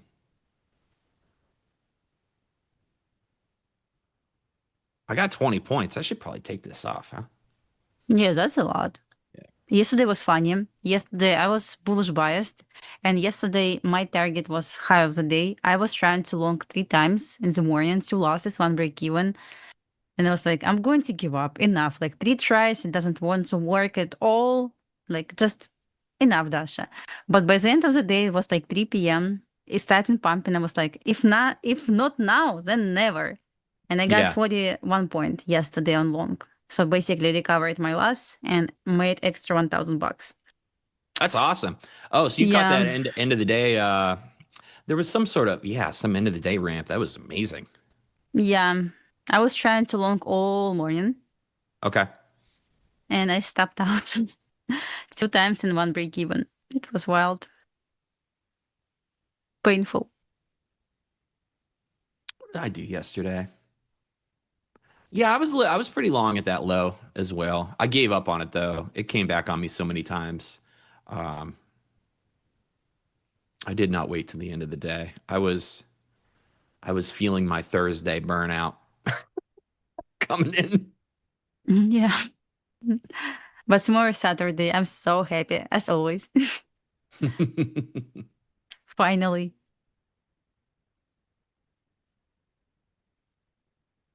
Gonna check gold. Gold was amazing today. I wanted to short from this highs. I expect to get sweep and then short, and it just dropped without me. Sometimes it's going to be like that, unfortunately. But yeah, nice drop here. Like seriously amazing move down. I think we can get retracement on gold soon back to 6,600, 4,600, 4,620. I always want to say 60, not 40. I don't know why. And for gold. Mm. Yeah.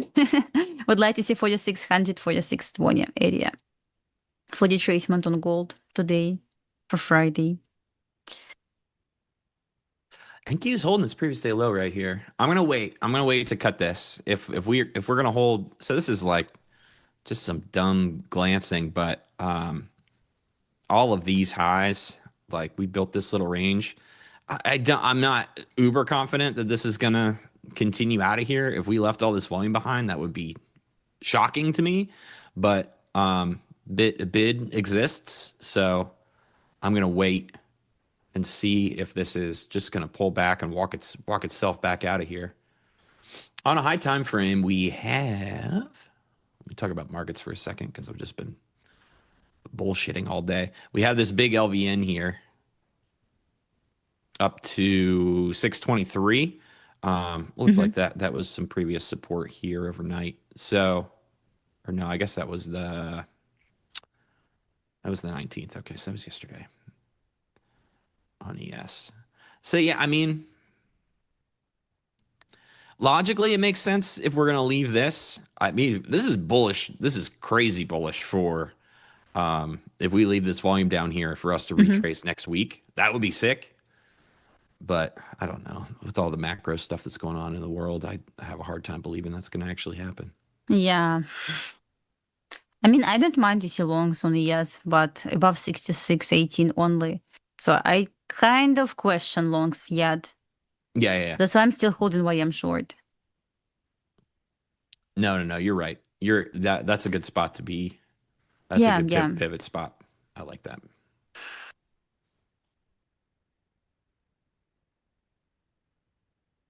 Just since we got consolidation since 10 a.m., from yesterday mistake, I would try to break above consolidation high or low to trade this.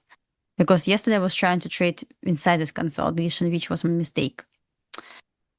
So I would try to be like not first buyer, but I will trade continue. I could trade. No, I'm not going to trade continuation, but possibly here's idea that I can expect.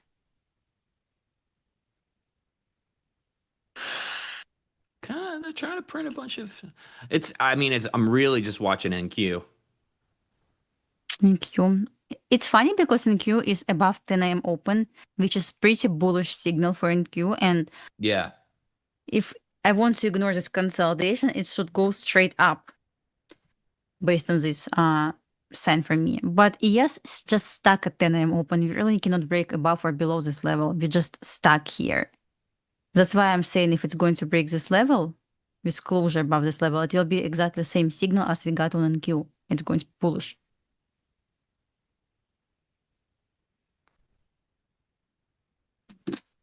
We'll do this. I will tuck that there. I will lock in. What's that? 9 points. That's fine. It's Friday, yeah. Take Friday. It. Yeah, if it wants to zip out of here, that would be great. But I don't believe that is a thing that's going to happen. So, also don't want to be short right here either because NQ is super bid.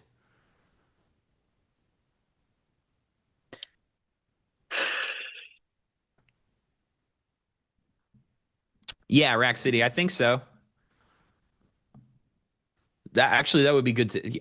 When do they move ahead, or are we just like this for the summer now? The time zone stuff kills me. Lumi, do you know what time London closes now that we've sprung forward? London 12? So it was 11:30. It resyncs. Okay, so this is the last day that it's 12:30. Oh my God. Changes this weekend. Okay, cool. Thank you, chat. I believe you. 12:30. Okay, guys. Thank you. I'm a little hesitant to believe the chat because they're a bunch of pranksters, but I'm gonna give it to them today. Oh, see, now the chat's up against itself. Changes next weekend, not this one. Do I need to text Kane? Well, can someone at me when it happens, please? Look at this bid, Lumi. yeah, trying to push. Let's see if it's going to break 66.18. Should be nice long above this level.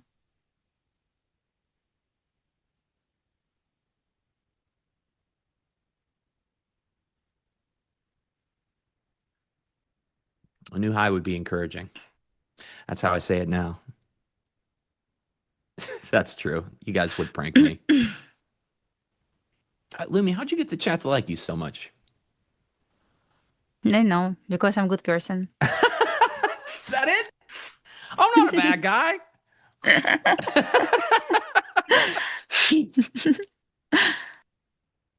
Love you guys. Thank you. Oh no. R.I.P. Chuck Norris. That sucks. I watched a ton of Walker, Texas Ranger when I was a kid. Cause the eyes of the ranger are upon you. Very good. Thank you, production. That was amazing.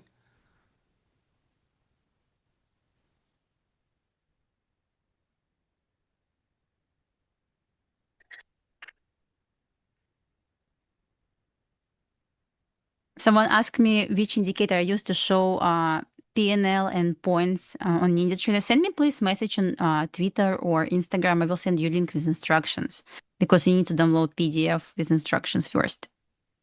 Find me like Lumi Traders on X or Instagram somewhere. I will send you a link how to download this.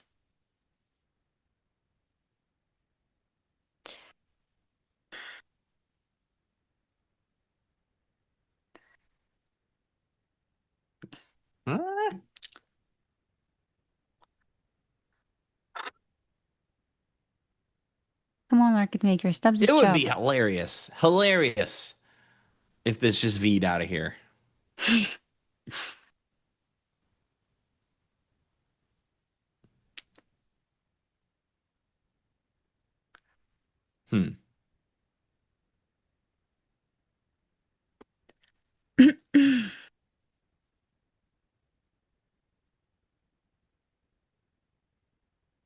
That's a good question, JC. So yes, it says I Stowe. never heard about this. What is going on? You didn't know about this? All right. No. Well, okay. This is what happened. Thousands of years ago, or a few months ago, however long it was, I said that I was going to try to learn how to trade an ICT setup, and T-Trades even gave me his model and said, this is exactly how I trade the thing. I tried to learn it. I can't, and this is to answer your question. I can't do it. My brain won't make sense of it because it involves candle closes and candle shapes. And something is broken in my mind where those don't mean anything to me. So I can't look at a wick. I can't look at a thing and see it as anything I can interpret at all. But I have started to look for, I did take some stuff away from that. And when I do look at, I'm getting better at it because I have 5-minute candles on my NinjaTrader app and stuff.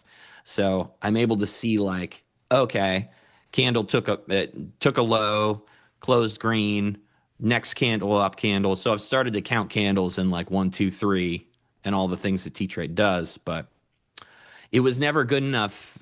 I don't know. I just couldn't pull it off on stream because it's just not what I do. Yeah. But that's the honest answer. I just couldn't do it. Yeah, it works so well for me, but see, like I don't like to use volume profile or something like that. So because it's hard for me. I trying to use volume profile for SPX, but like order flow, volume profiles, it's not for me. But I'm trying to see like candle closure, VIX. It works so good for me, and really you can get nice entry of this. Yep. So you see, like I never studied like volume profile, order flow, as well as you never studied ICT concept. That's why it's hard for you and hard for me. Yep. Yep, that's true. Yep. They came down and got me.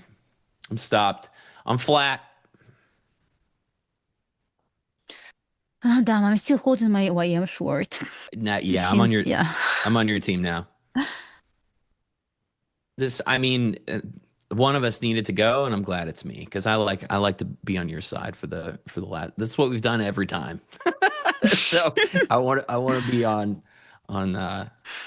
your team for the rest of the day. Yeah, let's go. Well, a lot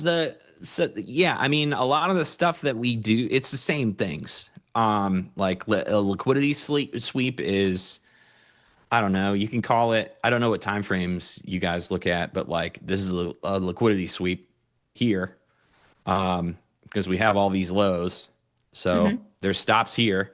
The delta profile is reset, so I can't show you what the delta was doing here, but a ton of people got stopped out. You can see it. It's just like a super big flash, and then you see a bid step back in. So, I mean, I bought the hell out of this. I got in a momentum short right here and took my profit right there at the IB break because that's a stat that I look for every day. It's something like 80% IB low or IB high breaks. I just have like a checklist I like to check off.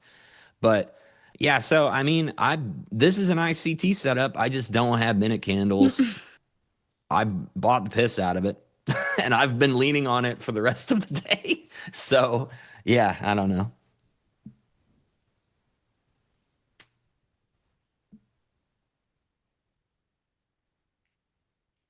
I haven't quite figured out the SMT thing though.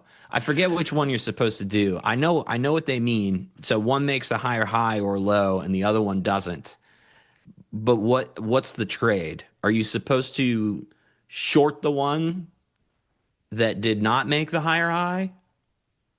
I think. Depends. Okay, depends. Yeah. Okay. So you can trade even like okay, you can trade assets that actually took low, but you can trade assets that offered failure swing. So basically, higher low, right? It totally depends on stop loss because you can get exactly the same setups if you're looking for SMT. But I would say when you have failure swing, so basically when it created higher low, but another asset created lower low, so swept low. With failure swing, it's always better stop loss placement. So I would rather to trade assets that fail to take low. It's my opinion. It's my preference. Got it. Okay. Yeah. Yeah, But I think like both works. that makes sense because that's kind of like because I watch NQ and ES in concert all day, every day, always have. I usually only trade one of the two, and in this volatility, it's almost always ES because NQ is just too nasty for me at the moment. But sometimes when NQ makes a higher high and ES hasn't made one, that makes me still bullish on ES because that means that NQ's pushing. So you're saying the ICT ish, the SMT setup stuff, that's also open to discretion too? Yeah, so technically what is SMT, you're looking for asset like, let's say we're talking about indices, ES and QYM. So let's say ES makes higher high, YM makes higher high, but at the same time NQ offers lower high, right? So this means one asset failed to take this high. At this point, we have SMT. Okay. This is what we call SMT, actually, smart money divergence. That's it. That's pretty much definition of this. Okay, cool.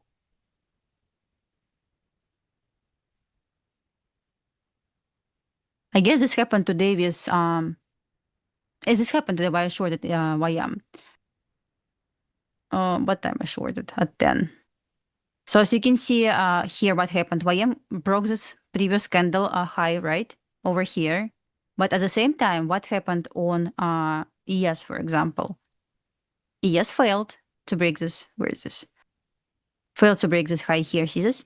Over here. Yes. Over here. And same for NQ. NQ also failed. That's what we call SMT. So YM created higher high, ES and Q failed.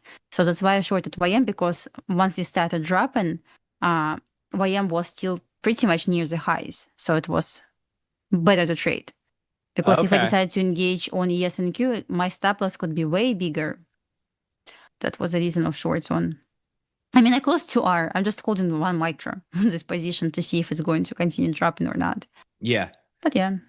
Okay, so you look at that. Okay, so you're also looking at assets based on like what your risk profile can be too. Okay, that makes sense. Exactly right. Cool. I like it. Oh, that's fair. Futch says I have to have a white background or it won't work. Yes. Okay, fair. Touche. No, I like to trade in a cave. As soon as we're done with the show, I turn all these lights off, and it's like Batman in here.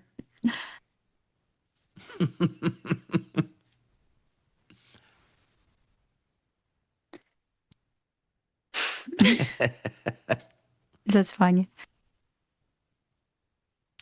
Is crude really popping up? Somebody, if okay, no one's allowed to talk about crude until that thing's over $100.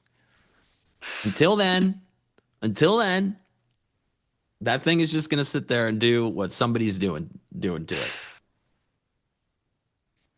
I'll believe it when we're back over $100. Yeah, totally possible. We still can retrace back to 95, I believe. Not sure it's going to happen today because it's Friday, but definitely possible to get something like that.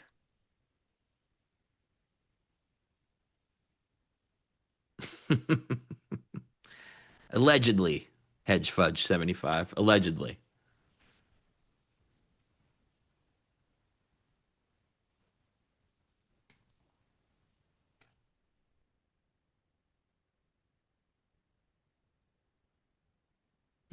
Mr. DMP says if I put a rainbow and unicorn emoji on my chart, they can act as a magnet for price.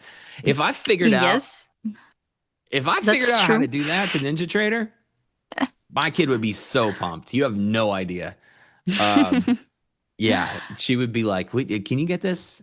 Can you get those on there?" Yeah. I mean, That's she's in funny. charge of all these colors. She picked these today. I'm blue and pink today. But yeah, she's the boss when it comes to style. She specifically said, "Dad, you don't have any style, but you can borrow some of mine." She said that to me yesterday. All right. You're not wrong. So, but she was trying to get me. What was I doing? I had to buy a cutting board. That's what it was. And we got a hot pink cutting board.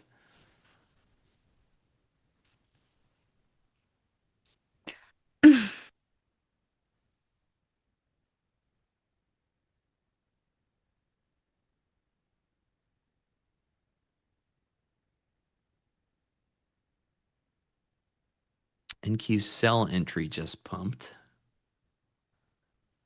Yeah, I mean, maybe. This is a little, this is like, of all the stuff I'm looking at, this is a ton of buying right here.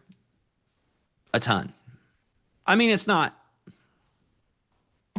the end of the world buying, but when you see a bunch of blue here, these are a bunch of buyers that are crossing the spread, trying to move price, and it ain't happening.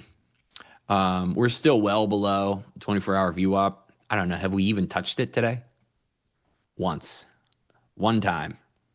9:45. We touched it. So this is counter trend stuff. And one thing I'm trying to get better at is when I'm in a counter trend trade, I take the base hit. And that's why I traded this a billion times down here is like, I'm going to take 6 points. I'm going to take 6 points. I'm going to take 6 points. And this stacks up. But if I had the viewpoint of, hey, I'm trying to catch the low of the day, then instead of taking all these base hits and making money, I just get stopped out 1, 2, 3, 4, 5, 6, 7, 8 times instead and lose a bunch of money. So that's what I'm working on. Counter trend, shoot for the base hit, trail into profit, stuff like that. Mm-hmm. So what happens now from an order flow perspective, and this is just like order flow and volume profile. This is our primary node here. And even the this slope of this profile is bearish with this shelf down here. So this profile being shaped like, I don't know, like somebody's nose, I guess. I don't know how to but the gradual downslope and this little cave down here, this is more bearish as a profile. And then you have all of this buying that failed to go higher up here. And then I look at this guy and we got the same story on NQ. Bunch of buyers couldn't break out of the profile. We got this bearish slope on that profile. So do I want to short it? No. But that's only Enough for because, today. yeah.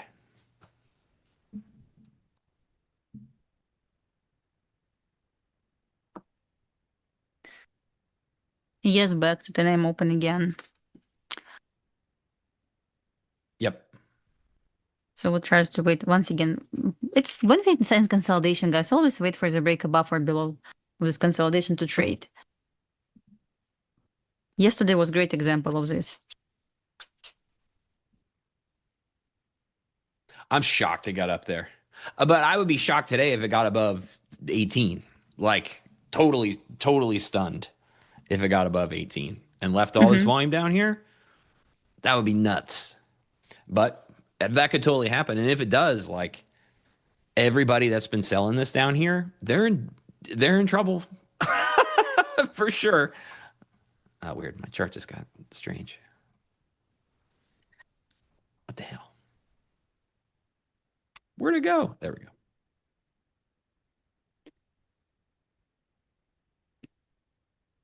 Skincare routine. I like a lot. I have a lot of stuff for skin. I have one thing.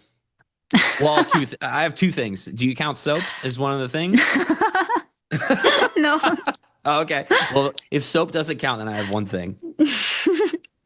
I have a lot, guys. That's so funny.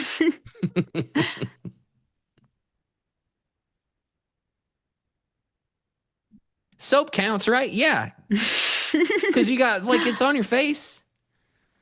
No. It's called, cool down, Dave. I've got soap. It says face and body scrub on it. So it's for both. When I buy stuff, I try to get as much things in the same bottle as humanly possible. So I have done this with that as well. That's fun. And then I've got the face lotion thing, and that has SPF, which is good because you got to take care, watch out for the sun. Yes. Especially if you're pale. I'm quite pale. So yeah. I have two shades. Someone said shades. I use 5 in 1. 5 in 1. That's so funny.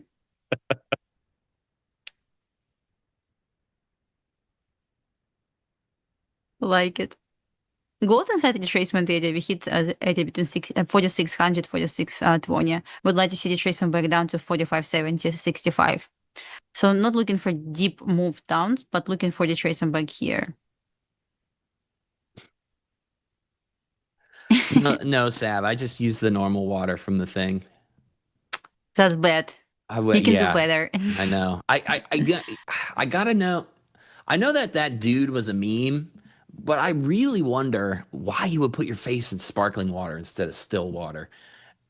Yeah, I don't know. I don't know. Did he put bananas in there too? Or was it lemons? I don't know. It just seems like an excuse to throw things away. And then you're like, I got to clean up this bowl. I got to clean up all this stuff. Maybe it's from having kids. You're like, I try personally to have to clean up the least amount of things when I'm done doing the thing.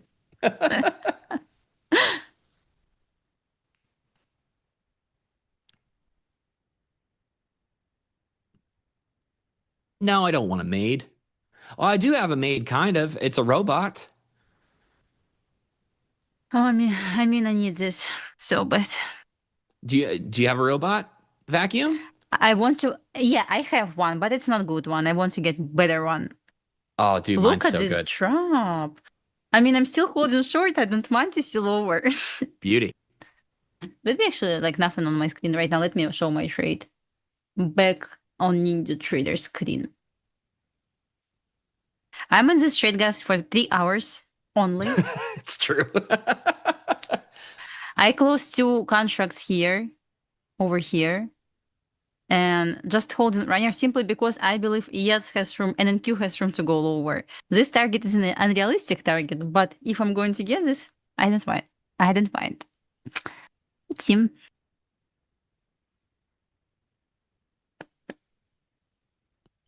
I even told my robot, good job yesterday. Yeah. So, all right. You got to get a robot that does the mop and the vacuum at the same time. I want to get this one. It's my dream. Yeah, but my house, like, lots of toys on the floor, like lots of kids stuff. Just I cannot buy this because I have lots of this garbage on my floor. That's fair. And my kids, I was trying to throw this away, but my kids were like, "What are you doing?" Well, Put this back, please. so my kid likes the robot so much that she will now pick up her stuff as a reason to watch the robot do the robot things. So Oh, I see. I was able to do some trickery and be like, hey man, we can't run the robot if this coloring book is all over the place, or like it's been a lot of cat sticker books lately. But yeah, I feel your We pain. have lots of Lego on our floor because they play with Lego. I buy lots of Lego for them, like small Okay. pieces. That's why. I mean, I have like robot, but vacuum only, but I don't use this for this reason. You got a Legoland like right there too. Do you guys go to that? I want to go there. My kids keep asking, but lots of people there, and I hate it. I That's cannot fair. stay in lines. I also want to go to Mario World, or how to call this, Nintendo World.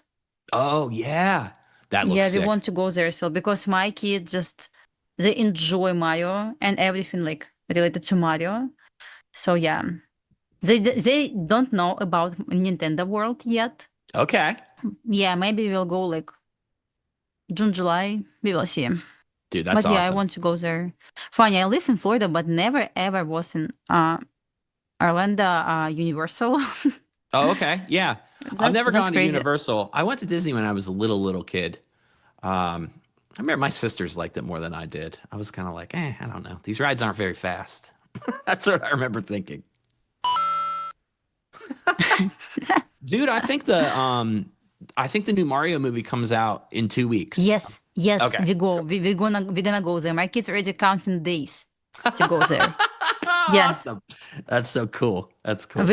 I guess we watched first part like 10 times. Yes, easily. Oh Why man, that kids movie keep was so rewatching good. movies? And I don't know why kids doing this. So they would watch the movies over and over and over again. Like I cannot do this. I like one time is enough for me.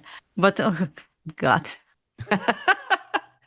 Yep, we did Mario a lot. We did Minecraft a ton. We watched that movie Oh easily yeah. 50 Yes, times. yes, same.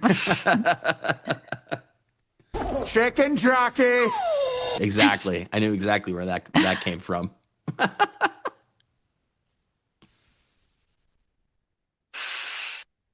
Oh, cool down, Dave. Your kid likes Wicked? That's fair. Yeah, we didn't get super into that. We watched it a couple times. It's freaking long though.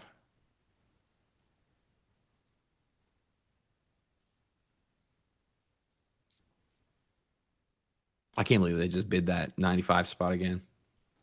I almost bought it for the 50th time.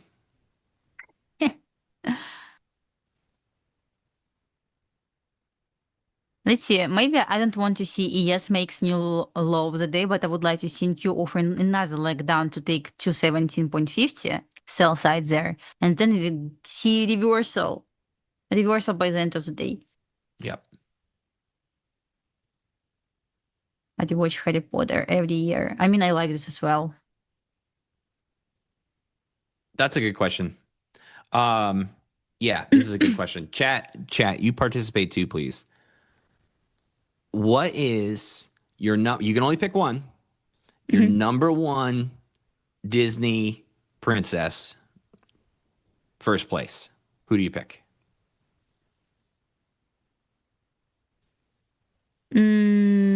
I would say since my kids enjoy watching Frozen, it's going to be Elsa, I guess. Okay. Yeah. Okay. This one.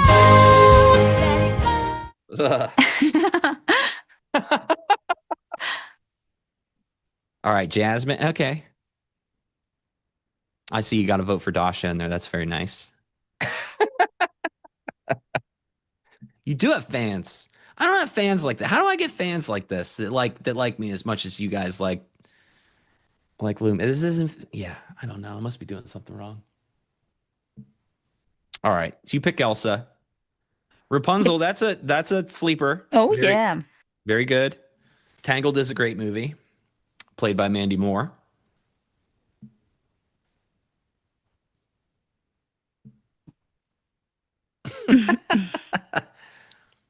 Jasmine's a throwback. Okay.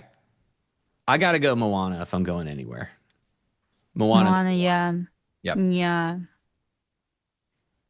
These two.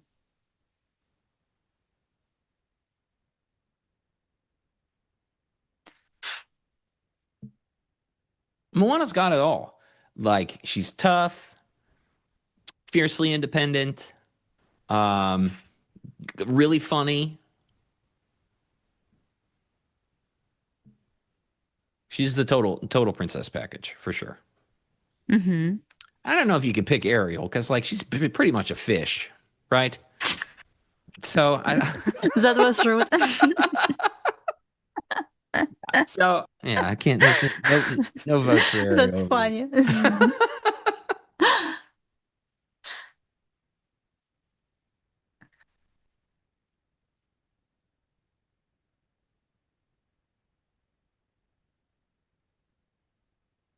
Okay, Mr. Yeah, all right.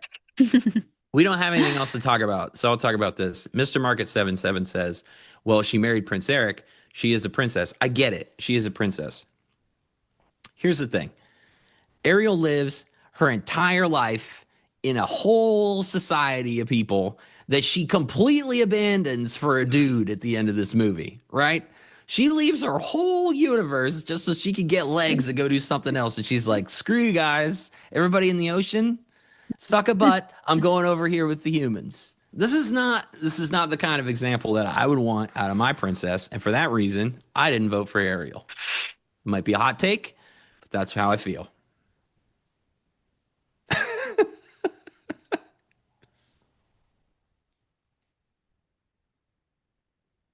Think about all her friends. Sebastian. I guess she gets to see that seagull's name. What the hell was that guy's name? But yeah, Sebastian's down there. He's a crab. He can't hang out in the land. And her dad definitely can't hang out in the land because he's still a fish. That's funny. I guess.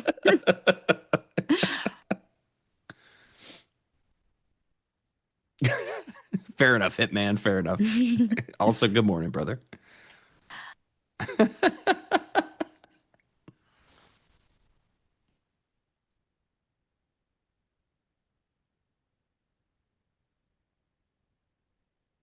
me pull up this big guy. Do you need to see where we're at here? Well, I was complaining about that range that we were in. We did finally leave it. Unless it's just going to expand down here and include this part of it, then I might take the bridge. Wild consolidation, not tradable. Yeah.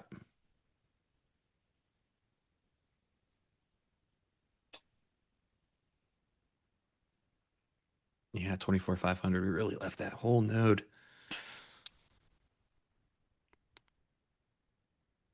Man, what a nasty week. Oh, yeah. I have a stat. I don't remember what I'm sorry. I don't have a stat. A stat exists. It's not mine. I read it somewhere. But weekly open usually revisited on Monday and Tuesday. It's extremely rare that it isn't. And we didn't get back to that thing until yesterday, I think. And I mean, just look at that. This huge ramp. This is all extremely bullish retrace balance and then just nuke off of 25,200. Yikes. Oh man. 3 really big stair steps down. Yeah, this was a hard week to trade. You had to be very neutral. Exactly. It was hard for me as well. I think I did okay. I might be red. I gotta look. Same. I try not to look until the end of the week. I just keep because I don't like to get it in my brain. Because if I look and I'm up, I could get overconfident, and then if I look and I'm red, then I can start stressing out about that. So I try not to pay attention until Friday evening or Saturday. It's probably gonna be Saturday. I'm not trying to look at this stuff until the morning. I'll make that podcast episode.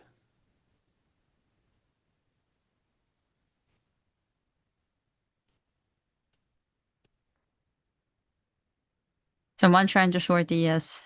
You know, if I wasn't like my short, I can close this because it's just funnier. But if I wasn't in my position right now in my short, I wouldn't trade anything. It's Oh, just such garbage now. I remember what I was going to ask you about. The robot just reminded me. You got to talk about your micro showdown. Is that Monday? It's going to March 30th. Wait, it's Micro March 30th? showdown. Oh, Mm-hmm. oh, rats. All right, so we still got a week. What's your Yep. I think I'm rooting for you, by the way, because you Thank have you. you're welcome.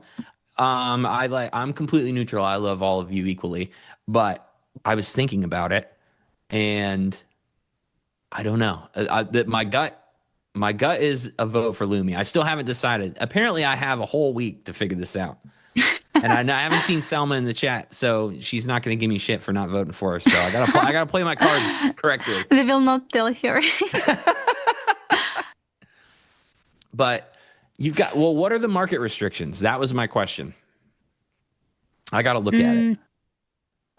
We can trade micros. It's going to be MNQ, micro yes, micro oil, micro gold, micro silver. Okay. That's all I know. Okay, cool.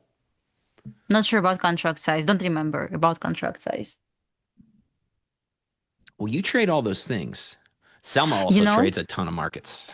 Yeah, but my issue in these competitions, I know lots of people trade several markets at the same time. Mhm. I can't do this. I just cannot do this. I trade like either one by one, but I never cannot execute at the same time. And that's issue in competitions because I always take a good trade, but it's just one trade. And in reality, I need to take 5, 10 trades in these competitions. And it's really hard for me. But yeah, I will do my best. Let's see. We'll trade silver to that's make a the lot. other. That's why That's why I'm thinking about giving you the vote. Is because you are so selective. Yes, exactly. Yeah. I don't know. I'm That's still the thinking issue. about it. Oh, thank you, Sav. All right, Sav gave it to me. So it's MES and M&Q max position size 5, MGC silver and MCL max position size 3 on each. Okay. Ooh, That's I will cool. trade silver most likely. 3 micros, that's a lot. Okay, cool. That sounds fun. I'm gonna be watching. But yeah, you got well, chat. You should click the thing and register for that. So you can party on too. Maybe I will too. Although I don't touch med. Did you sign up for Market Madness? Or how to call this? It's going to be next week. I don't think so. I did. I will try. Should I do that? All right, I'll do that too. I guess it's completed, if not mistaken. It's over? I blew it. Yeah. Okay. But I did. I signed up like a week ago. Okay. Yeah, Sav says it's full. You guys don't have any strings you can pull for your boy Stowe? Sneak him one last ticket? I don't ask for much. You see what I mean?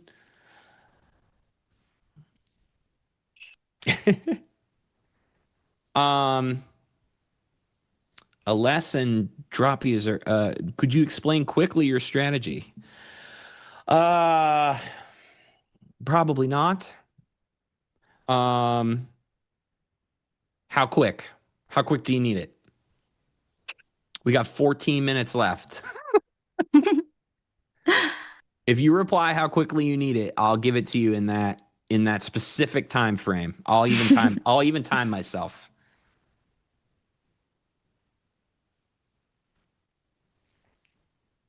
And if you don't write back, I'll know that you're a YouTube comment bot and you've been busted.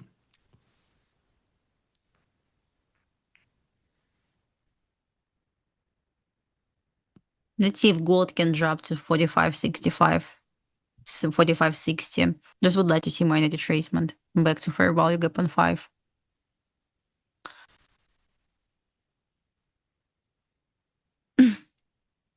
Hey, man, dude, what's up, brother? Oh, very good, Hitman. Yes. If anybody knows my strategy, it's Hitman. We've been around each other for a long time. If the vibes are vibing, vibe. If they're not vibing, don't vibe.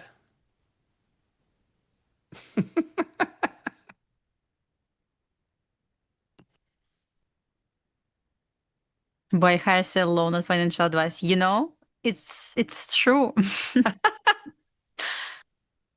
All right, I mean, all right. like, So they wrote back and they just said minute 1 to minute 3. No, okay. Nope, can't do it. I was asking how long you need me to explain it in. But let me help you there. I don't use minute candles at all. So oh, me too.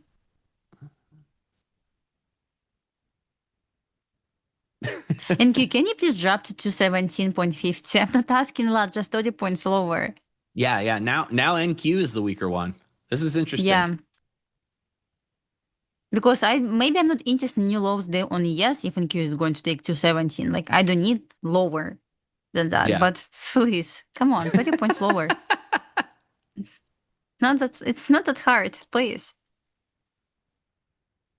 I don't use time frames. I use volume candles. So it's different. I use 500 volume candles on NQ, which is if it's like it's probably close to a minute time frame. But the thing I like about it is like it slows down when volume slows down. It speeds up when volume speeds up. So like it has a pulse, it has a vibe. The chart kind of like lives, and as opposed to any sort of time frame based candles, those things just move exactly the same. Doesn't matter what the volume inside of that candle was. So if you see a bunch of candles print quickly, you'll know that's a ton of volume. Or like right now, when the candles have crawled to a halt, you can see the volume went down. So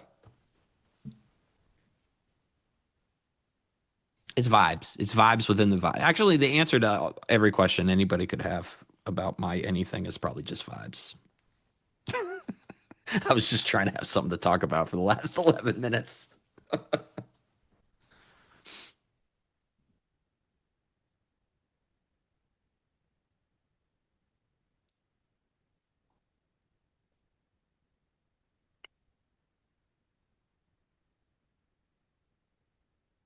Snakes, I use 3,000 on ES.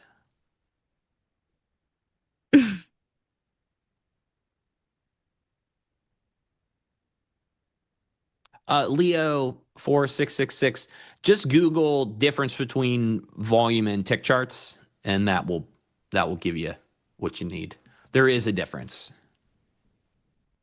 It's not astronomical, but a lot of these tools like the Delta Map and a bunch of other stuff that is on here are all volume based. So we kind of we just have them all wrapped into the same. Everybody's in the same party.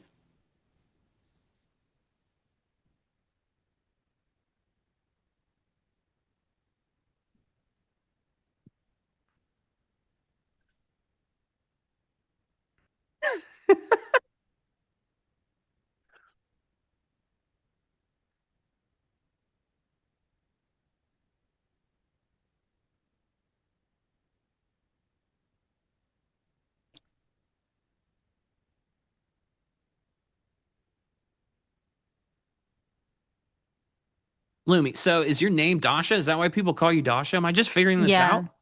What the hell? Yeah. You've been letting me call you Lumi for like 4 weeks? It's fine. What is Lumi then? It means nothing. It was just my trading name. I'm All Dasha, right. like seriously. So I do. But I'm so okay. I'm going to switch to Dasha now. Yep. Okay. All right. Good Lord. Everyone, chat, you all let me do that for weeks. Dasha. And also production, you all let me do that for weeks. Everybody's interested in making Stowe look weird. All right, It's Dasha. fine. It's fine. Like lots of people don't know my real name. Okay. Well, now I do. Yep. All right, cool.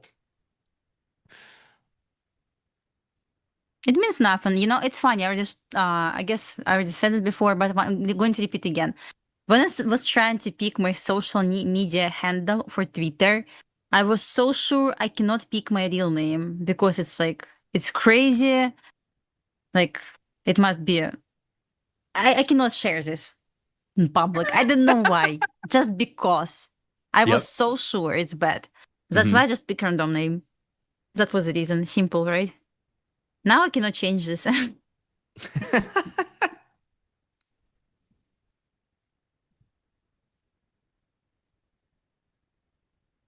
Jim. Hey, Hello. Dasha. Hey, Stowe. There you go. Yeah, Jim knew. Everybody knew but me. Oh my God. And actually, it's not even Stowe. It's the Stowe 42. The Stowe 42. Yeah. Yes. Yes. Well, that's good. how old my screen name is. I still had Theta in the name. So that was back when I was, doing making a bunch of mistakes with options. I don't do that anymore. Oh my goodness. All right. So who's still in positions here? Nobody. Oh, no. Lumi's Me. still short. Yep. Sorry. Me. Okay. Dasha's still short. Okay. I'm going to go back to Lumi. Lumi, what's your game plan for this trade for the rest of the day? Well, I'm looking for NQ to take to 17.50 sell side. Okay. Probably, I believe yes, low of the day is in. Probably it's true. I'm short in YM simply because it was lagging asset this morning. It was a reason of short. I'm just holding runner because my TP hit. But once NQ hits to 17.50, I will cut this trade. So technically my TP is not correct because I don't know what level I need to aim for on YM. But on ES, we either going to consolidate or it will break above 66.18 and it will be big long.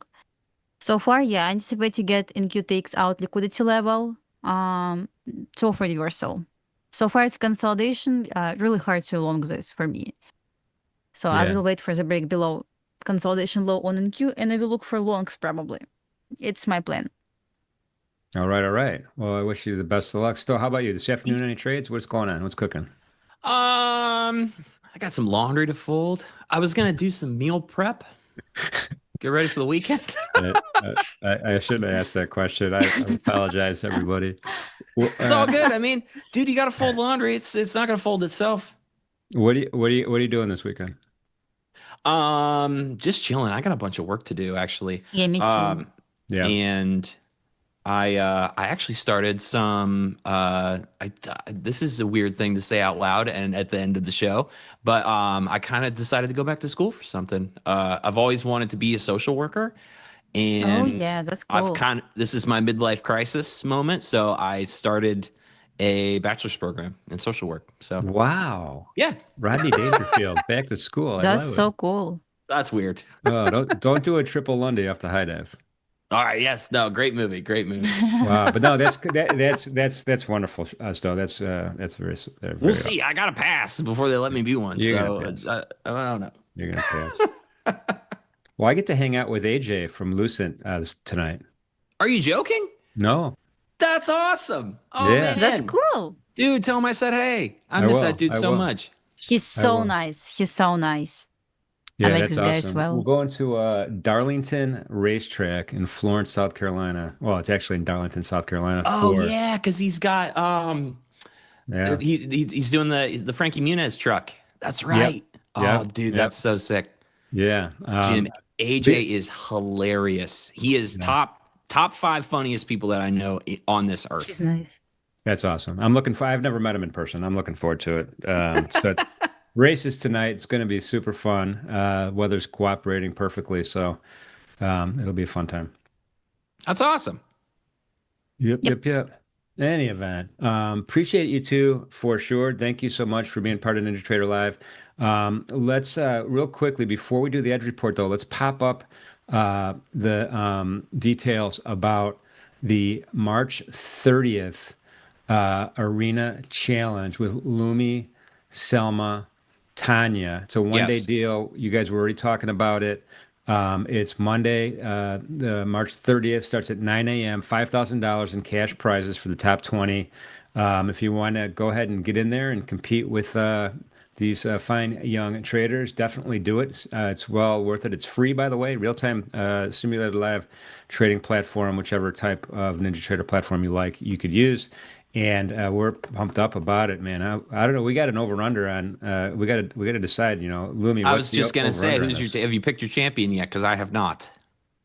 It's hard for me to do that because all three of them are very, very talented. So I don't know. Yeah, but And you I might have have to just be corporate neutral on this one. So, All right. Well, I won't. I will not be being corporate neutral. I'll let everybody know who I'm picking. yeah. Yep. But I'm not picking you. I'm picking one of the girls. Yes. Any event, Lumi, thank you so much. Still appreciate Thank you. you. Have a great weekend, and I will talk to you next week. Thanks, guys. Bye, guys. Thanks, Tasha. See you later. Bye, guys. All right, so risk off weekend. We're seeing it in full glory, full display. This is a daily chart on the E-mini S&P. There's so much stuff going on here. It's really, really kind of interesting, a little scary too. I have my 8 EMA. That's that orange line. It's touched the 200 simple moving average. That does not happen very often. And when it does, it could spell a little bit more doom and gloom here in this market. But we're touching it right now. We're tapping it. That's pretty bearish right now. And again, I get the sense that when we go through the other two markets I want to talk about, it's clear and present that it's risk off. This market expects something to happen this weekend. And if it doesn't, maybe we'll get a turnaround Monday. Who knows? But we do have this the swing low we took out on the 9th, and this was 65.84 half in the mini S&P. We're still above it right now. We might close above it, but we did wick through it. In today's candle, if it were to finish today, if this candle was to finish today, we have another lower high and another lower low. Again, that's kind of bearish. Yeah, there's a little bit of buying going back in here right now, but this probably due to the rollover and an option expiration, profit taking, all that stuff kind of wrapping up today on a Friday.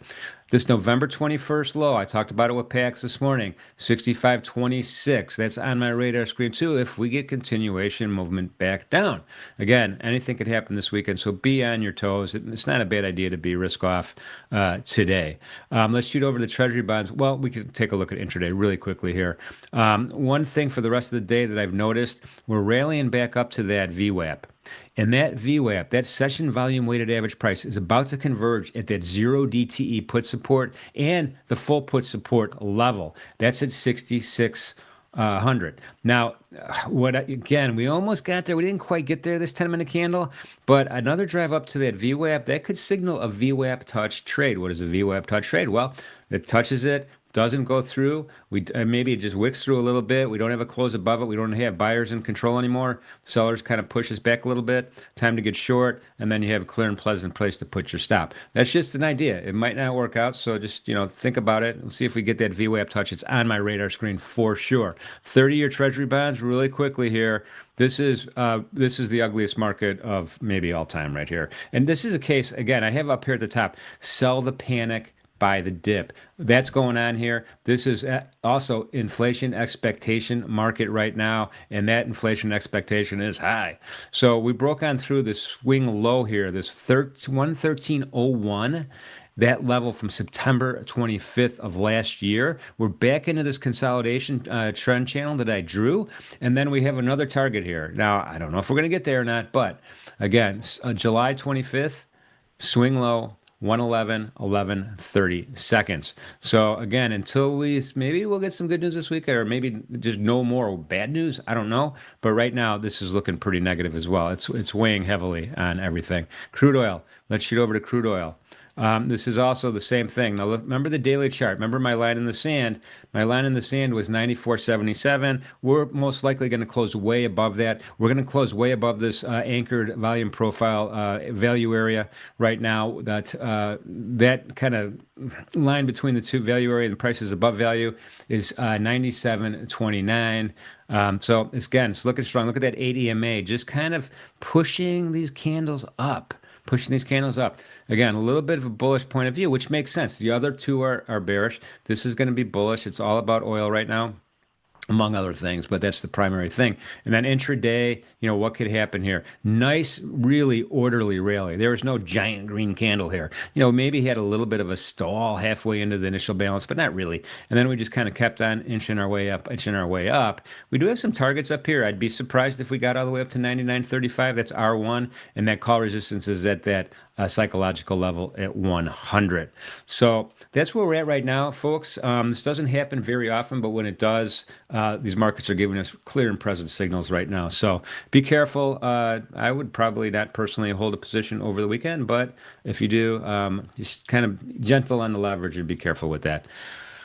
All right. Having said all that, great week at NinjaTrader Live. Appreciate everybody being part of the NinjaTrader family. Appreciate the subscriptions. Super huge. We're almost at 200,000 already. And so if you haven't subscribed, it really, really means a lot if you do. And I appreciate for everybody who has subscribed for sure. And that's a wrap. Sunday night, remember, we have that Sunday night extended show, Forever Forward. We have Craig Shapiro and company, including Pax and Sarah and Farm and those guys doing that 6 to 7 o'clock look ahead, kind of weekend wrap up look ahead. Great show. Happens every Sunday. And then at 7 o'clock, we're not done. We're going to keep going. We have another hour with our friends at Kraken, the crypto closeout with Trader Main, Ponzi Trader. They have a special guest this week. They're going to have special guests every week, probably. Luca Nets. So these guys are super smart market technicians, both macro and technical analysis, and they're just very, very sharp guys. So if you're interested in crypto, if you're interested in anything blockchain related, that's the show to go to. So it's our second one. The first one was awesome last Sunday night. We're going to do it again. 2 hours Sunday night from going forward. Having said all that, thank you everybody for being with us. Most important message, this is amped up 100% because we're going into the weekend. Please be safe out there. Be good to each other. We'll see you soon.